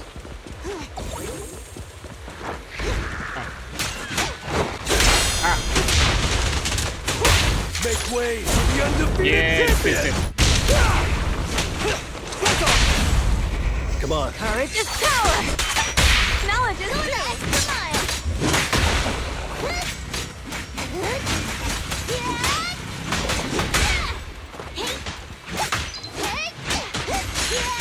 And ready.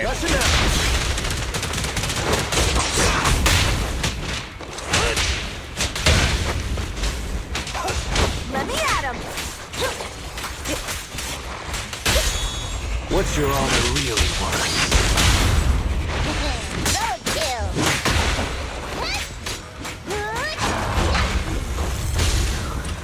I don't... Yeah, I'll do the nunchucks. Knight. Oh, two of these.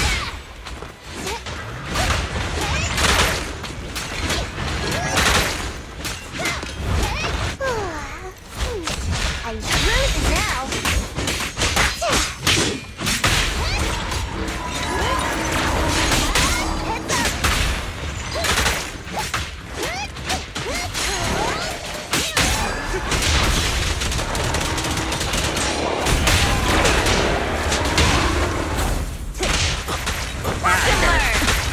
Damn it.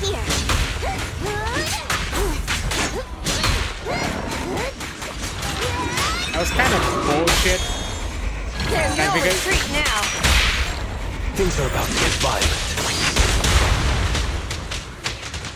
You know, because you appear...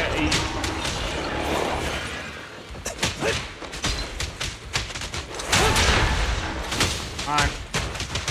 Get at me.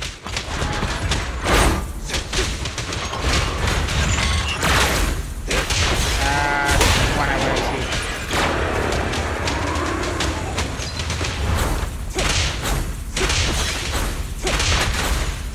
Nice one.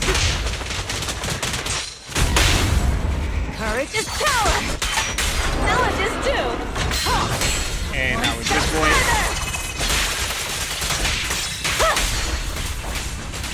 I'm the best team to combat these suckers.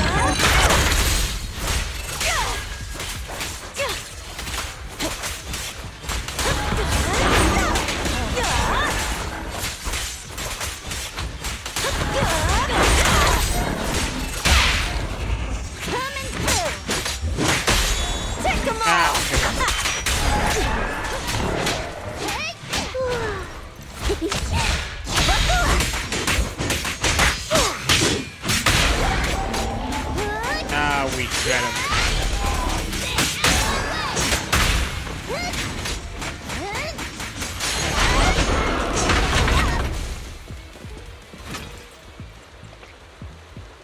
Yeah, I'll take dual to make the infusion. That's a good one. What's this? Follow up, triggering perfect assist. Oh, okay.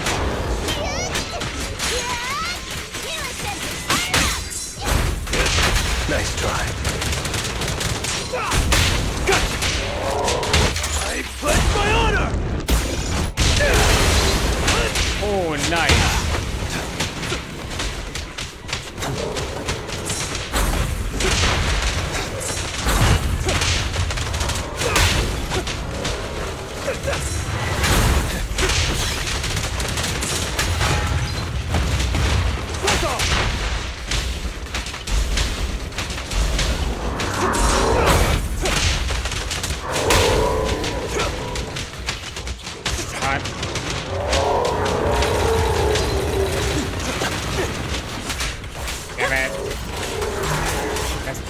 on up. Let me show you how it's done.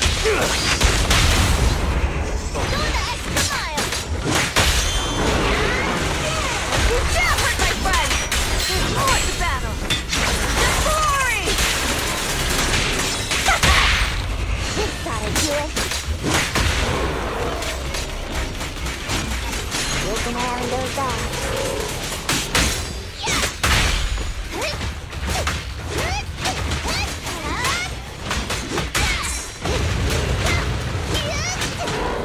And there we go.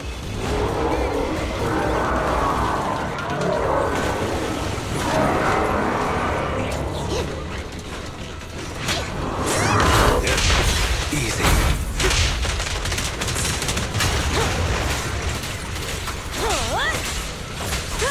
Alright, bye me.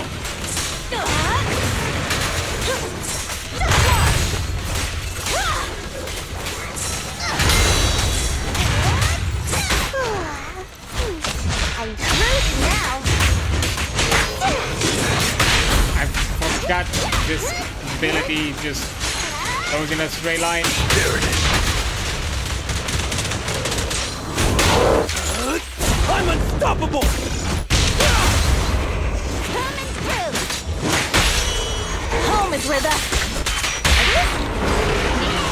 Watch and learn! This gotta do it.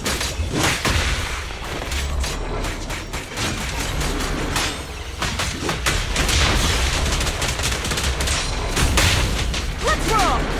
Huh? I won't budge! And one stab!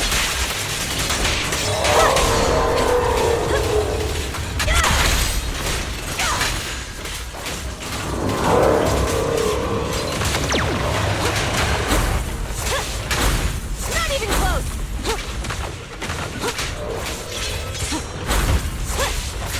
Not bad, huh? Pump your brakes, boss. Hey.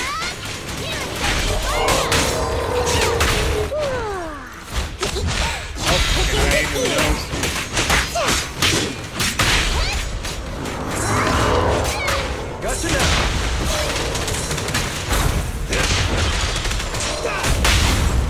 There's no retreat now.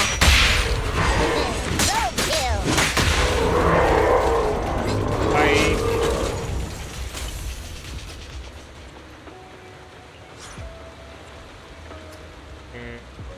Okay. Dodge.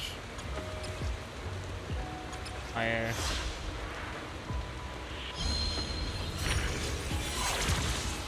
Okay.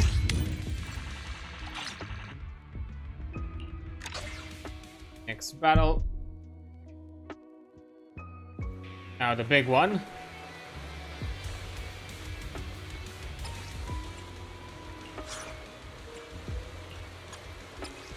Get a lot of these.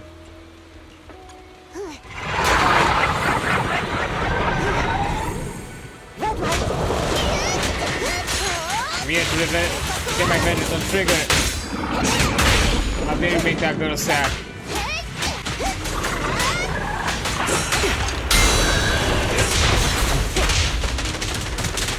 How dare you? I'm unstoppable!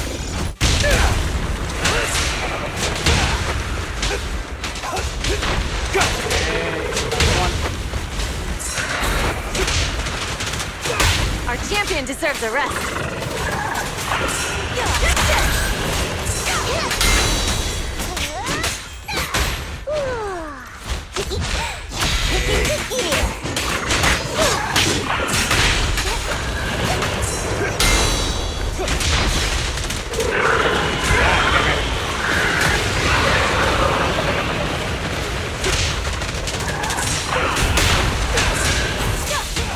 So slow. I won't budge. And one stab.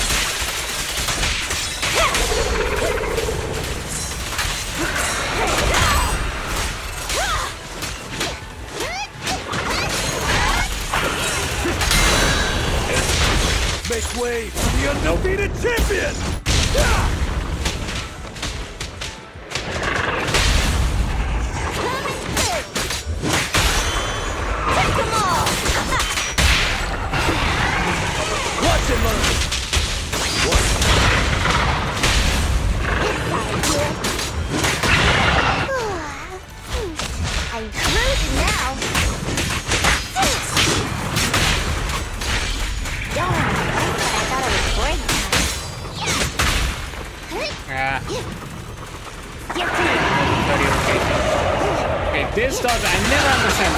exactly should I find the timing? Because I don't see a visual cue when exactly I should do the dodge. I never understood it.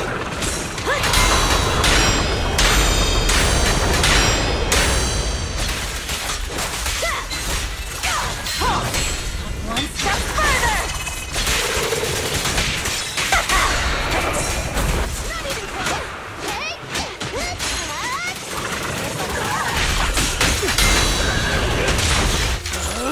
I'm unstoppable!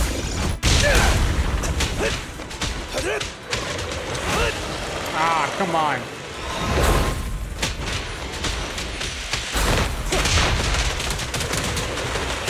Stop doing this.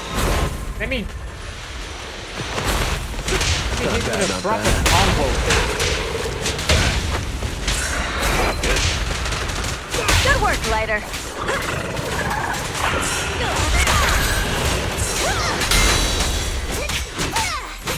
Ambush!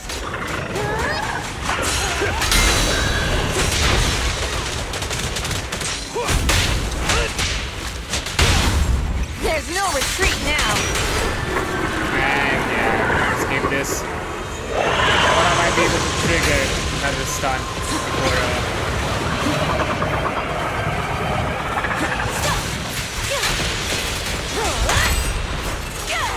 Start your brave, boss.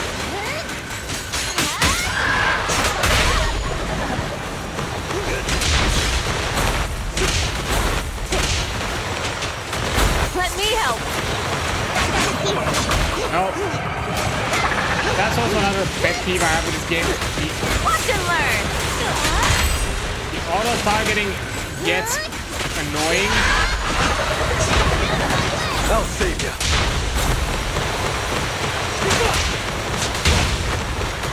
Let me help.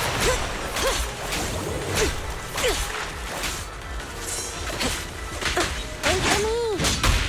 Red light. There we go.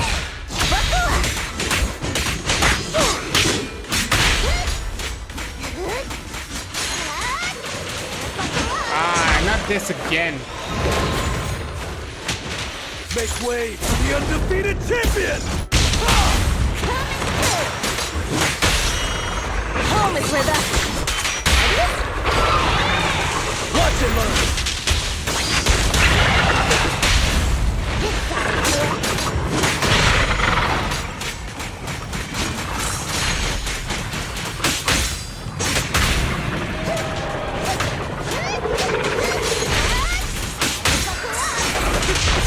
My bad.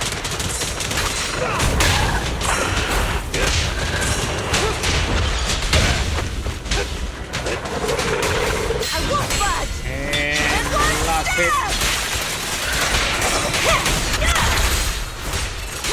There we go. Yeah, run away. That's what I thought. Phew.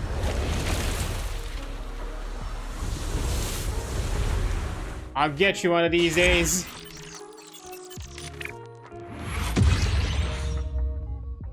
Okay. Beat. Cancel. I think that's all the merits I can get, because usually you get 150 per attempt, but I only got 120. That might be the max amount I can get for this week. Don't know what exactly is the total that you can get per week. Because you have like a limited amount you're able to obtain. And I think I reached it. Because I know the Withering Gardens, the blitzes. Yeah, the blitzes in the Withering Garden, they give you like 150 usually. But if you reach the capstone, they give you whatever you have left until you hit the capstone. Yeah, this one I think I'm gonna do later, not today.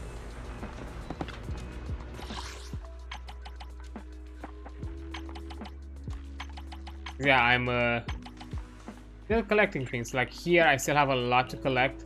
Like I have one more of these from the assault and one more from the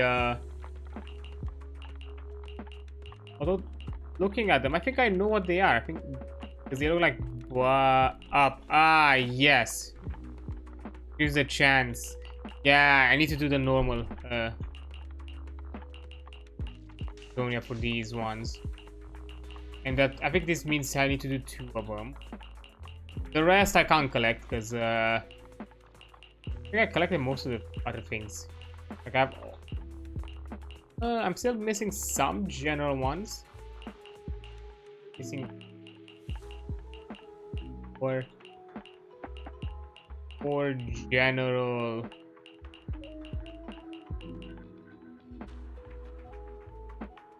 Oh, and I also don't have the shark because I usually get the shark or Mochas. Or the night boo. Yeah, I don't get the shark because I usually have the shark. Yeah, there are a few that I get. Of the characters that I usually play with, I already got all of them because they are maxed to level. The rest is in a bit. Yeah. I know what to do.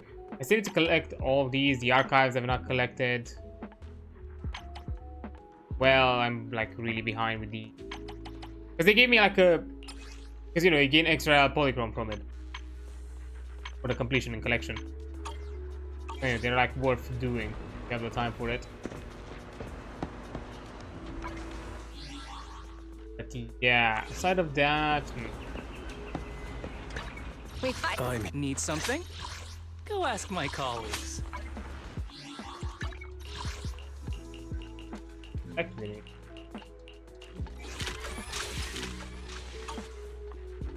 have all I can get here.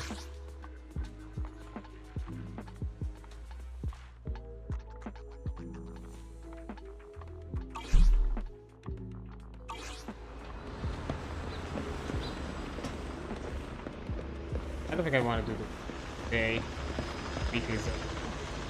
Bi-weeklies, I think. Fighting? Take me. Anyways, the defense and the assault, not yet.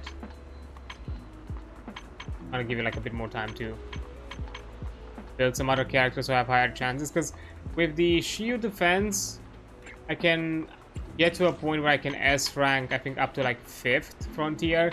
6 and 7 are still they're still kind of evading me. And with deadly assault, I don't have a lot of max level characters for the variety to deal to actually do all 3 of them, all 3 challenges. And even to this day, I don't think I was able to pass 2 medals with any attempt.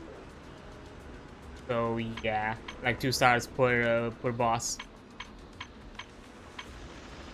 I think once I'm done with like another round of character builds, I might continue doing the simulated battle trials as well.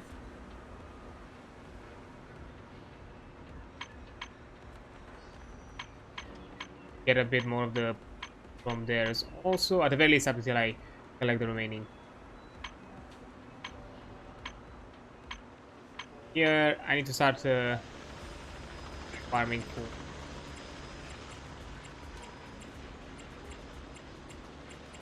My characters. Monster today will be the next thing because I need to get the astral voice for Osokaku, and I also need to look for a new branch and blade for Asaba. Because right now once I need something, I give Asaba the severed innocence, which gives crit damage substat. I need to replace this to compensate for the crit damage loss. So I might turn this into... I might look for I might replace this with a crit damage one instead. Probably not crit damage, a crit rate one instead. Yeah. I'm not sure how good it's gonna be, because, you know, it increases the people's attack. And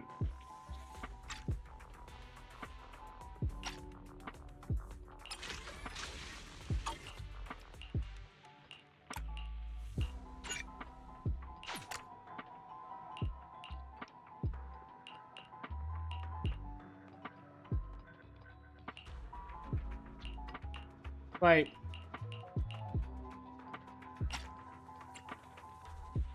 I want to inspect it. Filter. I don't know how to do that, to read the entire text. crit damage increases by 30% when equivalents are hit. Base attack deals for aftershock. They gain the crit damage. Okay, yeah, I think it could be a good one to obtain because the bonus crit damage already compensates for the crit damage requirement. I have to see with the crit rate if it's gonna compensate or not. Is it time Just to having out? Just having the crit rate disk drive. But yeah, I'm pretty sure I collected everything for bonding needle. I don't think I have any other things I need to do. Today's special is the electric margarita with blue Z undertone. I didn't have to dismantle and craft. I already did because I'm still doing some of these quality times. I only need to do Ben, Nicole, and Billy. These are the last four that I need to.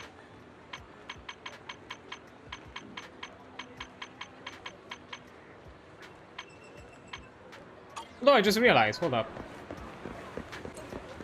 Actually, 1 second. Can I do that? I think I bought. Yeah, I bought the things here. Oh, weekly. Level up materials. I just realized something that I want to check. Because I have Polcraft. But I have no character invite for it? Like, okay. Yeah, Oboe Squad.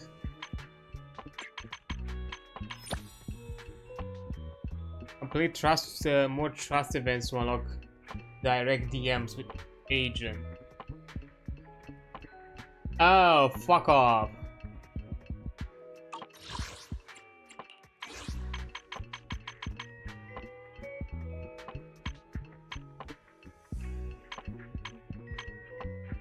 Silver Ambi doll. Aw, that's actually sweet. Full photo.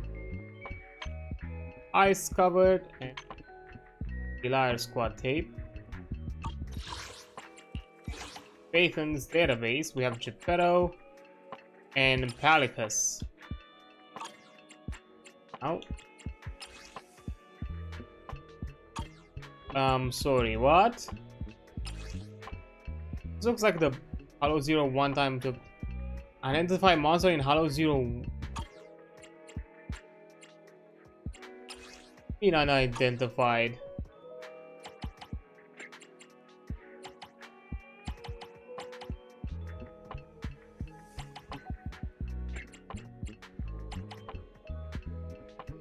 Yeah.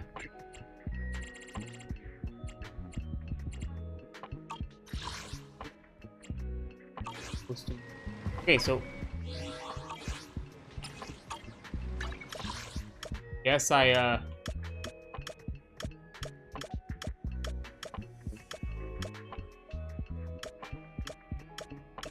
and she's not even fucking around anywhere. Like, what? Damn it, Polcraft. Okay, I guess I have to keep an eye out for her. I didn't realize that I have not unlocked her DMs. This is the first time I just came up to my notice. But anyways, I think this is a good spot for me to end. Because, you know, we did the events, we did anything, all that was related with the trigger. Doing the things on the TV here. Now all of it is now completely done. Nothing else remains, and we'll probably return once we get the next update, and it's gonna be an interesting one because I am curious to see, like, if we get Hugo as a banner character. I'm suspecting we're gonna get some sort of information about what's his deal, like maybe a follow-up, because it was mentioned that his body was not found. So I don't know, there's a hint there that that boy we're not done with him, and we're gonna meet him again.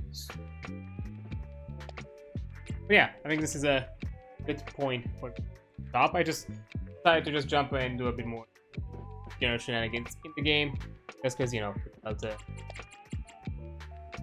more worthwhile. But anyways, let me just put myself into the chatting screen, and as per usual, before I go, I'm gonna check and see is anybody we can say hi to. Let's see.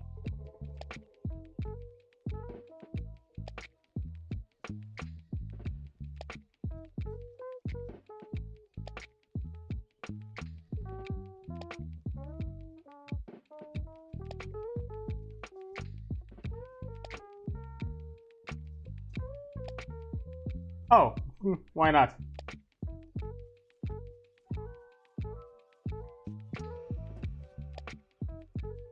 From I guess from one gacha to another, I don't think it's that big of a deal. So we should be, let's do that. Let's say hi to Estelle. Currently playing some Genshin, actually. I have not touched Genshin again because that's sometimes also. Why does my raid does not load? Come on. Fix it? Yep, it did. Well, start raid. There we go. So yeah, we're gonna jump at now. Genshin. It's been a while. I haven't played Genshin in a long time. I think I kind of gave up like midway through Zzzero because it just got too much. I couldn't keep up with all the content that they were releasing and all that kind of thing. And it got a bit too bloated. So so I decided to pass it. Even though I still had fun with it, I still enjoyed it, and to some extent I still like the story. But I don't know, just gonna get back to it after a while. But anyways, I think that's gonna be a fun thing to enjoy. But yeah, tomorrow we're gonna jump up at Frostpunk around the same bit, around what, 7 p.m. Now that with the summertime kind of time zone, so 7 p.m. PST, something like that.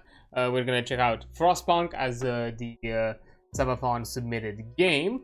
And then on Sunday, we're gonna play a few matches of League to make, you know, to keep my word for the charity event, and also, and after that, we're gonna be at Ghost Channel for our bi-weekly now Gestalt, bi-monthly Gestalt session. So yeah, thank you for being here. You're amazing. Don't forget that. I'll see you on the flip side. Bye.